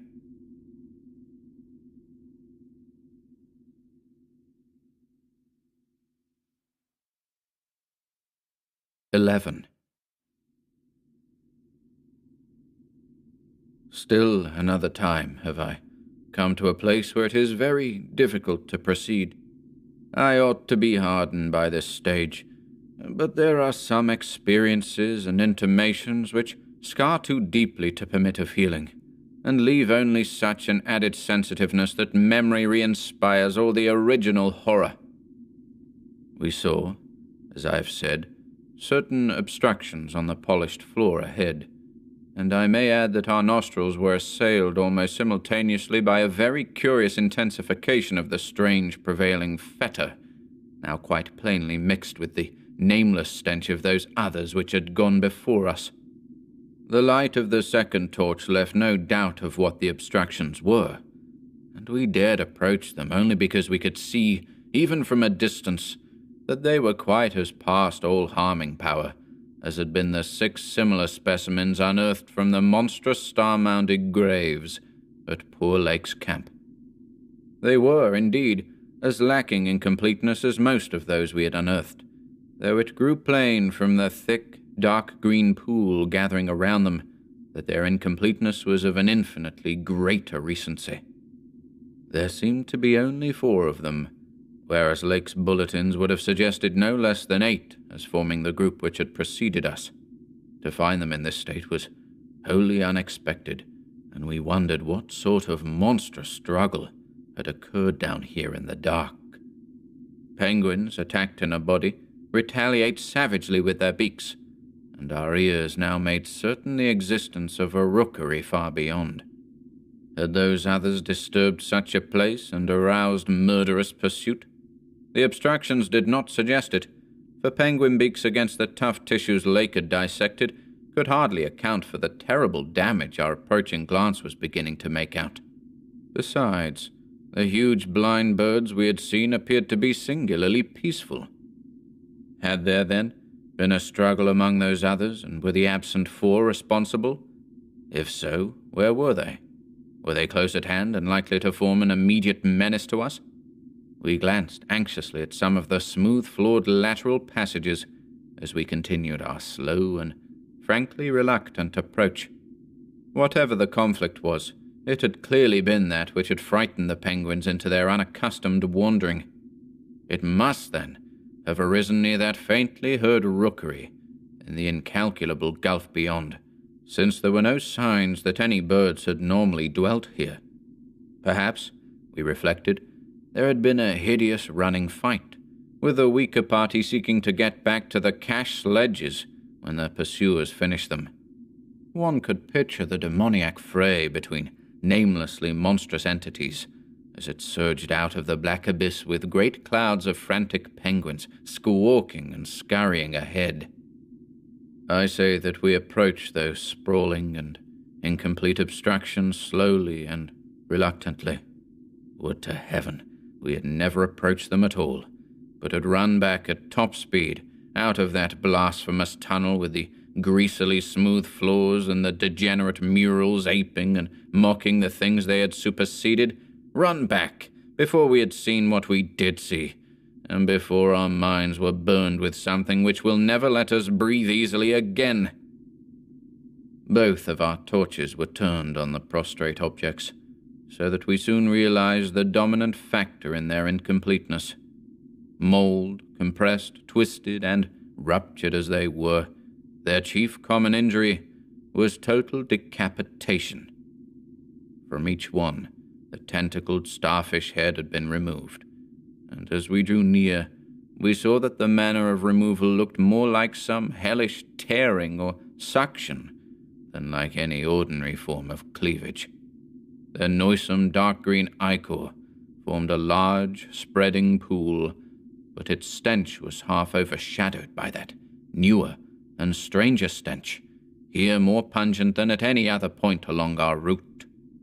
Only when we had come very close to the sprawling obstructions could we trace that second, unexplainable fetor to any immediate source, and the instant we did so, Danforth, remembering certain very vivid sculptures of the Old One's history in the Permian Age 150 million years ago, gave vent to a nerve-tortured cry, which echoed hysterically through that vaulted and archaic passage with the evil palimpsest carvings.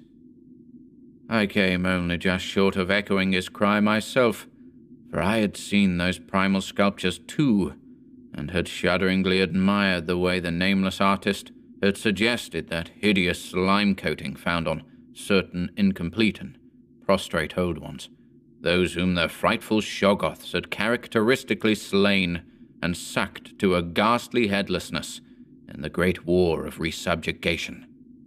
They were infamous, nightmare sculptures, even when telling of age-old bygone things, for Shoggoths and their work ought not to be seen by human beings or portrayed by any beings.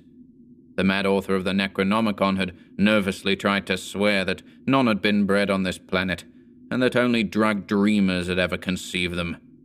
Formless protoplasm able to mock and reflect all forms and organs and processes, viscous agglutinations of bubbling cells, rubbery 15-foot spheroids infinitely plastic and ductile, slaves of suggestion, builders of cities, more and more sullen, more and more intelligent, more and more amphibious, more and more imitative.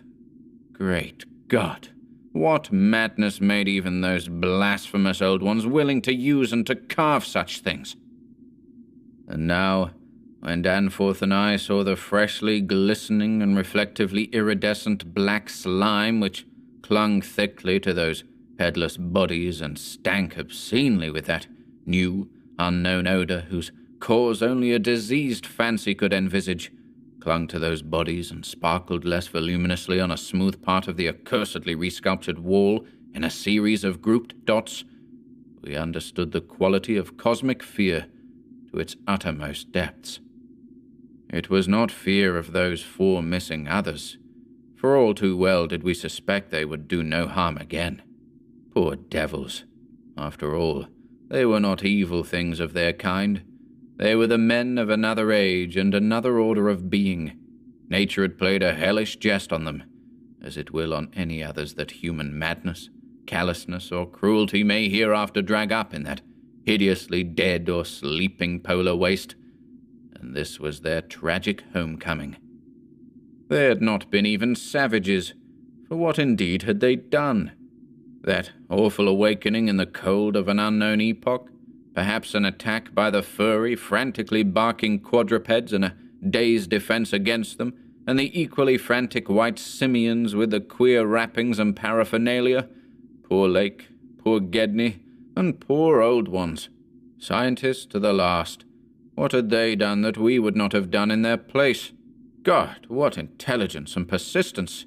What a facing of the incredible, just as those carven kinsmen and forebears had faced things only a little less incredible. Radiates, vegetables, monstrosities, star-spawn. Whatever they had been, they were men. They had crossed the icy peaks on whose templed slopes they had once worshipped and roamed among the tree ferns. They had found their dead city brooding under its curse, and had read its carven latter days as we had done. They had tried to reach their living fellows in fabled depths of blackness they had never seen. And what had they found? All this flashed in unison through the thoughts of Danforth and me, as we looked from those headless, slime-coated shapes to the loathsome palimpsest sculptures, and the diabolical dot groups of fresh slime on the wall beside them.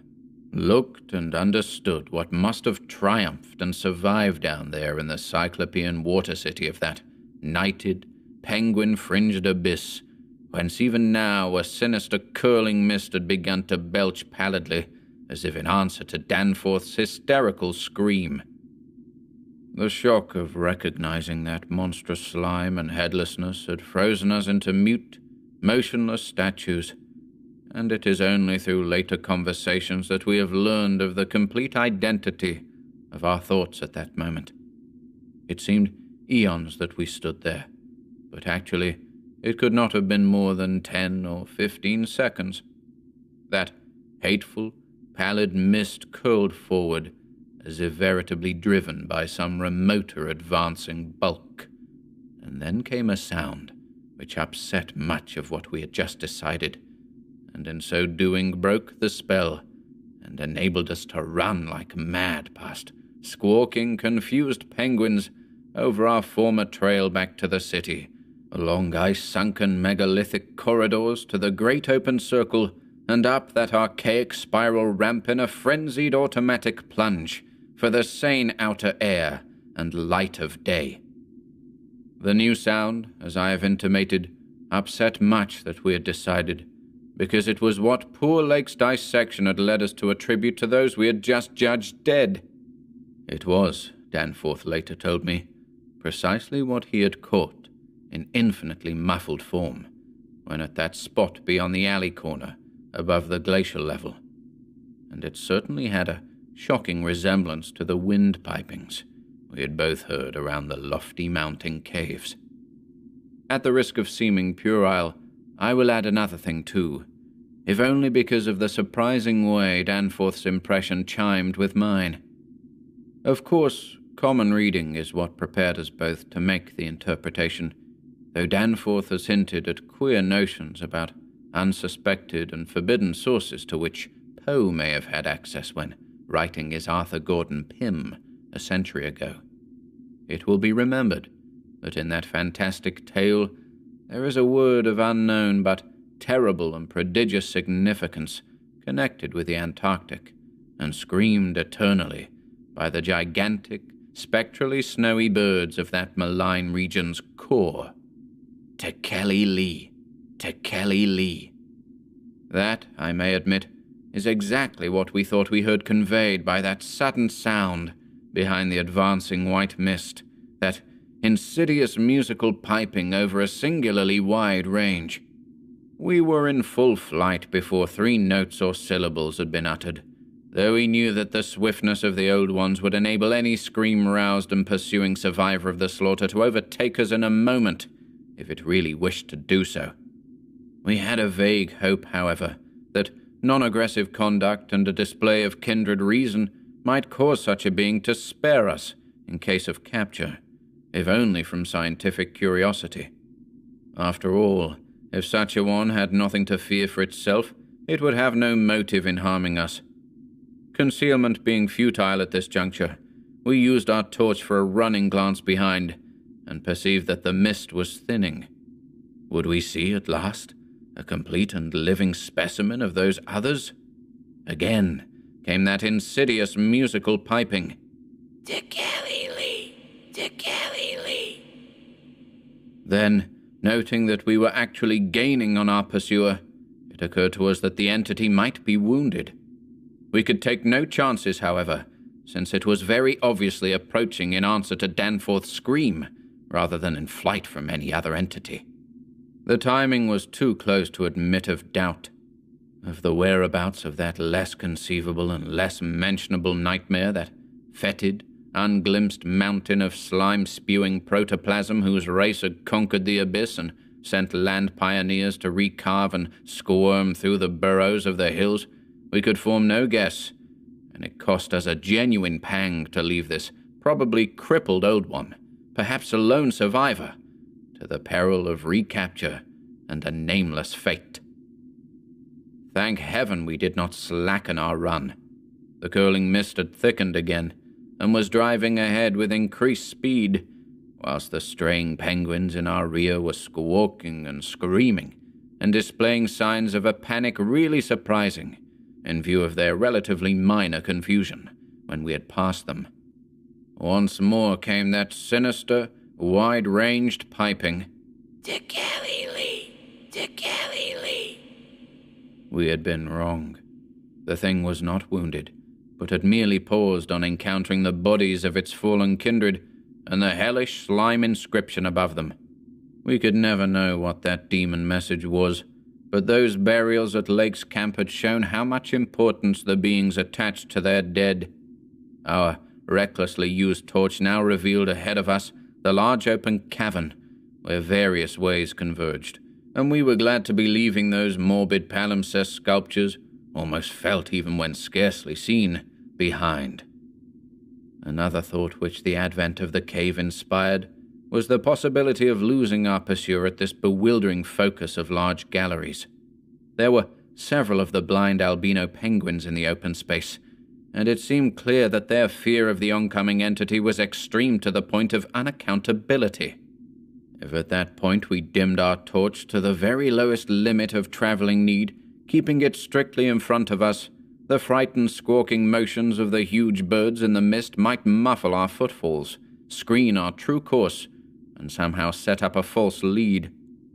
Amidst the churning, spiraling fog, the littered and unglistening floor of the main tunnel beyond this point, as differing from the other morbidly polished burrows, could hardly form a highly distinguishing feature, even, so far as we could conjecture, for those indicated special senses which made the old ones partly though imperfectly independent of light in emergencies. In fact, we were somewhat apprehensive lest we go astray ourselves in our haste, for we had, of course, decided to keep straight on toward the dead city, since the consequences of loss in those unknown foothill honeycombings would be unthinkable. The fact that we survived and emerged is sufficient proof that the thing did take a wrong gallery, whilst we providentially hit on the right one. The penguins alone could not have saved us, but in conjunction with the mist they seemed to have done so. Only a benign fate kept the curling vapors thick enough at the right moment, for they were constantly shifting and threatening to vanish. Indeed, they did lift for a second, just before we emerged from the nauseously resculptured tunnel into the cave, so that we actually caught one first and only half glimpse of the oncoming entity as we cast a final, desperately fearful glance backward, before dimming the torch and mixing with the penguins in the hope of dodging pursuit. If the fate which screened us was benign, that which gave us the half-glimpse was infinitely the opposite, for to that flash of semi-vision can be traced a full half of the horror which has ever since haunted us. Our exact motive in looking back again was perhaps no more than the immemorial instinct of the pursued to gauge the nature and course of its pursuer, or perhaps it was an automatic attempt to answer a subconscious question raised by one of our senses. In the midst of our flight, with all our faculties centered on the problem of escape, we were in no condition to observe and analyze details. Yet even so, our latent brain cells must have wondered at the message brought them by our nostrils. Afterward, we realized what it was, that our retreat from the fetid slime coating on those headless obstructions and the coincident approach of the pursuing entity had not brought us the exchange of stenches which logic called for. In the neighborhood of the prostrate things, that new and lately unexplainable fetor had been wholly dominant, but by this time it ought to have largely given place to the nameless stench associated with those others. This it had not done, for instead, the newer and less bearable smell was now virtually undiluted and growing more and more poisonously insistent each second. So we glanced back, simultaneously it would appear, though no doubt the incipient motion of one prompted the imitation of the other. As we did so, we flashed both torches full strength at the momentarily thinned mist, either from sheer primitive anxiety to see all we could, or in a less primitive but equally unconscious effort to dazzle the entity before we dimmed our light and dodged among the penguins of the labyrinth center ahead. Unhappy act.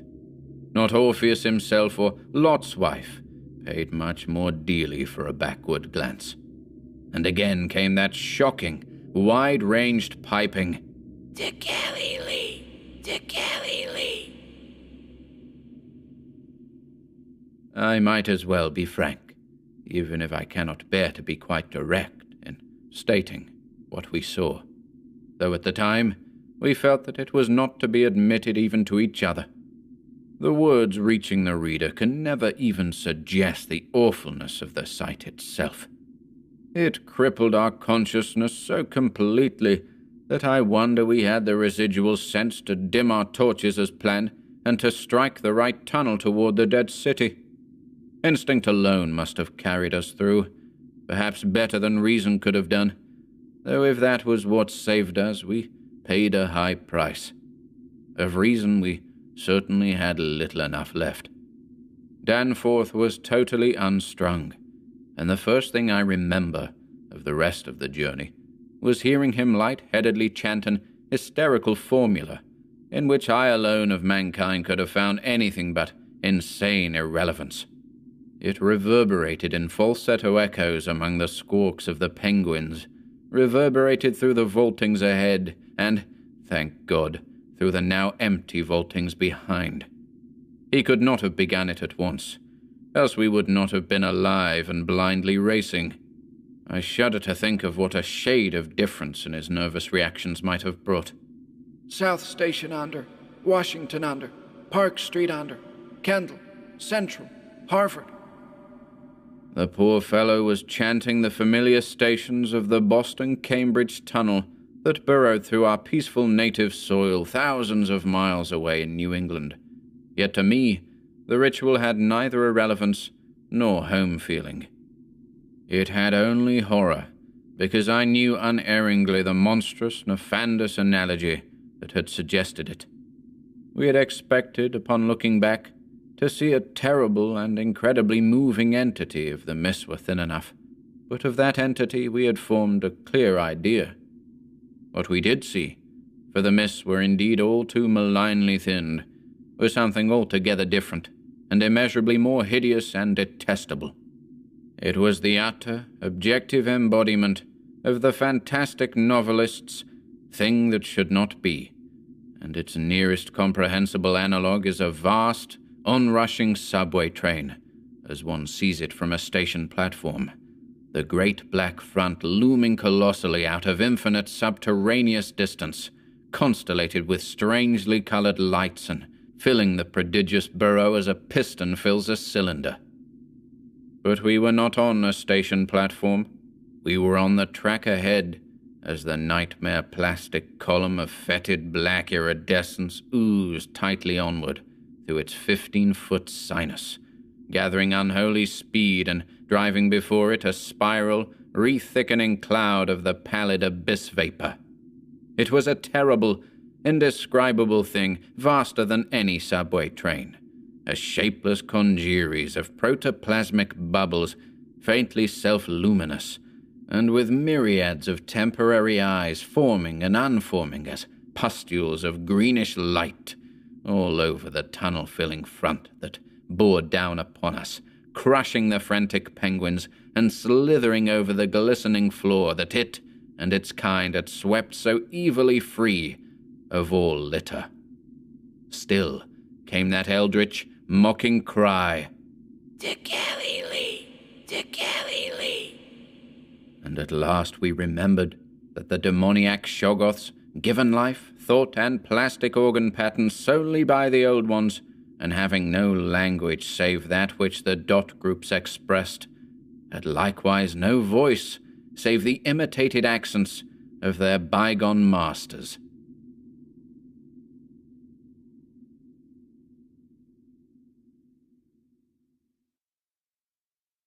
"12.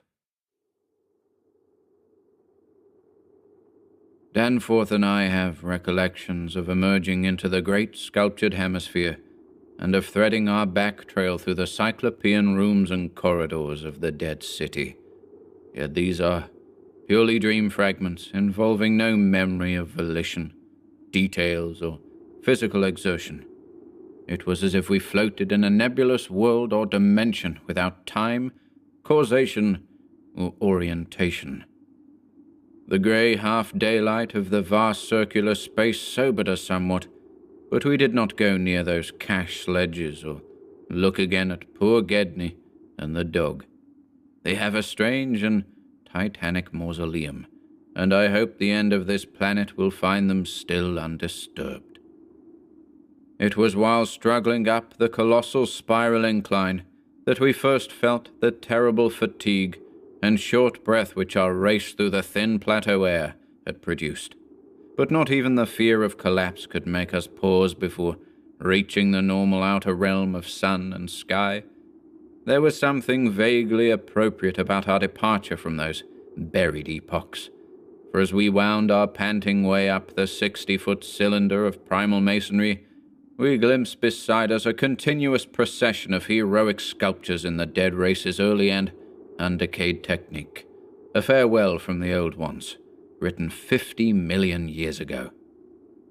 Finally scrambling out at the top, we found ourselves on a great mound of tumbled blocks, with the curved walls of higher stonework rising westward, and the brooding peaks of the great mountains showing beyond the more crumbled structures toward the east. The low Antarctic sun of midnight peered redly from the southern horizon, through rifts in the jagged ruins, and the terrible age and deadness of the nightmare city seemed all the starker by contrast with such relatively known and accustomed things as the features of the polar landscape. The sky above was a churning and opalescent mass of tenuous ice vapors, and the cold clutched at our vitals. Wearily resting the outfit bags to which we had instinctively clung throughout our desperate flight, we rebuttoned our heavy garments for the stumbling climb down the mound and the walk through the eon-old stone maze to the foothills, where our aeroplane waited. Of what had set us fleeing from the darkness of Earth's secret and archaic gulfs, we said nothing at all. In less than a quarter of an hour, we had found the steep grade to the foothills, the probable ancient terrace by which we had descended, and could see the dark bulk of our great plain amidst the sparse ruins on the rising slope ahead. Halfway uphill toward our goal, we paused for a momentary breathing spell, and turned to look again at the fantastic Paleogean tangle of incredible stone shapes below us, once more outlined mystically against an unknown west.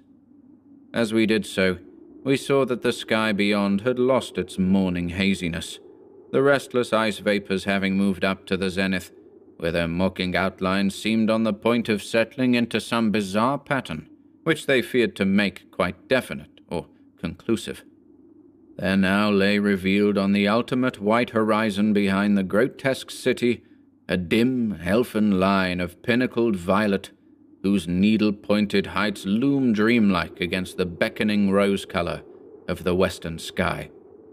Up toward this shimmering rim sloped the ancient tableland, the depressed course of the bygone river traversing it as an irregular ribbon of shadow. For a second, we gasped in admiration of the scene's unearthly cosmic beauty, and then vague horror began to creep into our souls.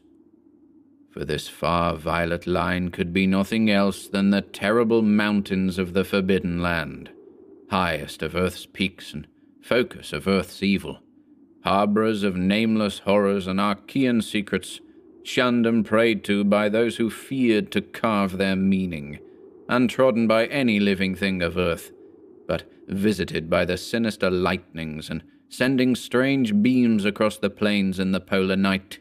Beyond doubt, the unknown archetype of that dreaded Kadath in the cold waste beyond abhorrent Leng, whereof unholy primal legends hint evasively. We were the first human beings ever to see them, and I hope to God we may be the last. If the sculptured maps and pictures in that pre-human city had told truly, these cryptic violet mountains could not be much less than 300 miles away. Yet none the less sharply did their dim, elfin essence jut above that remote and snowy rim, like the serrated edge of a monstrous alien planet about to rise into unaccustomed heavens. Their height, then, must have been tremendous beyond all known comparison, carrying them up into tenuous atmospheric strata, peopled by such gaseous wraiths as rash flyers have barely lived to whisper of, after unexplainable falls. Looking at them, I thought nervously of certain sculptured hints of what the great bygone river had washed down into the city from their accursed slopes, and wondered how much sense and how much folly had lain in the fears of those old ones who carved them so reticently. I recalled how their northerly end must come near the coast at Queen Mary Land, where even at that moment Sir Douglas Mawson's expedition was doubtless working less than 1,000 miles away, and hoped that no evil fate would give Sir Douglas and his men a glimpse of what might lie beyond the protecting coastal range. Such thoughts formed a measure of my overwrought condition at the time, and Danforth seemed to be even worse. Yet, long before we had passed the great star-shaped ruin and reached our plain, our fears had become transferred to the lesser but vast enough range whose recrossing lay ahead of us.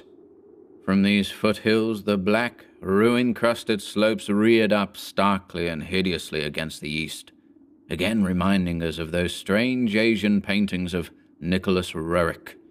And when we thought of the damnable honeycombs inside them, and of the frightful amorphous entities that might have pushed their fetidly squirming way even to the topmost hollow pinnacles, we could not face without panic the prospect of again sailing by those suggestive skyward cave mouths where the wind made sounds like an evil musical piping over a wide range.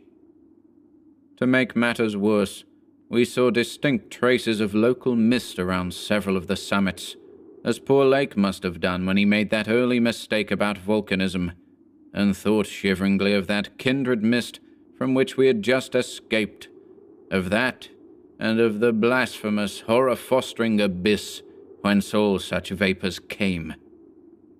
All was well with the plane, and we clumsily hauled on our heavy flying furs. Danforth got the engine started without trouble, and we made a very smooth take-off over the nightmare city. Below us, the primal cyclopean masonry spread out as it had done when first we saw it, so short yet infinitely long a time ago, and we began rising and turning to test the wind for our crossing through the pass. At a very high level there must have been great disturbance, since the ice dust clouds of the zenith were doing all sorts of fantastic things. But at 24,000 feet, the height we needed for the pass, we found navigation quite practicable. As we drew close to the jutting peaks, the wind's strange piping again became manifest, and I could see Danforth's hands trembling at the controls. Rank amateur though I was, I thought at that moment that I might be a better navigator than he in effecting the dangerous crossing between pinnacles, and when I made motions to change seats and take over his duties, he did not protest. I tried to keep all my skill and self-possession about me, and stared at the sector of reddish farther sky betwixt the walls of the pass, resolutely refusing to pay attention to the puffs of mountain-top vapor, and wishing that I had wax-topped ears like Ulysses's men off the Siren's coast to keep that disturbing windpiping from my consciousness. But Danforth, released from his piloting and keyed up to a dangerous nervous pitch, could not keep quiet. I felt him turning and wriggling about as he looked back at the terrible receding city, ahead at the cave-riddled, cube-barnacled peaks, sidewise at the bleak sea of snowy, rampart-strewn foothills, and upward at the seething, grotesquely clouded sky. It was then, just as I was trying to steer safely through the pass, that his mad shrieking brought us so close to disaster, by shattering my tight hold on myself and causing me to fumble helplessly with the controls for a moment. A second afterward my resolution triumphed, and we made the crossing safely. Yet I am afraid that Danforth will never be the same again. I have said that Danforth refused to tell me what final horror made him scream out so insanely, a horror which, I feel sadly sure, is mainly responsible for his present breakdown. We had snatches of shouted conversation above the wind's piping and the engines buzzing as we reached the safe side of the range and swooped slowly down toward the camp, but that had mostly to do with the pledges of secrecy we had made as we prepared to leave the nightmare city. Certain things, we had agreed, were not for people to know and discuss lightly, and I would not speak of them now but for the need of heading off that Starkweather Moor expedition, and others, at any cost. It is absolutely necessary, for the peace and safety of mankind, that some of Earth's dark, dead corners and unplumbed depths be let alone, lest sleeping abnormalities wake to resurgent life, and blasphemously surviving nightmares squirm and splash out of their black lairs to newer and wider conquests. All that Danforth has ever hinted is that the final horror was a mirage. It was not, he declares, anything connected with the cubes and caves of echoing, vaporous, wormily honeycombed mountains of madness which we crossed, but a single fantastic, demoniac glimpse among the churning zenith clouds of what lay back of those other violet westward mountains, which the old ones had shunned and feared. It is very probable that the thing was a sheer delusion, born of the previous stresses we had passed through, and of the actual, though unrecognized mirage of the dead transmontane city experienced near Lake's camp the day before. But it was so real to Danforth that he suffers from it still. He has, on rare occasions, whispered disjointed and irresponsible things about the Black Pit, the Carven Rim, the Proto-Shoggoths, the windowless solids with 5 dimensions, the nameless cylinder, the Elder Pharos, Yog-Sothoth, the primal white jelly, the color out of space, the wings, the eyes in darkness, the moon ladder, the original, the eternal, the undying, and other bizarre conceptions. But when he is fully himself, he repudiates all this and attributes it to his curious and macabre reading of earlier years. Danforth, indeed, is known to be among the few who have ever dared go completely through that worm-riddled copy of the Necronomicon kept under lock and key in the college library. The higher sky, as we crossed the range, was surely vaporous and disturbed enough, and although I did not see the zenith, I can well imagine that its swirls of ice dust may have taken strange forms. Imagination, knowing how vividly distant scenes can sometimes be reflected, refracted, and magnified by such layers of restless cloud, might easily have supplied the rest. And of course Danforth did not hint any of those specific horrors till after his memory had had a chance to draw on his bygone reading. He could never have seen so much in one instantaneous glance. At the time, his shrieks were confined to the repetition of a single mad word of all too obvious source. To Galilee, to Galilee.